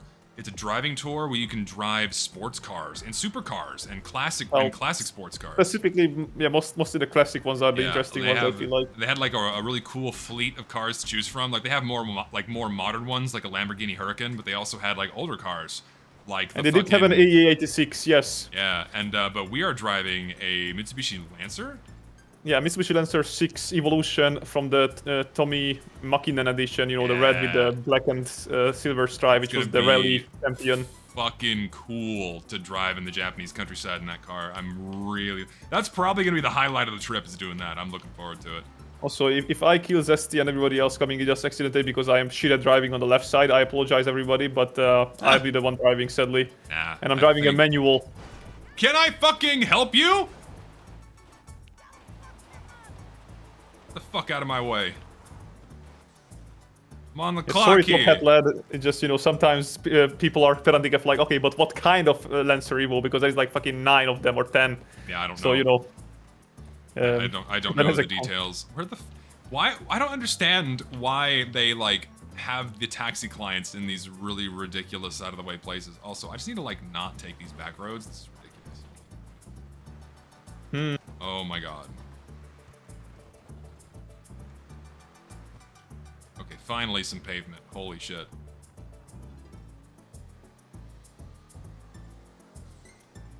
Forgot to listen. You don't exchange information in this game. It's called Grand Theft Auto. The title of the game is a criminal act. If I get into a fender bender, you're getting no insurance information from me because I don't have insurance. I'm out of there. I don't have insurance. I'm out of there. Funnily enough, I do need to think about insurance myself eventually. Yeah, insurance is always fun when it comes to owning a car, and it gets expensive. It sucks. I mean, you have decent options here where you can have like a cheaper payment, but then the coverage blows. Yeah. If it's unless it's another car that slams into you, then the insurance is useless. Like nothing for hail damage, nothing for luckily for me, like with other this natural card I'm gonna disasters. None of that shit's covered. It's only if someone fucking slams into you out of their negligence is what. And even then, it won't cover everything. He's playing GTA Online. But yeah, I mean, like again, the thing is that I'm not gonna use this car as like a daily driver. It's gonna be like more like I'm gonna still use, you know, public transport as my daily driver, but yeah, I wanna use this car as like a project for the upcoming few years at the very least. Holy shit, I'm really hungry. I just realized I've only had like one meal today. Ugh. We can hopefully I don't know if I'll have the car by the time you come here, but I think I will have both my car by the time you come here. But I won't have enough time to like do the necessary work on it yet because well, we'll be in Japan for like half a month. If you have it, it's still cool. I can probably show it on stream when you are coming over. They're like muscle cars? I mean, I'm a fan of a, 1968, 1969 Mustang. I think those are just some of the coolest cars ever made. I can fuck with a Chevelle. I'm not a big fan of Chargers, even older ones. I think those are the lowest on the pegging order there. I like myself some Plymouth Roadrunners. You've no idea how people can live in the USA? What do you mean? Also, how many cars do you have, Gary? Someone wants to know. 0 cars. Or Oh, you mean in Scott wants to GTA? know. You have 0? Wait, what? You mean in GTA or in real life? Well, in real life, I would assume we're talking about real life cars. I have 0 cars. Or you mean like toy cars? No, like your family. Like, I mean, you have multiple cars. Oh, well, I don't have any, but my family has 3 cars. Yeah, so that's how many you have. I mean, we live with our families, therefore the cars are kind of shared a little bit. Also, if anybody can say what they want, but to me the coolest car ever made was the Datsun 240Z or 260. Doesn't matter. It's a good choice. The one with the pike nose. So I guess technically it's the ZG version. I guess if you want to be pedantic about it. I fucking love that. It's such a beautiful car, man. I hate that we are not like making it a trend to like remake cars, but like with new technology, better engines, better like inside things. But those designs are so timeless. I agree. Yes, bring back like China started doing that. Did you know that? I did not. China did what they like. For example, the AE86, the Toyota, the Tureno. That is in the Initial D. So many people started buying it up because of the fame that it got from Initial D. Really? But China decided that we just basically license the chassis. We just remake all the interiors from like modern technology, but the chassis will be the exact same. And I think they even tried to like license the engine itself. That's cool. And they're just making it for like much more affordable prices than what you could get like these I guess scalpers you could say or people that are just inflating the prices on auctions and shit on the actual original AE86s. Yeah. And so like it's cool that they do that because what other car companies do now, like Ford with the Bronco, they re-release the Bronco again, but it's like a newer, more modern version. I just think that car is so ugly. And from what I heard, it is ugly. I saw that one and it's really ugly. And Huff is making models out of it, and I hate it. Yeah, and from what I've heard, it's a bit of a lemon. It's not a very good car. What do you mean a lemon? Well, a poorly designed car that has a lot of problems is called a lemon. Okay. At least it's like American slang. It's a lemon. So they cash in on the classic name of Bronco, and then oh sorry, the car actually kind of sucks. I did hear that the modern Hilux is pretty good. Yes, I cannot confirm personal experience, but I did hear that people are liking it. I've also heard that. Yeah, I mean, like I also like everybody's telling me that like getting a 1990s or like even a 2000s car, because it's like, oh, it's over 20 years old is like such a like danger. Nah, if a car is made well, it's not, because here's the thing. My father owns a 2002 Opel Speedster, which he doesn't use the daily driver, same as I wouldn't use my Celica for a daily driver. But guess how many he has spent? Oh, he has gotten this car as a second-hand car, so he didn't have it from like new. Right? Guess how much he has spent on it over the years for maintenance from everything, and he did crash it once as well. Not a huge crash, but like had to replace like a light and the front panel, I believe. I'm gonna say under 10 grand. I mean, can I say that dollar so that your viewers can understand? Well, under $10,000. Let me see. So yeah, do the conversion, because you guys have like your fucking fake money. Again, this is 15 years worth of maintenance and everything on this car. Yeah. $4.4 thousand. Wow, that's insane. So I guess what? He takes good care of the car. He leaves it in the garage. He only drives it when there is no like freaking salty ass roads and whatnot. Yeah. And then the car just serves him, and it's not even like one of the more reliable cars. It's just a normal car. Mm-hmm. No, yeah, the Opel Speedster is rare. Dude, I got to see it. It's fucking cool. It's a cool car. It's it's actually the only one for, well, they don't even sell it anymore in Hungary. There's a total of, when he bought it, there was a total of 9 of them in Hungary. Now there is 4. And I had the pleasure of seeing one in person. It's really cool. And it's not even a Vauxhall, which is just the shitty British version of it. I think I'm trying to recall how much money I spent on my first truck. So on my first truck, I bought my first truck for like $4,000. It was a 2004 F-150. And I think I may have spent probably an extra $4,000 or $5,000 on maintenance that it needed. And and a lot of them, and some of the maintenance I did myself. The most expensive thing I had to do is I had to replace the whole on one of my wheels, the whole brake. What do you call it? The whole brake. What's the word? Not just the pads, but the whole apparatus, the whole system, the whole thing on the wheel, the calipers and everything. So, because it was rusted and fucked up. Yeah, the rotor, everything. It was that was a pretty fucking penny. But it wasn't that bad. This truck was in really good shape. Took care of it. I loved my first truck, dude. I'd still be driving it right now if some idiot didn't total it. I got rear-ended. I know I've told that story on screen before. I fucking loved that truck. Well, maybe you can get it back at some point. Who knows? I mean, I love my 2008 one. It really needs a new paint job. The paint's starting to chip, but it's a good truck. Painting is fucking expensive from what I gathered from like recently. Yeah. Like I'll be spending like a good, like about $4,500 on a car if I don't buy this blue one. The blue one is double that price, but if I buy any of the used one that like needs some renovations, I'm gonna spend like $4,500 or, well, $5,000 I guess, because euro is stronger than dollars on that car, and I'm gonna need to spend like another at least $2,500 or $3,000 just to repaint it, because that's how expensive repainting is. Yeah, only gonna bother repainting my car whenever I have the extra disposable income, which I don't right now.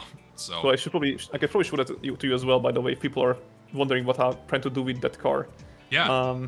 So if I do get that blue one, I'm not gonna do too much with it. But if I get any of the other ones, like either the other ones for sale, usually they are red. I plan to kind of remake this old Celica livery on it to make it like a kind of moderner version of this classic race car. So maybe we can show that to them. I will. I need to deliver this man so I maximize my revenue, but I also need to change my music. I don't care. Like I met people who basically laughed at me for saying that I want to make like a racing livery on a road going car. I don't care. I fucking love race cars, man. They are the coolest shit ever. I mean, like, you want your car to look the way you want it, and you want it to look cool because you think it's cool, and like that's where it stops. Like, oh, I have to impress other people with my car's paint job. Oh, look how big my penis is for my really cool paint job. Oh, my big fat girthy cock because I painted my sports car a popular color. Ooh, baby. Look how fat my balls are for these cool rims I got just to impress the ladies. No, fuck you. I'm painting my car the way I want. Yeah, I find that like these modern like hyper and supercars are just so boring to me. They have no soul. But at any like why it's actually like a very good allegory that I think I put this up on stream before. Guys, do you think what I think is the biggest detriment in the Fast and Furious franchise over like after like 3? Or I guess 3 was Tokyo Drift, right? So after Tokyo Drift. Here it is. This is what he wants to do. I think this is badass. Just you just see this driving around the city. Well, not this one, but this is the paint job that I want on the modern version. No, of that's the what I mean. Celica. Yeah, like you see this paint job driving around the city. It's fucking hell yeah, dude. Yeah. So you know what was the biggest change between the Fast and Furious movies, between like Tokyo Drift and then anything that followed afterwards? What? Cars no longer had unique paint jobs and mod kits, except like some of those like. It was completely lost by after the third movie. It's such a shame. Yeah. I think the paint jobs on a car give so much soul to a car. It makes it so unique. Like, body kits can help, of course, as well, but I think the paint job is like, literally like, whatever the owner is painting his soul onto the car, I guess. And, I am one of those... Sorry. What the hell is going on? Setscox' dad paint job. Take that as a term of endearment. Because it's an honor to be a father. Dad paint job? No! I ran over a coyote. Oh, that's one. I'm being chased by two bikers who are kicking my car. I ran over a dog. I feel bad. I hate when I do that. Yes, I can understand why. I had a thought about cars again. I totally lost it. Shit. Fuck. Ass. Blah. What was I gonna say? Blah. Oh, right. I know I've told you about like my dream car and my dream paint job on it, right? I don't know if I remember it, sadly. It's probably been a while since we talked about it, but like my dream car is I want to get a big old school Ford F250 or an F350. Like, that's cool. And I want to get that, but I want to do a custom Ava 02 paint job on it. Ava Unit 02 paint job on it with like red, with like green and green, black, and white details. and get like a green LED rims around the headlights. That's where I would put like a big O2 on the side. Oh yeah, that's what I want. That sounds cool. How does an EVA paint job look like? Is it like a it's like red body, but with like the other detailings, like white, yellow, green, and then a big O2 on the side. Oh, that's cool. I think it'd be So fun. you wanna make, It's like I have a thought in my head of how it looked like, but I need like an artist to conceptualize it for me. Well, if you needed to do it the way I would do it if I were you, is that get the basic color as a paint job, but then everything else you should get it as a wrap instead, because that's a lot cheaper. Yeah. It might not last as long, but you know, if you ever, let's say, you need to like sell the car to somebody, then Just comes off. No big deal. Yeah, you can just take it off, and it because you know most people sadly they actually consider wraps as like a, I guess, or like any paint job to be like lowering the value of the car instead of increasing it. I remember that. Why like, a wrap job? Because the wrap just comes off. No, better quality wraps stay on for quite some time. Well, but they can be removed pretty easily, right? Yes. Like they're not like paint. You have to like sandblast that shit off. No, you have to. Well, there is specific. From what I remember, there's special tools, and you to like heat it up and other shit to like get it off easily. But it doesn't. Right, but it's just like put it off by hand. Yeah, but in comparison to like the actual paint, it's way less invasive and damaging to the car potentially. So it's like, not that big of a deal. I mean, I'll probably ask my service guy like how much it would cost to, instead of getting that paint job on the car with a wrap and then just like actually just get it painted on instead, how much it would be different in terms of price. Is the music too loud, by the way, guys? I'm sorry, I didn't check that. What is your music currently? I don't even hear. Just some Toho music. I think it's a little too loud. Hold on, let me. We need some good old Hideki Naganuma or too mellow. Just a little more tolerable.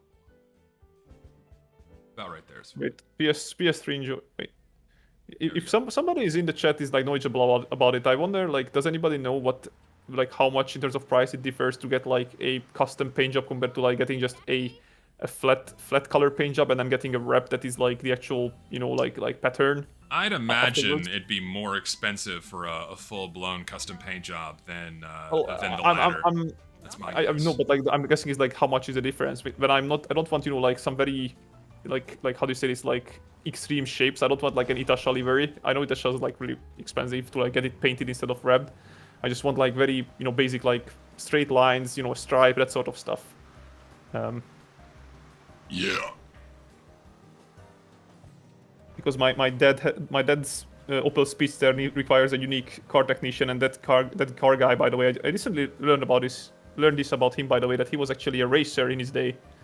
Oh yeah. He was a rally racer. He was racing a Lada. Actually, I'm curious now. Car owners, vehicle owners in the chat, what do you guys have? What do you guys drive? Let's see what you guys got. I'm curious. Yes. Wait, let's hear your. Gary's more knowledgeable about these things, but we can rate what you drive.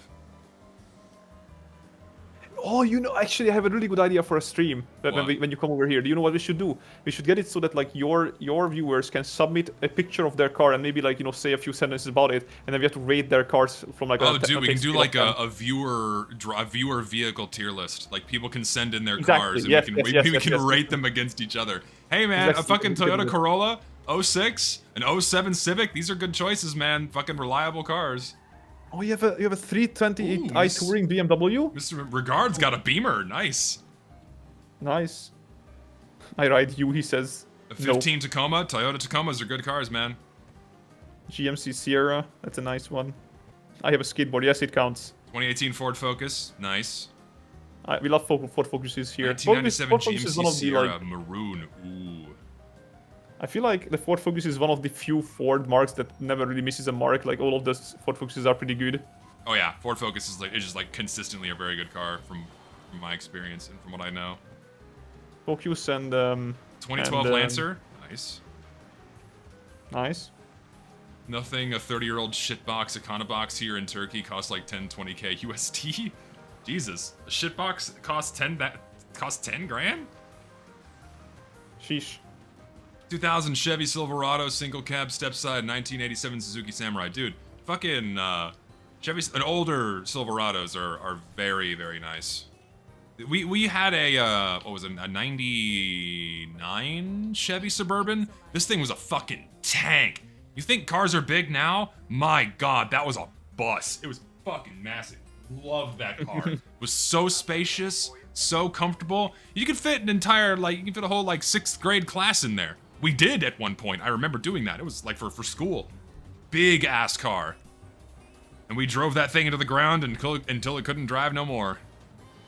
It's just to clear up confusion, by the way. It's not my dad who was a driver, sorry, a racer. It was my dad's mechanic who used to be a rally racer. There you go. So, you know, it's not the same. Still, you know, a former racer, which is pretty fucking cool. Well, yeah, the guy is very chill, by the way. Like, I remember that I sent him, like, I think I mentioned this to you, but I sent him, you know, like a list of all the car choices that I had in mind. Yeah. You know, I sent him like a 2005, what do you call this, Honda Jazz, Honda Civic of the same year. I sent him a Renault Clio. I sent him Ford Fiesta and Focus. I sent him some other cars in between. Like, you know, this is usually like, you know, little hatchback four-seater or two-seaters or whatever, right? And then I also just kind of, at that point, my plans with the Celica was kind of like a pipe dream, I guess, you know, like, I wasn't gonna expect him to pick the Celica at all. I just throw it in there, like, in case he says anything good about it, right? And he said that apparently the Celica was the best choice out of all of them because of how reliable and a nice of a drive car it is. I'm like, well, I mean, you know, if he says that, I'm sure I'll believe him. Yeah. That's real fodder. No. Zess F150 paint job. I'm probably not gonna put my OC on my car, though that is a question, because people were asking questions about this earlier because my outlook on TF2 is very grim. I was there for that. Yes, yeah, you tried to diversify from Team Fortress. No, don't hit him. Okay. You're trying to get away from Team Fortress at least a little bit, yeah. Yeah. So like, if I branch out, do I keep Zess as my YouTube icon? Do I use my face, like the drawing I have here? So I feel like she's iconic, and I kind of have to keep her. But also, I think now that I put my face out there more, personally do I use myself? I don't think you need to decide it right now. I think what you should do is that you should get a feel for it once you actually diversify. Here is something of course. I mean, this isn't like a final decision. I just want to gauge what people think. No, I understand. If I were you, what I should do is that instead of thinking of like as a mascot right now for like whatever your next, I guess, YouTube face will be, when you do start diversifying in terms of the games that you play, whatever like types of game that most describes you as like, oh, this is like my favorite shit to do or whatever, right? That should like decide on what kind of, I guess, you know, mascot you want for yourself or icon or whatever. Maybe. Doesn't even need to be like a you know, like a character. It can even be as much as a freaking letter Z in like a unique styling or some shit, right? Maybe. Like I had a guy who I watched who basically had a freaking duck as their profile picture before they changed it for like after like 15 years of doing YouTube, and they just got their name wasn't even like related to the duck. Yeah. So. No, I don't think it's a bad idea. But I think, well, I mean, Zess isn't related to me or what I do, and she's just, you know, she's just like the thing. Everything I do is completely unrelated to my character. Like, so that kind of, oh, there goes the door. That kind of fits the bill there. So in a way, it would still kind of work. Like one time, I had an idea for a logo for you, but I don't know if you ever would consider it these days. My idea was that, you know how there is like these stylized poker chips on your favorite war paints in Team Fortress? Yeah. So imagine that, but in the middle the drawing has to be replaced by like a custom Z letter or some shit, and then that's like gonna be the channel logo, is just a poker chip. It's not bad. But then again, I don't know if people would get the wrong idea that you're like a gambler promoter or some shit. I mean, who's to say I'm not gonna get into gambling content? We teach people how to card count. You already are. You're doing Blue Archive. So true. Transitioning over to entirely Blue Archive content. Exactly. Can use it for thumbnails, maybe. Could do. Are you in a friends only session? I mean, invite only. I can invite you. Can you invite me? Yeah. Hold on, let me. How do I do that? Home button. Social. Friends. Do I invite you? Also, I don't know if you care to try this at all, and I am not the. Invite you. How do I invite you? Click on the little left side. There is the little, yeah, there you go. Come. I'm coming. I'm gonna come. I'm gonna come. Do not come. No, what I was gonna say is that, like, out of the two of us, it's no secret that you are quote-unquote the head guy, I guess, because, well, you are the guys whose channel is the bigger one anyway. But there was a duo that I think I mentioned to you before called My Burn Fire, and, you know... maybe? These are the guys that do like that series of Fallout New Vegas with each other. But, like, they do the same idea that I had the idea to do, where one of the guys is just modded their characters like look-alike into the game, and they just narrate over as if they were in the game. Yeah. I fucking love their content. So these guys basically just started doing like random shit together when they were kind of just coming back from military service, and they didn't know what the fuck to do with their lives. I guess one of them was a weapons shop owner or whatever, or seller. Or worked in a gun shop. Yeah, that's the one. Yeah, worked in a gun shop. The other one, I don't even know what the other one was working at the time, but they started doing, again, just random Fallout videos together, and it blew up so much that they just decided to make it their main job. There you go. We could try doing some series together like this, and then see if anything sticks. Maybe. I don't know, man. It'd be cool if making YouTube videos could be a full-time job, but I would have to seriously transition into a very different type of content and lower my usual level of quality in order to get enough content out to make it livable. Because one video every 6 months is not going to cut it. Yeah. That's the problem. And also, like, my main problem right now is I have this really intense paralysis when it comes to making videos about TF2. I just really don't want to. I really don't. It's not that I don't love the game anymore. I love it to death, but it's just like I'm so burnt out on saying the same shit over and over again, and people just don't listen. Or rather, the people that matter and who should listen don't. And so it's exhausting. Make up their own points. And it's like, okay, what more can I say that hasn't already been said? Like, finding new and creative ways to say the same things over and over again is very, very tiresome. Sorry, quickly gonna correct somebody. Lipoke, we are not talking about 76. We might play that as well, but we're actually talking about Fallout New Vegas. Yes. We're gonna play that together. Don't know if it's on stream. Just the last time said he was open on playing it on stream, but I don't want to force him. So we're gonna play Fallout New Vegas together at some point, either offline or online. Yeah. Probably do it on stream. I need to do more things on stream. I think the next game I am going to play on stream is I need to do Dead Space. I gotta do Dead Space at some point. I have been putting that off for far too long. I hate horror games, but I might actually just tag along to watch you just so I can freak out on the game myself. Go for it. You're very much welcome. Yeah, I gotta do Dead Space. I gotta play more Metroid games. I'll probably do all the side scrollers first because you don't need to play them in like true chronological order. I'll probably do Samus Returns next, and then Fusion, and then Dread, and then I'll play the Primes. I saw that the Metroid streams were pretty well received. I mean, yeah, people were enjoying me playing Zero Mission, so I'll definitely play more Metroid games. For sure. Do not make me play horror games, I will not. No, I'm not big on horror either. I don't like intentionally scaring myself. It's just not something I've ever understood why people do. Minecraft is good too, I agree. It's very chill. It is indeed a very chill experience. Also, I've gotten... Oh, fuck you. I've gotten myself a Broadway. Oh, you have? I just bought it because I got a 10% coupon for it. Very nice. Yes. That's the outdoor shop. One sec. I opened my Discord. I have like 50 million DMs. Holy shit. Here. Oh my god, why do I have so many DMs? That's a question I cannot answer for you. I will look at these later. Not important right now. It's so funny. It's like, I usually don't get that many DMs. It's just whenever I decide to stream is when I get a shitload of DMs. I don't know why. Well, because I don't know.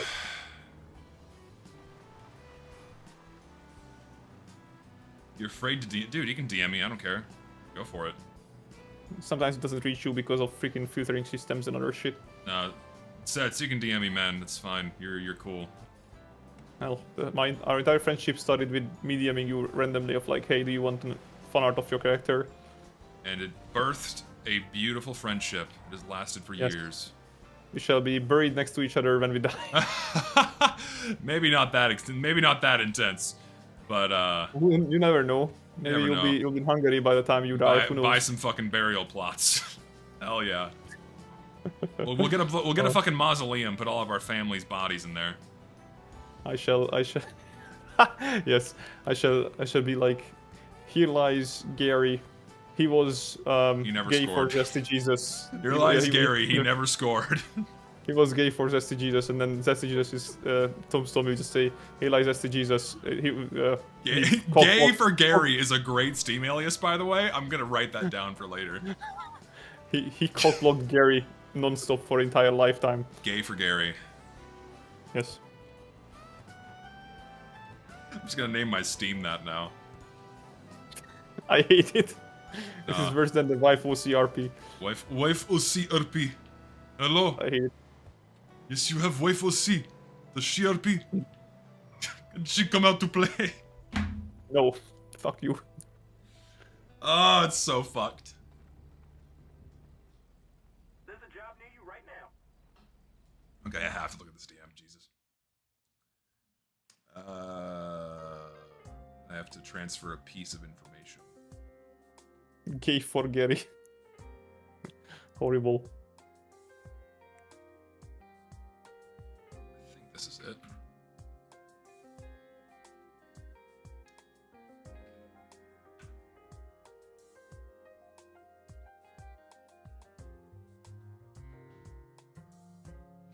My god.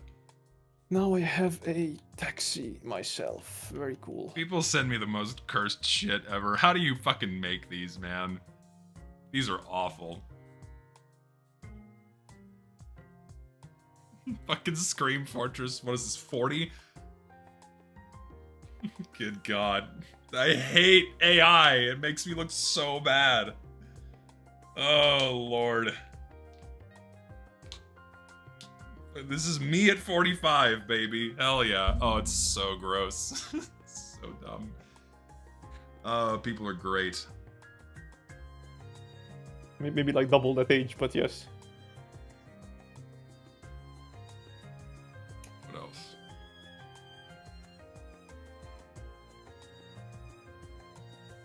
Vintage swamp cooler. What the hell is a swamp cooler? People sending me screenshots of tweets saying I've done irreversible damage to TF2 discourse. Oh lord. What else is new? Yeah, what else is new? People have been saying this for years now. Like me stating the obvious is you know. I know. Apparently ruining the game's discourse. I know.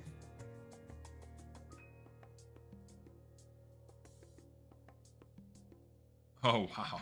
Okay, so here's a funny screenshot. So like so few people play video games, so few people play TF2 in Australia that this guy ended up on a team of all of his friends. That's how few people are playing TF2 in Australia, is you can end up on a team of people you know. That's pretty crazy. Funny as fuck, to be fair, yo. Yeah, that's pretty wild. Not that many people play TF2 anymore, especially not in that part of the world. Yep. I don't blame them. It's certainly possible, yeah. What else is going on?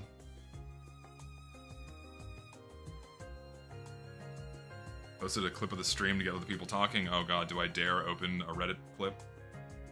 No.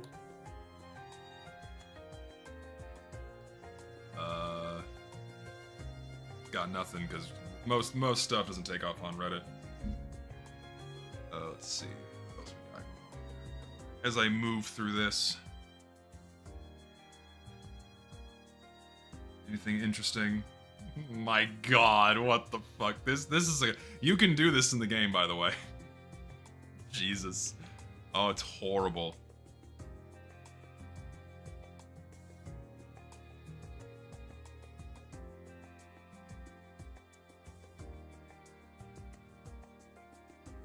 No, yeah, people who are, you know... The general sentiment is that, like, no one is attempting to defend the new content. People are just shaming people who are rightfully complaining. That's most of what we've been seeing, is people that are just shaming other people for complaining and not actually trying to defend the content they add, which is, you know, which is just true, because that is what happens. Telling enough, I think. Instead of actually saying why everything's okay, they just say, why are you complaining? Anything else? Anything else?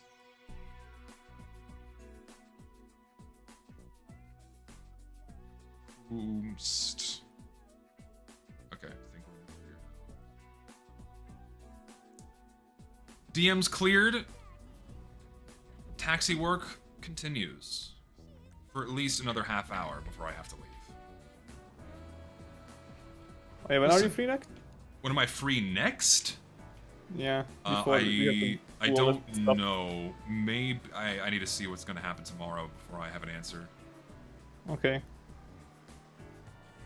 Like, this next week is like my last week of decent flexibility before my life is over. Next week or this week? This coming week.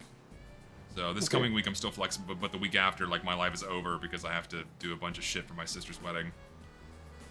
Yeah.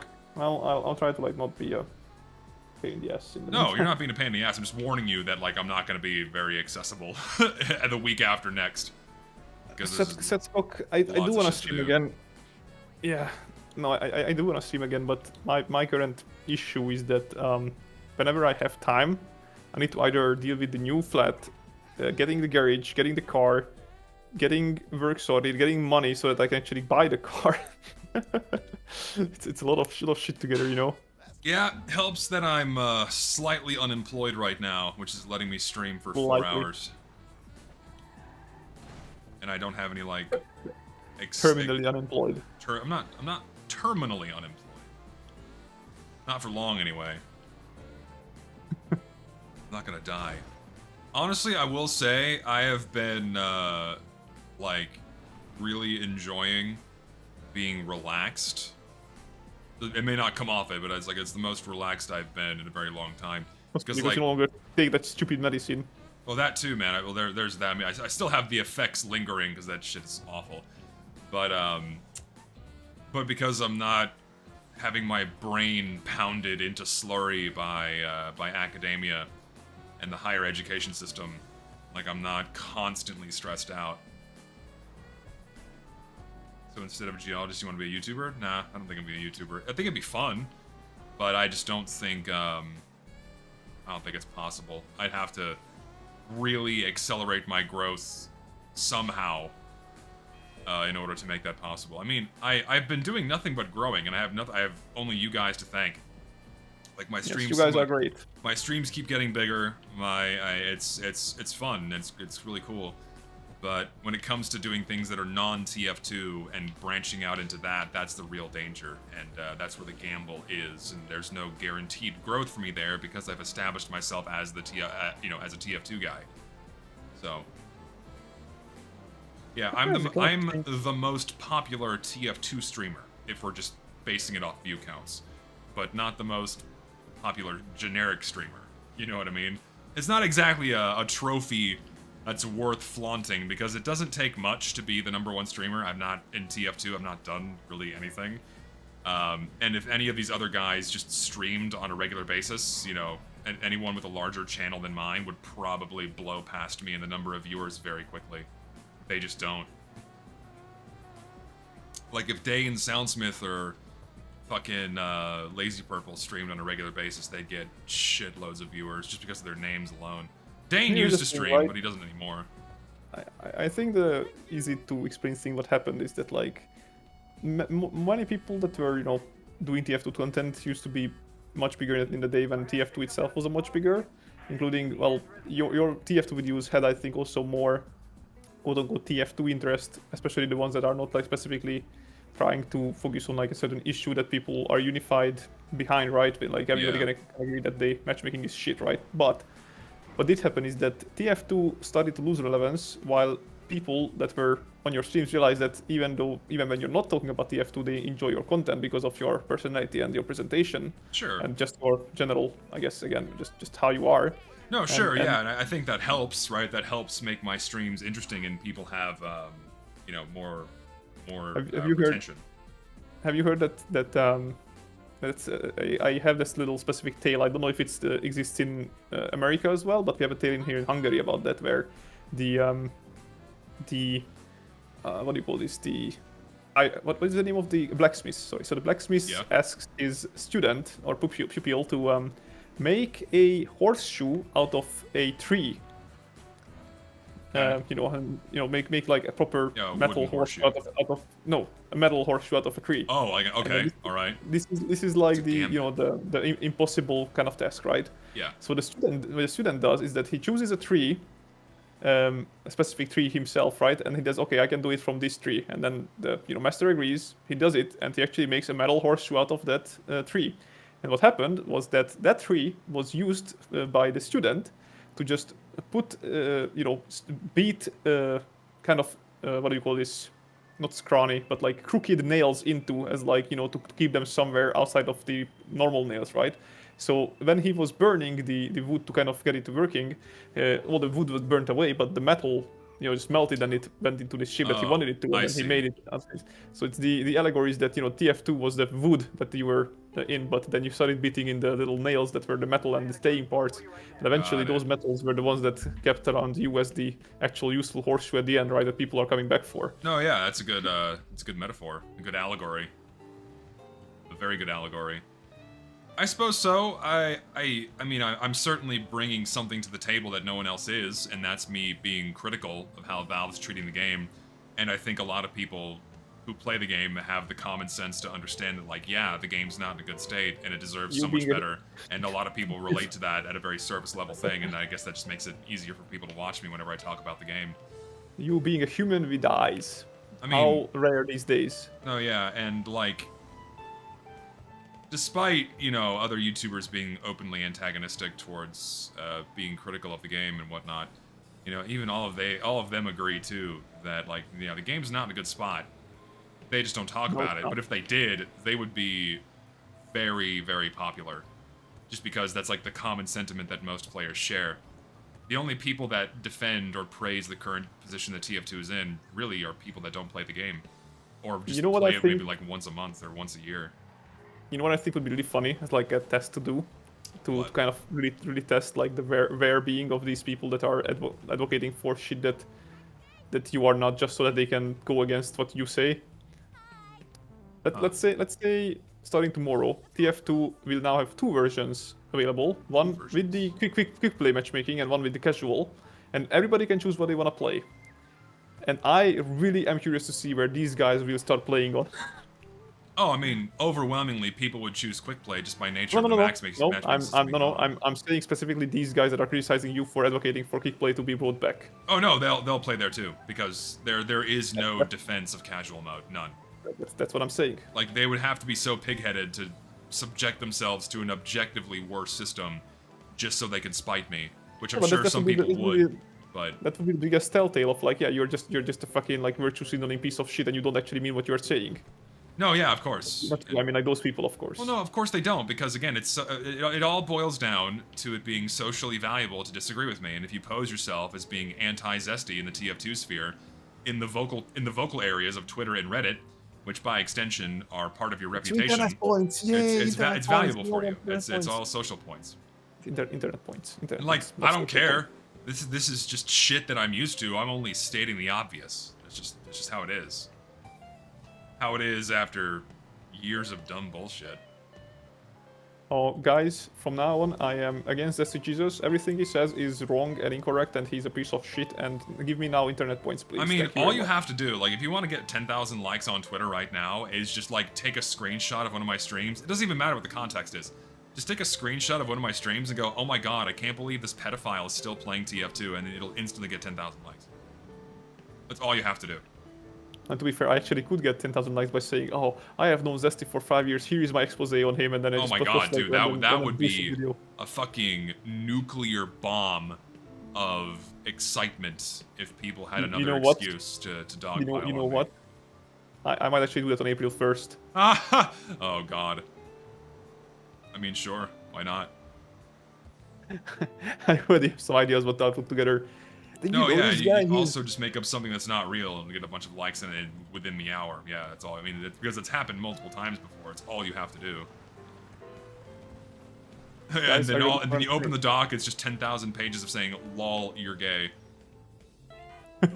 No, I wanted to like put like a QR code or some shit at the description where people can just scan it for like, hey, here is the easy accessible website, and a QR code just fucking displays like a gorilla holding up a mirror.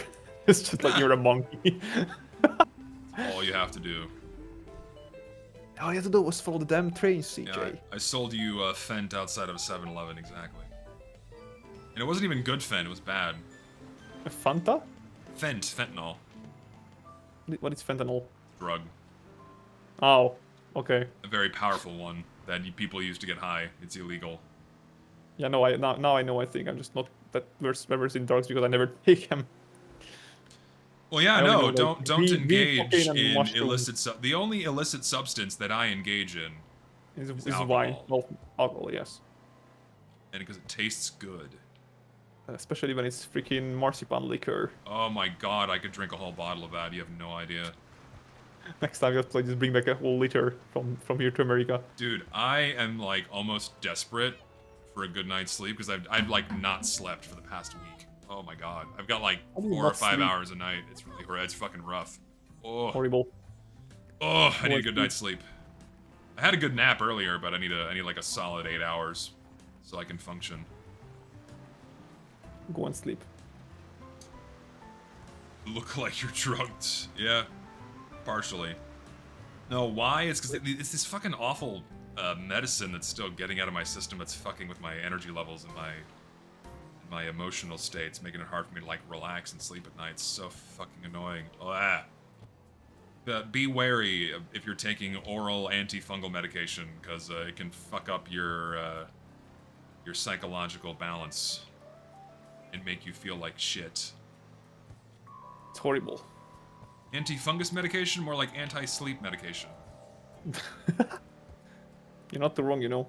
So, the medicine itself doesn't contain caffeine, but it does affect your liver, and it makes it harder for your liver to process caffeine. Thankfully, I don't drink caffeine, but if I did, it would fuck you up, because it would make your body even more sensitive to caffeine. But by extension, because of it fucking with your liver, it makes you more sensitive to alcohol and anything else you consume, because it has to be processed through your liver. I'm not... Dude, I can't take power naps. Like, I can lay down for 20 minutes and doze, and I'm okay, but... Be like Batman when he takes like few seconds of naps every single time that something doesn't happen. I used to be able to take really good naps, man, but I can't. As I've gotten older, it's just I can't do it. I'm the other way around. I actually can get naps now that I couldn't get before. Lucky bitch. Probably because I started doing the stupid midnight shifts, which are not nice to have. Yeah, that'll do it. I think it'll certainly be a lot more taxing. I'm not 30. I'm not 36. I'm 31. Okay. I'm 31 years young. All right. I got a lot of life left to live. When you say something young, then you know that you're not young anymore. No, I know. Yeah. 31 years young, baby. My life is just beginning. You know, if I'm gonna get myself into that flat, which is by that point gonna be like fully quote unquote fixed up, and you know don't need any like big renovations on it. Yeah. Gonna get myself a car, gonna get myself maybe some pets, and maybe like looking out to have a girlfriend. I think at that point, if I'll be at 30 at that point, I'll be good. No, yeah, I mean, I have 1.5 years left to go. Yeah, I was told some valuable feedback, and like, there's not a schedule to anything. There's not a schedule to like when you have to do certain things in life, or when you should or should not have one thing done or another. It's just it's what the fuck am I doing? You can't even like see the road here. I'm just cutting right across. I'm just going right down here. I still feel for my dad, because you know, in his case what happened was that at one day when he was like 27 and my mom was like 30, since my mom has got like 2.5 or 3 years of my dad, right? Yeah. One day my mom was just like, hey darling, I want a kid. And then my dad was just like, okay. And then they had me. And then out you came. I have a desire for a child, and they popped you out. No, I asked my dad, like, were you ready? Like, did you feel yourself ready for a kid? And he was like, no, but I figured I just roll with it. I'm like, okay. Well, I think you're never 100% ready, Like you might put yourself in a position where like you're financially ready or emotionally ready, but like you're never like 100% like, yeah, let's have a kid, because it's pretty daunting. But then once the kid's there, you take it in stride and it just works out. What was that series that had like a pretty good like episode that was about this? You know, the I killed a buddy! I didn't even see it! It was blending in with the road! I hate when I do that. Sorry, go ahead. No, like there was a series, like an American family that, you know, the guy accidentally got a child with a woman that she liked, and he almost bailed on it, but then what was it? Sheldon, that's the one. Oh, I've never watched a single second of that show. I just saw like fucking YouTube shorts about it all the time, and then one of the episodes was just about this, and I was like, man, talk about having the good timing. It's like I was just thinking about this whole like having a child and all that thing. No, yeah, I look forward to starting a family, but I got also a lot scared more of starting a family. Yeah, I mean, I got a lot more things I want to experience first. A lot more things to do. My biggest milestones to fear with the my biggest fear with the family is like how much less of free time I'll have and how much more responsibilities. I mean, that just comes with it, man. Don't get me wrong, I like kids. Like unlike many other people of my age, I actually like kids a lot, and I don't like down the fact that like, oh, I have to like deal with a kid. No, that's the least of my worries. I actually very much look forward to like having a kid and then, you know, raising him in a way I think is you know, the right way to do so. Yeah. But then at the same time, like just because I know that my own self-conscious would not allow myself to what do you call this? Not abandon, but like not give enough attention to the kid, right? And even though I would very much crave free time myself, because I'm just that kind of person, I just cannot live without free time. Once you have the kid, your entire mood around this is probably going to change. I know. Just because it's like the psychological and chemical reaction in your body, because like you're an animal, right? And most humans, like all other animals, you know, inherently want to take care of their kids and raise them and get the best for them. I think once the kid is here, it's like, oh my god. Then yeah, no, I know, but still, it's just right now with my current and that's why I guess it still scares me. Well, like I would probably trap myself to be like on it 24/7, which right now I know that I probably wouldn't want yet, because I just have so much shit I want to do still. Yeah, I mean, at least I'm slowly working through them. I mean, Japan is getting done soon, which is nice. No, yeah, I mean, we're living life now, right? It's important to live in the present and not dwell too much on how much or how little time you're gonna have as you bring on more responsibilities. I mean, you're young, right? You know, right now is a good time to experience worldly things and travel and do all the fun stuff. Not that you can't do these things as you get older, but I mean, as the responsibilities pile on, you are gonna have less chances. And like, that's the thing, man. When you have a family, like a wife and a kid, that opens up opportunities for new things. Just, you know, things to do with your family that you wouldn't have done otherwise on your own. And that ultimately is going to become a replacement for the things you would do in your spare time, because that's what becomes fun. Yeah. I mean, I love continuity. I have a person that actually loves me unconditionally and never understand childless people. You have kids? That's shit. It's awesome. No, yeah, I mean, that's like... That's the kids? I mean, it certainly seems to be the implication. But like, I don't know. I think... Well, I know I want kids, and I think it's a little sad if you decide to not have any children, because I feel like that's the real manifestation of your love for the other person, right? That you're willing to create life with them.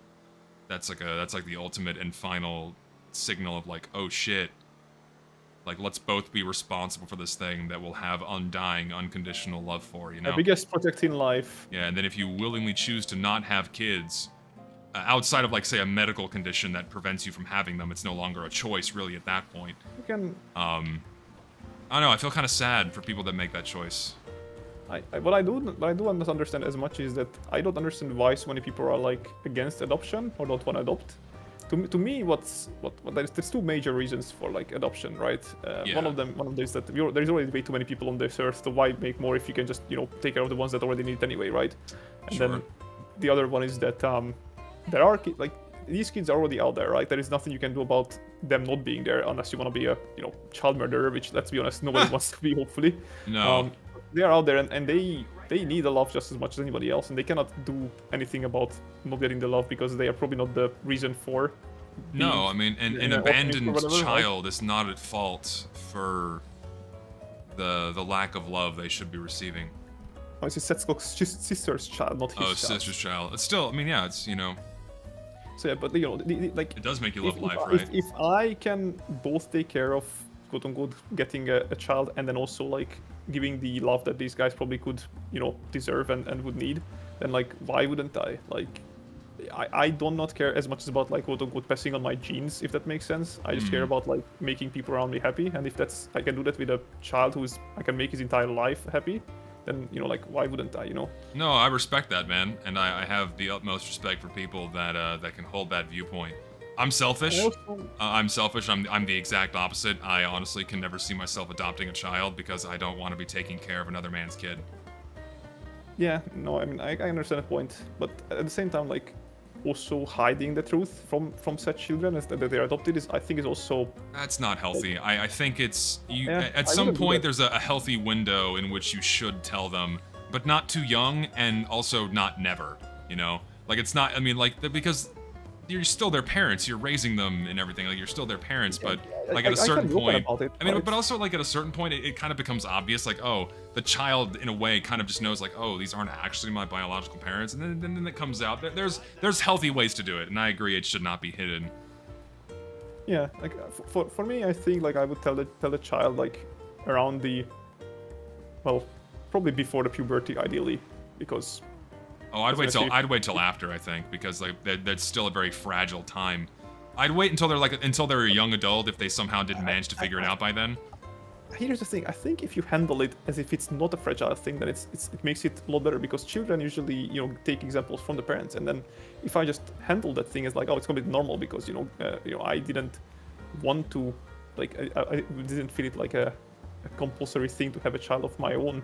If I can just adopt somebody that already needs to be, having some loving parents anyway, and I chose you because, well, I found you to be the most, suitable for me or something, right? And then that there is no shame in that. And that's just, if anything, you should be happy about the fact that, oh, I got the chosen one, yay. Yeah, yeah, there is no shame in that. It's just, and you're right. If you raise the kid right, then they'll probably take it well. That's a huge factor. So. But I don't know. It's just hypothetical. Yeah, oh, my dad's black and I am, or my dad's not black and I am. There's a disconnect here. Why don't I look like my parents? Oh Lord. Yeah, I don't know. I just again, I have respect for wanting to adopt a child, but I just know that I want my own kids.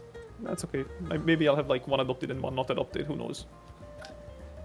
I don't know if that'd be a healthy dynamic between the two. I mean, one of them would always think that like, oh, you are favoring the not adopted one over the adopted or whatever. Or vice versa. That'd be kind of dangerous. I don't know. I don't know. I think you can just handle it as it's not a problem. Like, if anything, like I would want them to be like roughly the same age at the very least, so they can be friends. And like, because here's the thing, like I think one of the issues with having children is that when like one of them is like much older than the other one, right? Because yeah, that's rough. It's a huge discrepancy between like what they are into, and I think they should be like friends for life, in a sense that like they can always understand and rely on each other, and they should be like on a general like same social life, I guess, in terms of like what is relevant to them. Yeah. Like I have such a just because of my smaller sister being 7 years younger than me, we have quite a big bit of discrepancy when it comes to like what we care about and shit. But I think if she was the same age as me, I think that wouldn't be the case. Yeah, my sister's 2 years older than me, and we see eye to eye and understand a lot of the same things in a very similar fashion. Having too big of an age gap between your kids does create the problems you just said. I think it's good to have your kids in a fairly narrow window, as close to the same age as possible. Somebody will accuse me of trying to create an anime scenario of like fucking he's like not even my brother or sister anymore, and they just fucking making a pair of them or something. But Your that's brother just is 18 years older than you? God damn, that's bizarre. That's too much. I'm sure you probably still have like a healthy family dynamic. It doesn't mean your relationship's any worse. But for me, that sounds like too big of a gap. Yeah, literally, your brother could be your father. Like, in terms of like age, anyway. That's pretty crazy. I mean, there's no hard line on like how big of the gap should or should not be.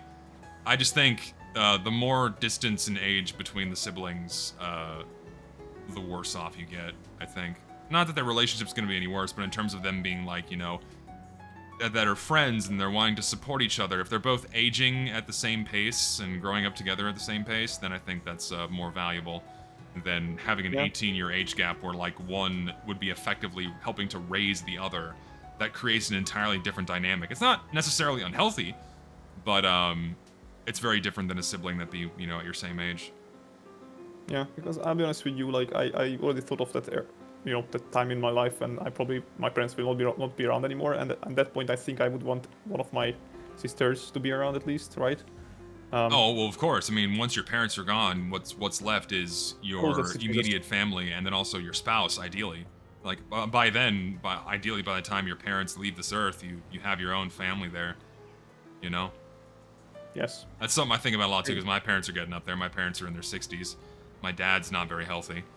My mom's doing her best, so it's like, they're not going to be here forever, and I have to prepare for that. And thank God I have a sister. Oh, hi. Why? Look at me. I'm you, but better. We're a clone. You have the weird air conditioner on the side. It's cool.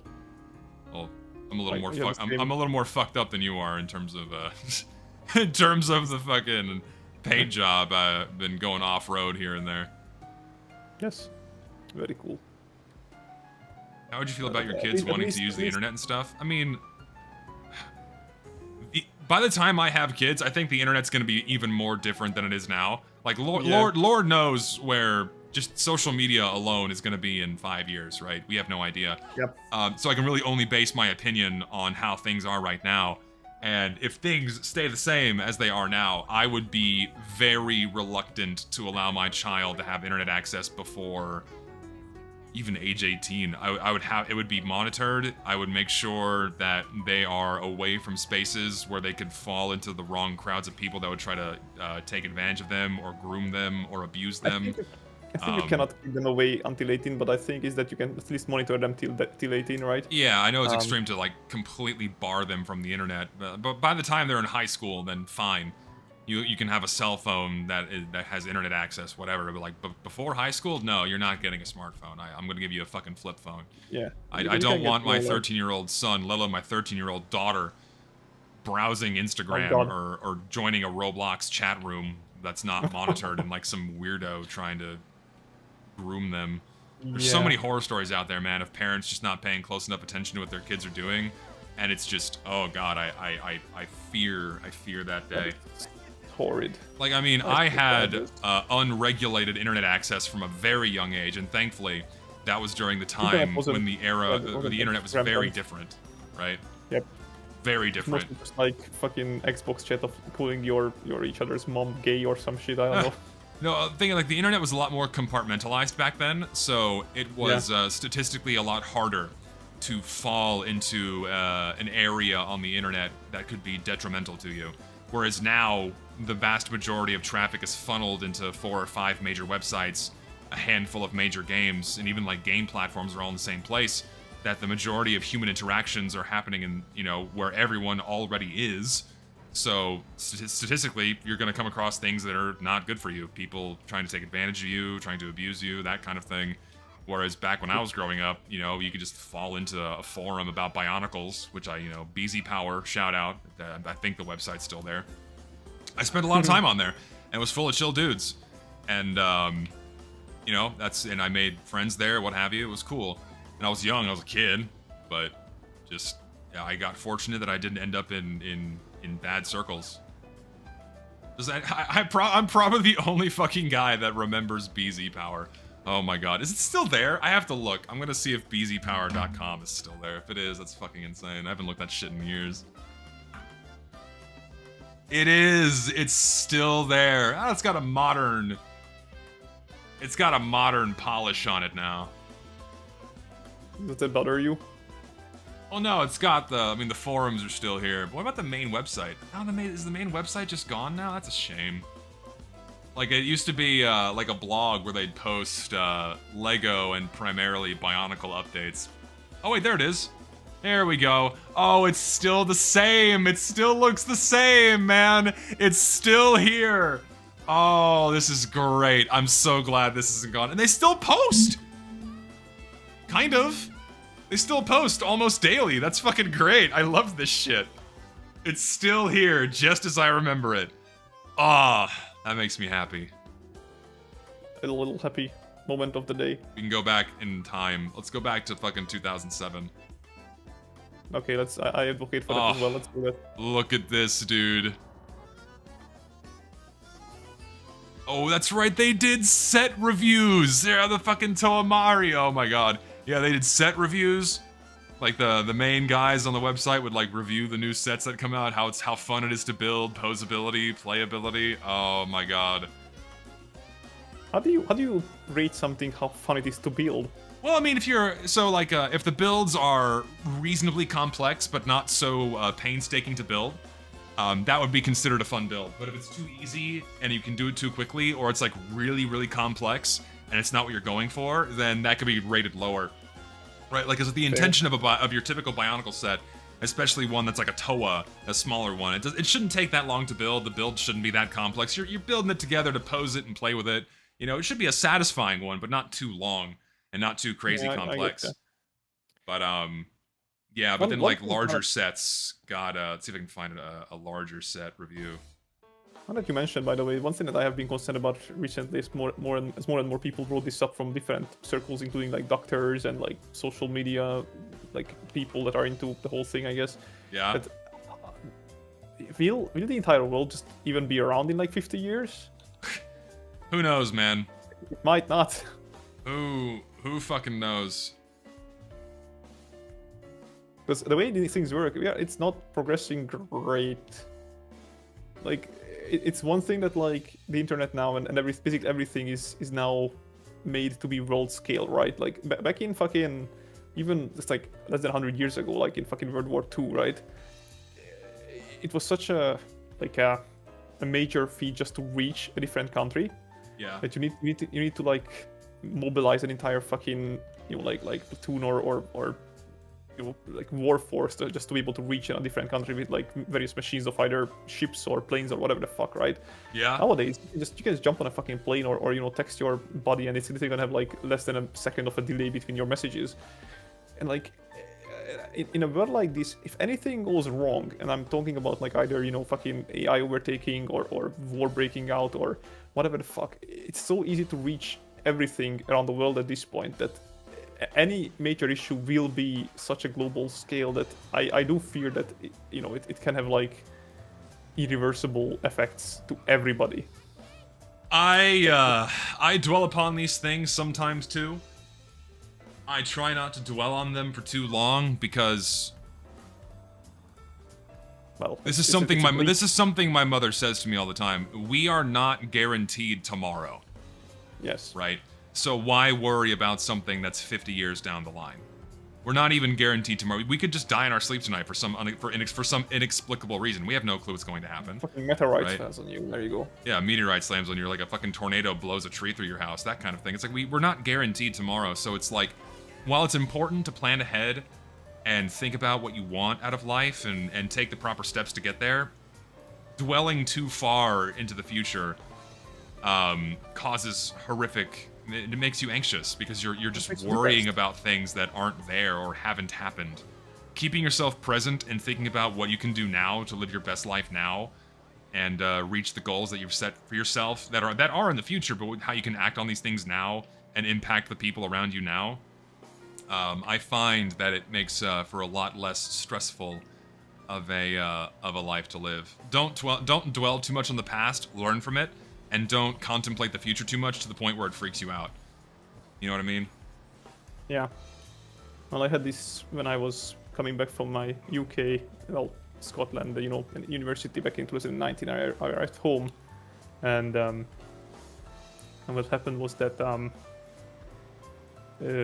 basically I got depressed like really fast because I was at a point where, like, you know, I got finished university.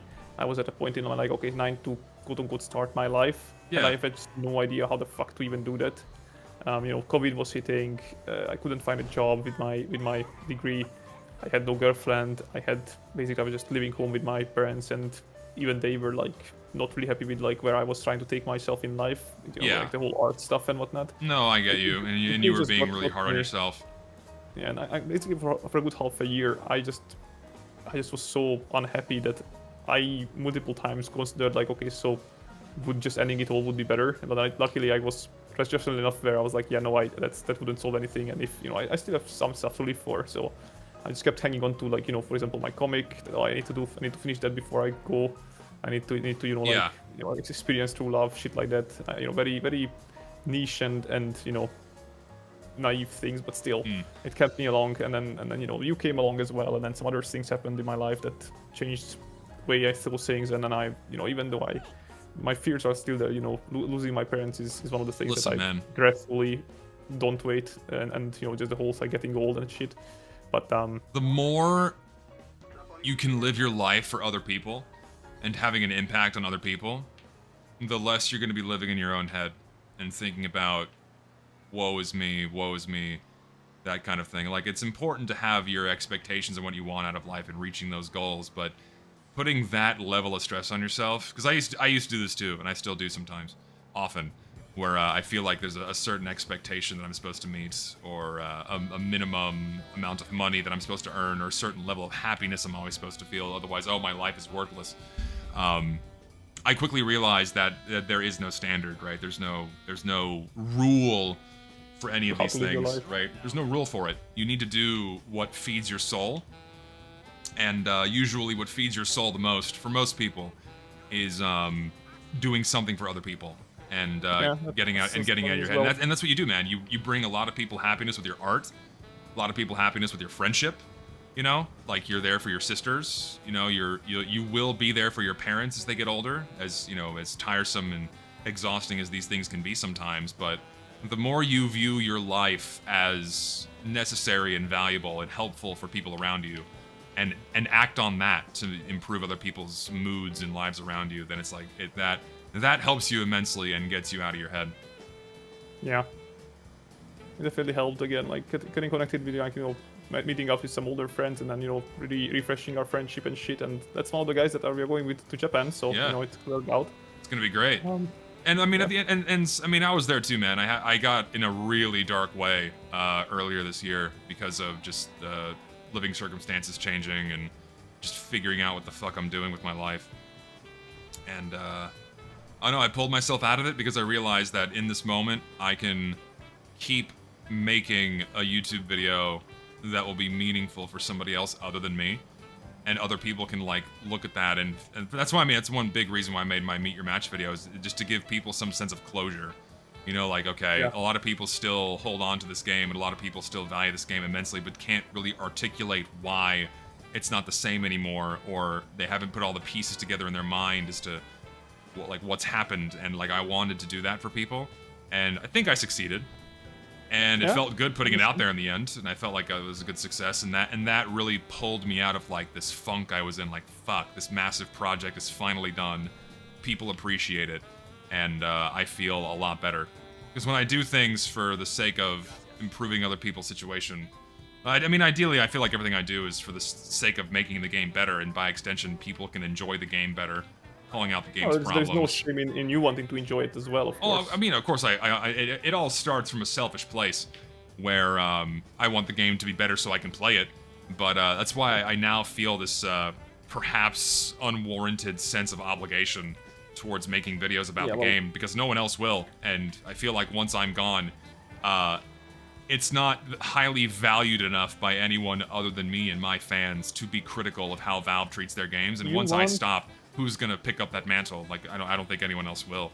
You want a better end for this game than to just die in like this, you know, fucking muted wriggle of drained death, I guess, like fucking Voldemort on the floor. Yeah, and it may be very conceited of me to assume that I can have that much influence and impact on this fucking game, but I won't be happy until I try. Yes, I can respect that. So, I haven't cared about the game as much in like years, because the last time I really cared about it was when I was still in university. Yeah. But I still like wish for it to end better, I guess. Like TF2 needs a good death. It doesn't deserve to be stretched out like this and just left to, you know, rot under the weight of all the crap Valve keeps adding onto it. Like I think that it shows, if anything, my weird like sliver of hope of dedication that I did not sell my most prized TF2 item still, even though I probably couldn't. I mean, I think that's more of a symbol of how much, you know, you love the game, and it was an important part of my life, yeah. Yeah, and I mean, how much of an impact it had on your life, you know. I got to meet you, so that's already making lifelong friends. It's had immense impacts on my own life and in many positive ways. You know, we often talk about negative stuff, right? We often talk about negative stuff on here, but mostly in regards to TF2. But like, so many positive things have come out of me starting a channel. I mean, I you know, made my best friend, made many other friends, made countless connections. I've gotten to, you know, travel the world as a result of that, to meet people. I met my girlfriend, someone who I think I really am probably going to marry. We'll figure that out when we get there. I have to meet her. Have to meet her in person first. Have to meet her in person first. To really, I don't think we're gonna like suddenly fucking hate each other when we see each other in person. I think it's pretty solidified. It turns out that she's a man. That'll be yeah. If she ends up having a fat girl cock, which she's very good at hiding so far, then yeah, I think that'll be the deal breaker for sure. But I've had immense positive impacts on my life that have come from this game, and I tend to try to focus on those whenever I'm faced with like idiot number 9007 that is wishing death upon me because I'm being critical of the state of the game. You know. In a game that they don't even play themselves, by the way. TF2, as we knew it, ended a long time ago. It is up to us to preserve the right lessons from it and not let people get lost in the mistakes. That's why Gold Rush is important to me. It's better to try to create some kind of answer to preservation, even if people have subjective disagreements. It's better than just being sad and unproductive. I mean, I completely agree, right? That's why I make the videos that I do, man. You have your projects in order to preserve what TF2 is. I try to at least get what's left of the old game, you know, the actual gameplay aspect of it. I try to get that back in a stable state where people can experience it how it was at launch. And not at the mercy of this awful fucking matchmaking system. Like, if I can... And again, I won't be happy until I try hard enough to get people on board with that. And I think most people are. It's just a shame that other social people and social figures are geared against me because it's valuable to do so, and they won't, I mean, they just won't say the truth. I thought you don't date subs. In this instance, a parasocial relationship worked out. It didn't really start that way. She just liked my streams, and reached out to me with some fan art, and we got to talking, and it went from there. Common parasocial W. Oh my god. Damn, I should stream. Hey man, you never know. I mean, you find a partner by putting yourself out there. I put myself out there. Funnily enough, one of the biggest reasons for me to get a car and get it out like that is so that I can go to car meets and then be flashy about it. Yeah, it's to meet people. It's weird to watch people fight to the last breath to defend something that's clearly a bad cause, even when it's obviously proven illogical just to spite me. No, yeah, it is insane watching these guys twist themselves in knots to avoid saying the obvious.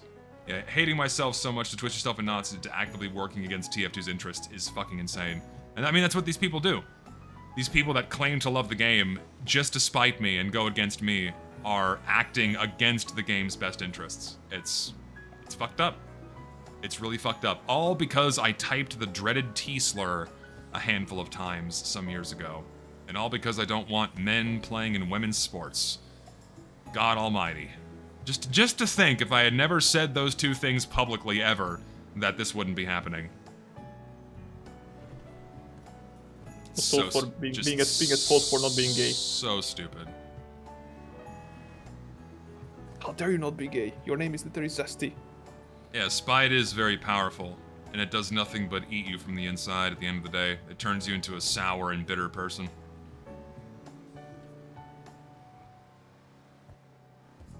Hate to see it. Yeah, spite's bad, man. I mean, like, actively hating someone and spiting someone so much and putting that much energy towards hating somebody, it rots your soul. It takes a hell of an impact on your psyche, and it makes you a bitter person. It makes you that one person in that movie, which is like the old man who yells at people like, "Get off my lawn!" Oh yeah, Richter, you're right. Hey, get off my lawn! Yeah, you're right. The Wayland video is a great example. He agrees with me about a bunch of stuff, and then he gets to quick play, and then abruptly says, "Well, actually, no one can ever be happy ever again." It's like he is intentionally acting against the game's self-interests just to spite me, even though he agrees that the game needs more care and more attention, and you know the matchmaking system sucks and needs addressing. But as soon as he gets to the point that I support, you know, just to spite me, he does that shit. It's just so petty. I don't get it. It's like the house is burning down around them, but because they disagree with me on things that are completely unrelated to TF2, it's like, oh, well, fuck it. Let's just not call the fire department then. Let the house burn. Just because I don't like you. It's so stupid. It's so fucking stupid. I don't get it, man. How do people behave this way?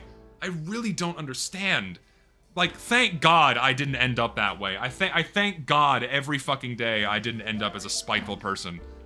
To like to have like ill will on my fellow man because I disagree with them on something. I'll call you out for being an asshole, but I don't want you to be a fucking, I don't want you to like get hit by a car or something. Only reason I caught a stream in Asia is because I slept after dinner and stayed up all night. Well, hello. Hello, I don't know where you're from because I'm not familiar with that currency, but good evening? Reverse engineering the truth because it really always has been just the truth that casual is horrible, and including 90% of the story and then leaving out the 10% most critical part because it would vindicate me. No, yeah, exactly. Out of pure spite. Yep. He can't agree with me because it would vindicate me, and it would mean that he's openly agreeing with someone that he personally dislikes. And just to preserve their ego, just to preserve their socially valuable position, they'll take the detrimental stance against what's best for TF2. And it's just so sad. And they're all doing it. All of them are doing it. Not just the fucking Swishcast guys, but the Chucklenuts guys are. Like, if you're out, the guys that are outside of these cliquey groups, you know, like Lister and Lucid and what have you, these guys they're on board, but they just don't, they're not as vocal as I am. But they're not acting against the game's best interests, you know? They speak about these things and they make their own content.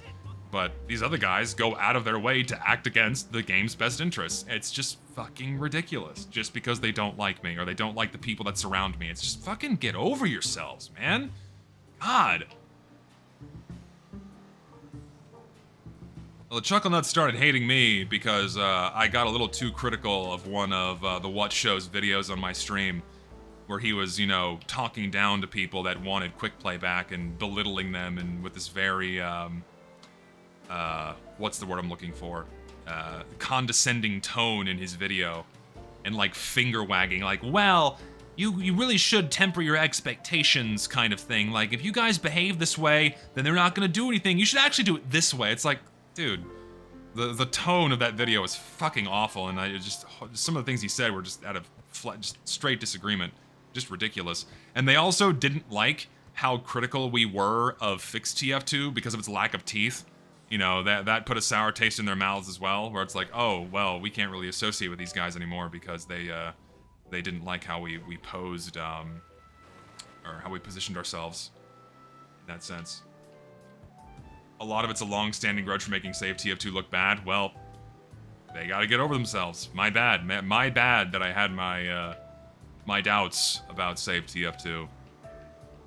And then openly said, my bad, I'm sorry. But no, whatever. They still hold that against me. Sorry, I had a little bit off-topic question of the people that are here while we're having so many people in the chat. So you know what I thought? I could maybe spice up the video with a little bit that I'm editing currently that we recorded with Xander. You know how like sometimes I really struggle to like find fitting video clips for like reactions. Yeah.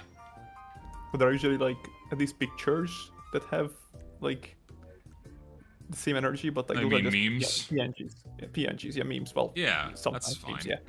memes, But then what if to make it like, instead of having to like stop the video for the sake of a picture or some shit or just putting it in there, what if we use that new tool that I found, the Grok, to animate the pictures? Oh dear God. I think for like meme potential, I think people aren't gonna get too upset about that. Because like if a fitting meme doesn't exist, or a clip or a picture, then I don't think people would be upset about that. I'd say go for it. The silence means something too. All kinds of people know the quick play stuff is real and mentioned it in videos in the past, but refuse to engage with it now because they know it'll put them in a conversation with me. No, yeah.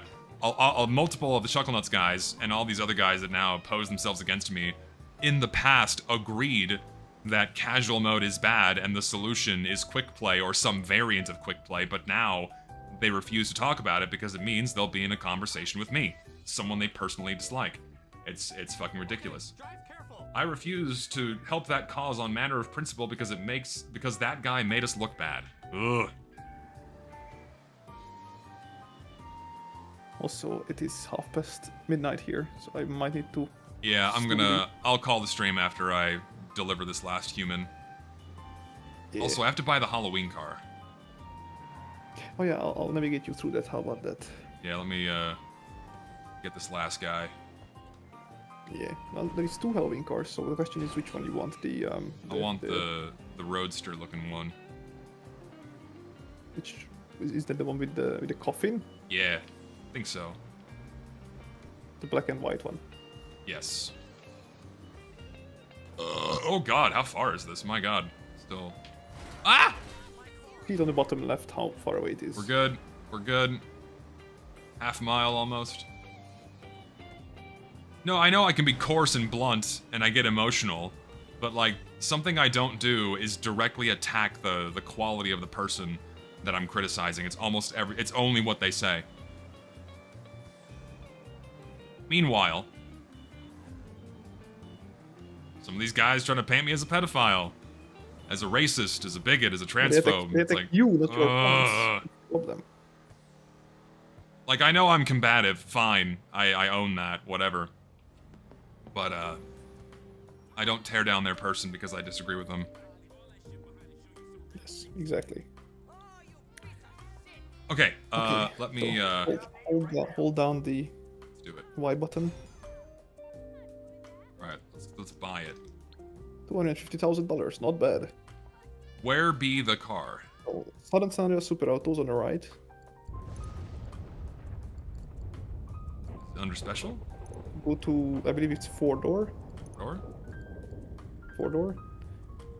It should be fairly low down because it's one of the earlier day cars. But there it is.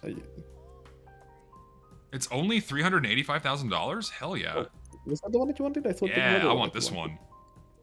Okay. You can choose a livery there. There's 4 different liveries. Oh, look at the skull! Oh, okay. So do I get the flames? Or do I get the skull? You can change it later if you want, but yeah, you can just pick one when you buy it. Well, let's default to the skull. I think I have room in my apartment. Oh, no, I don't. I do in my arena? Why? Nope. Do I have any room anywhere? Oh. If you don't, you can just back out and buy yourself a new. I'm good. Okay. I had a slot. All right, but now all my slots are full.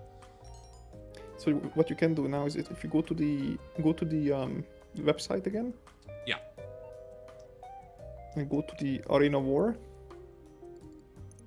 I can buy them in a garage extension. Yeah, you can buy like a garage floor when you go to like renovate workshop. Here we go. And then there is the garage floor. Yeah, there you go. Garage floor B1. Buy now. I don't need any of this shit. Yeah. Yeah, just buy now. Buy. Nice. Okay. More vehicle slots. Nice. Should be 9 or 10 more slots. I forget how many. Still have money to spare. Hell yeah, dude. All right. Well, Yeah, I'm gonna we'll call the stream see. there because I gotta go have dinner at my sister's house now. Still need to So- upgrade the car, but yes. Yeah, we'll do it next time. Yeah. Next time I do GTA, I'll trick it out. So, thank you all for watching. Very long and rather energetic stream today. Thank you all for your lovely donations. You guys are awesome. Really appreciate that. Yes. Thank you, people. Gonna stream again on Wednesday. I don't know what I'm going to do yet. I'll figure that out when I get there. And yeah, that's about it. Hope you guys have a good See you, day. folks. Thank you for chilling. Thank you, Gary, for joining as always. Yes, anytime. All right. Y'all take care.